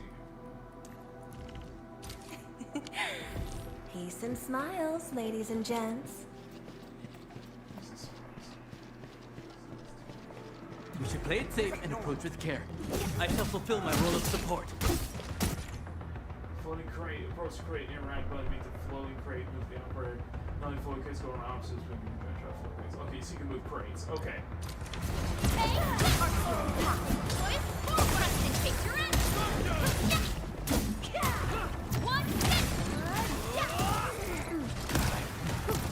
Good. She's got pistols.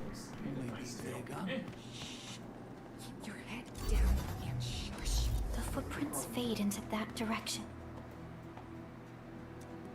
Getting back to the previous... Back to where we left off. The footprints fade into that direction.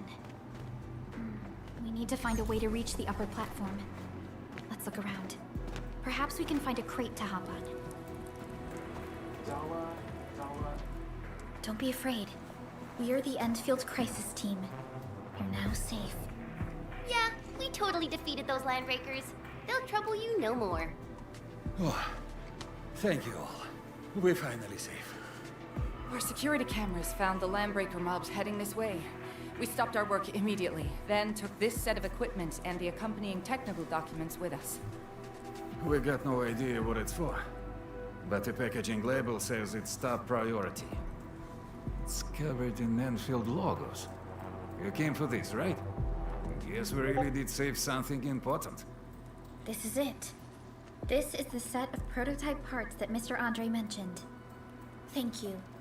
The two of you acted in a decisive and timely manner to save a key asset of Endfield Industries. Now that it's been recovered... Smack that like button, make it jiggle, guys. Appreciate that. We'll be wrapping up in just a little bit. Oh, we also found a few other things. These combat records might be useful to you. Please take them. Interesting. Remember to train the operators to improve their combat abilities.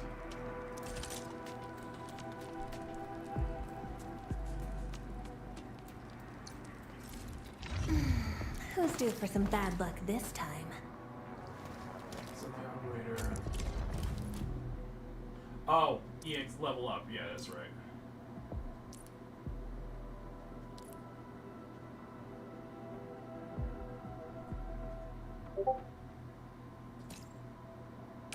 So many battle records. Enfield. I believe we should be better prepared. Agreed. The ability matrix shows the operator's battle skills, talents, and promotion progress. He's a combat selection operator. Alright, use talent nodes, and then promote outfitting skills. Okay. The operator. Promote operator's battle skills open up more talent nodes. Okay. There. I've jotted down all the key points. The captain shall receive my summary on her desk. Yeah, there's a lot to sink your teeth into. Ain't Watch this! Awesome, right?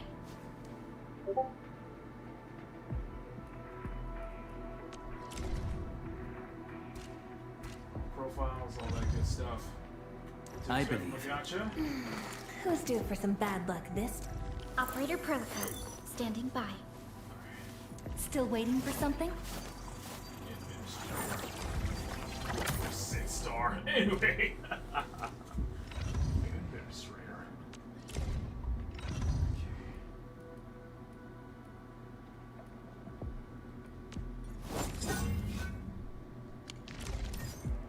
Since the landbreakers are gone, we should start the emergency repairs.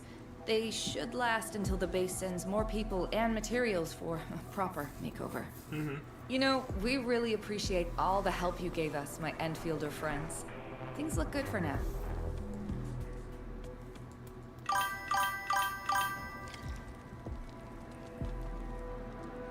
You stop! Drop the loot! That crate! It's ours! You said go to Monster, you said pause settings.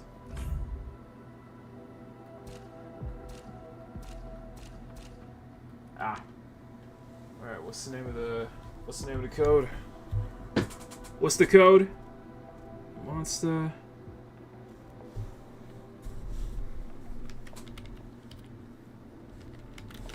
All field. Ah, okay. Return au fall.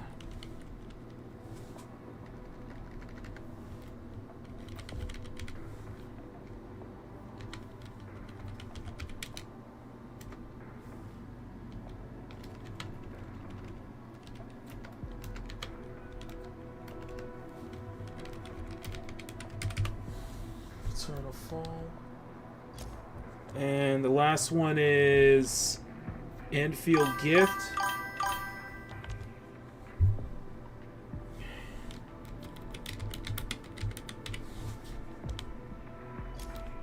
F and Endfield.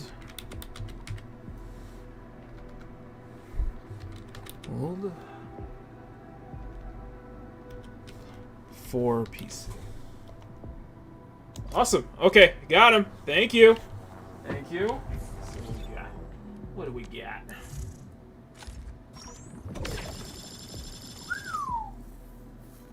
Some creds. Advanced combat record. Okay, some good stuff. Some goodies. Some goodies. Some much needed goodies. Okay. Anything else? No, we're good. We are good. We're good. Okay. Hey, hear that sound? Ambush! Trust in me. Face your end.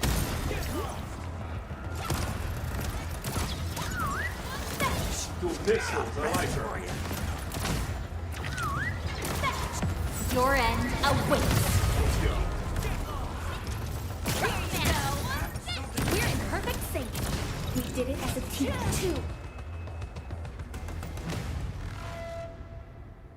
Whew, they just won't give up. What is it, Perlica? Thinking about something? Those landbreakers. You heard what they said. Their leader is looking for the parts and the documents. But why would the LBs want the documents?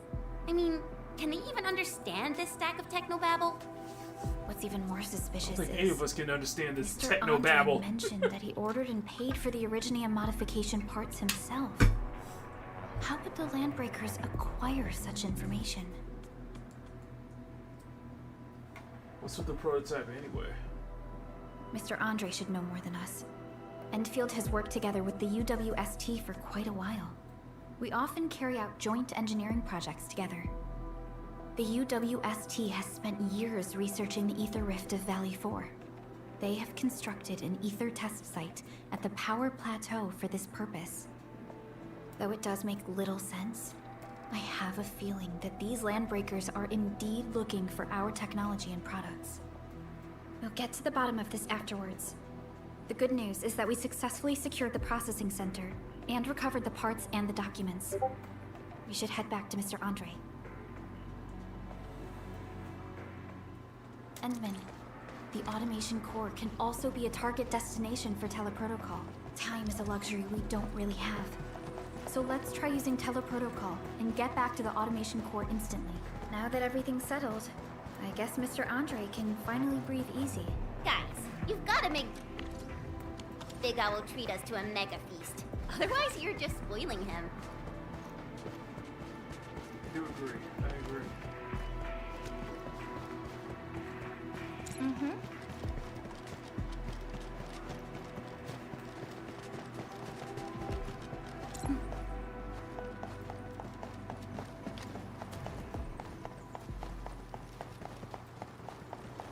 Oh, I thought that was a zip line. Stay alert. This hostile poses a significant threat.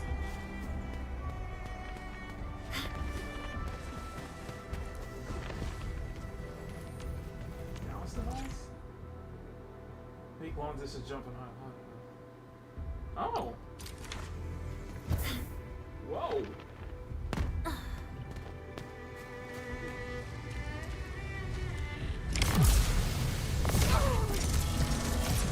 Let's do this together, lad.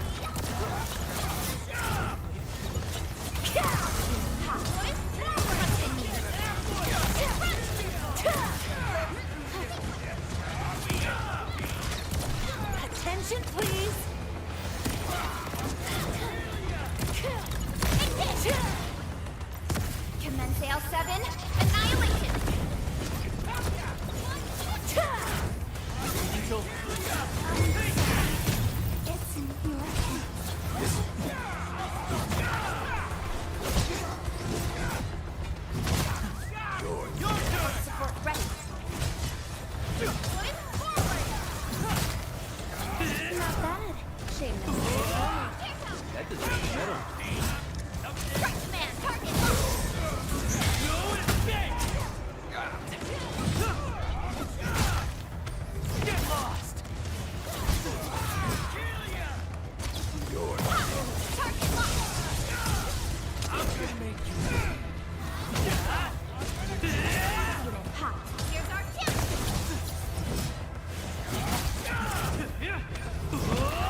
Attention, please!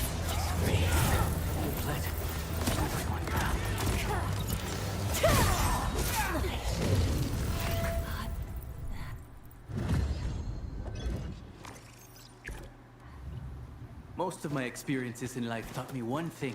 Accept your defeats and find a way to surmount them. Interesting. Okay, let's meet back up with Andre, and then we're gonna wrap it up from here.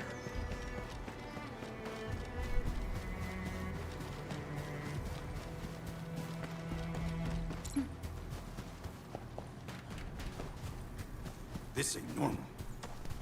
Time to fight. I shall fulfill my role of support. Our support ready. Here's our chance. Priscilla!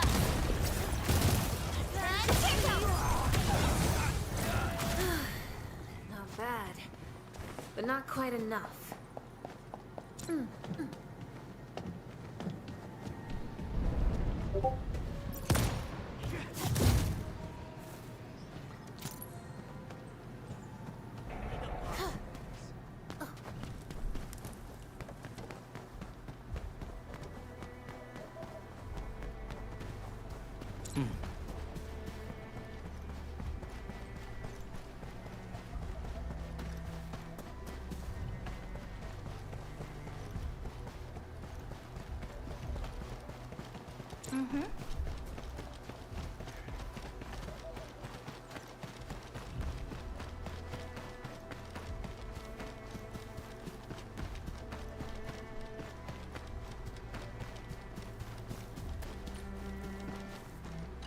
Okay.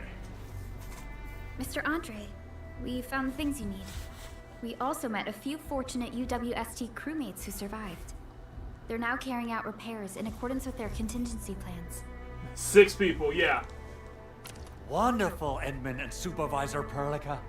I'll give Director Chin an update regarding the situation at the processing center. Oh, by the way, you probably saw plenty of damaged facilities in the hub area. Most of them can be fixed with Origo crusts. And that will mean we need to gather a lot more Originium ore. Now, I don't want to dent Master Chen's legendary Hangshan blades, so I prepped a few auto mining rigs while you carried out your mission. This, Enman, is the Enfield Portable Originium rig. Just deploy it on a mining spot, and it will mine the ore automatically for you. Go ahead and try it out on a nearby mining spot. Okay, more of facilities for mining can be used with some mining spots. Portable Originium rig automatically sets aside some of the excavated ore to power its. This is the place, Endman. Let's deploy the portable Originium rig on this mining spot.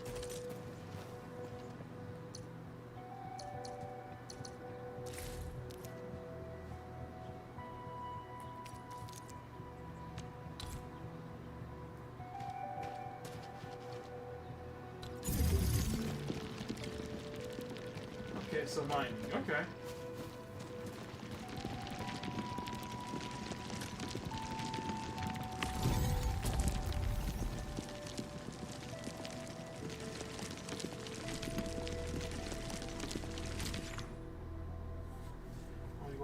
Portal warrior rigs are really manually gathered after more.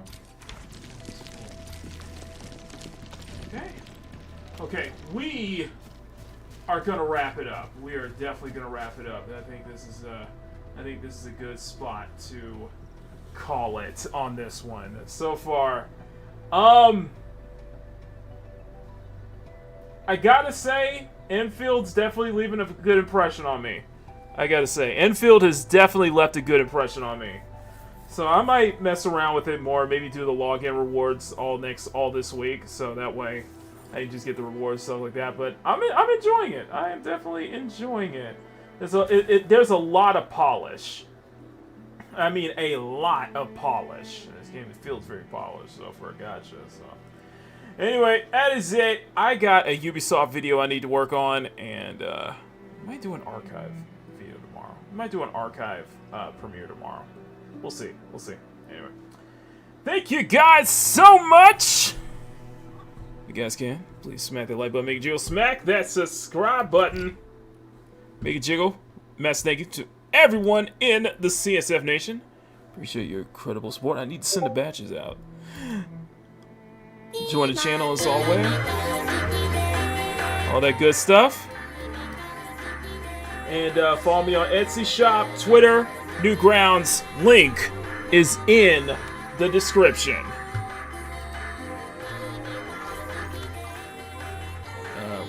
One second. Etsy shop, Twitter, links in the description, guys. Appreciate all your support. And I am getting my black ass out of here. So I'm calling it a night on this one. So, here we go. I am Makini 90, artist, German, and illustrator. Thank you for tuning in to episode number 35 of Makini Draws Presents Peak Game. And remember, we will not have a show next Saturday, but we will try to be back on Monday. Until then, stay cute, stay sexy, have fun, take care of myself, never apologize for wanting to attract women in your media, especially in video games. Say no to censorship, pick up the bloody mark. Be kind, be excellent to each other, always speak friend enter, and above all else, never stop drawing. Have a great rest of your night, guys. I will see you all later. Until then, I love y'all, and as we say around these parts, game over.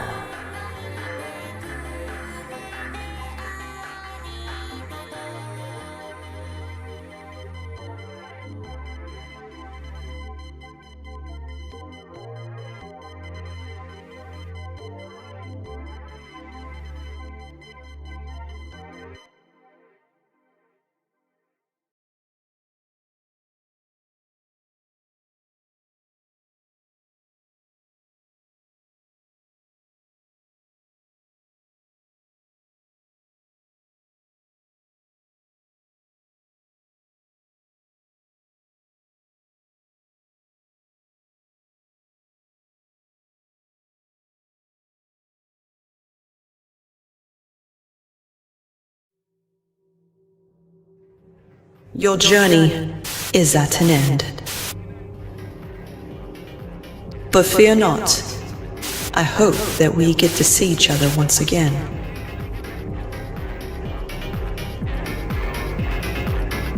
Thank you for playing in our world. But we must return you back to your world. Thank you for tuning in to Makini Draws Presents Peak Gaming. And until next time, game over.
Peak Gaming is produced by Makini Draws Productions in association with Special Stage Entertainment and is distributed by CSF Nation Domestic Television Distribution.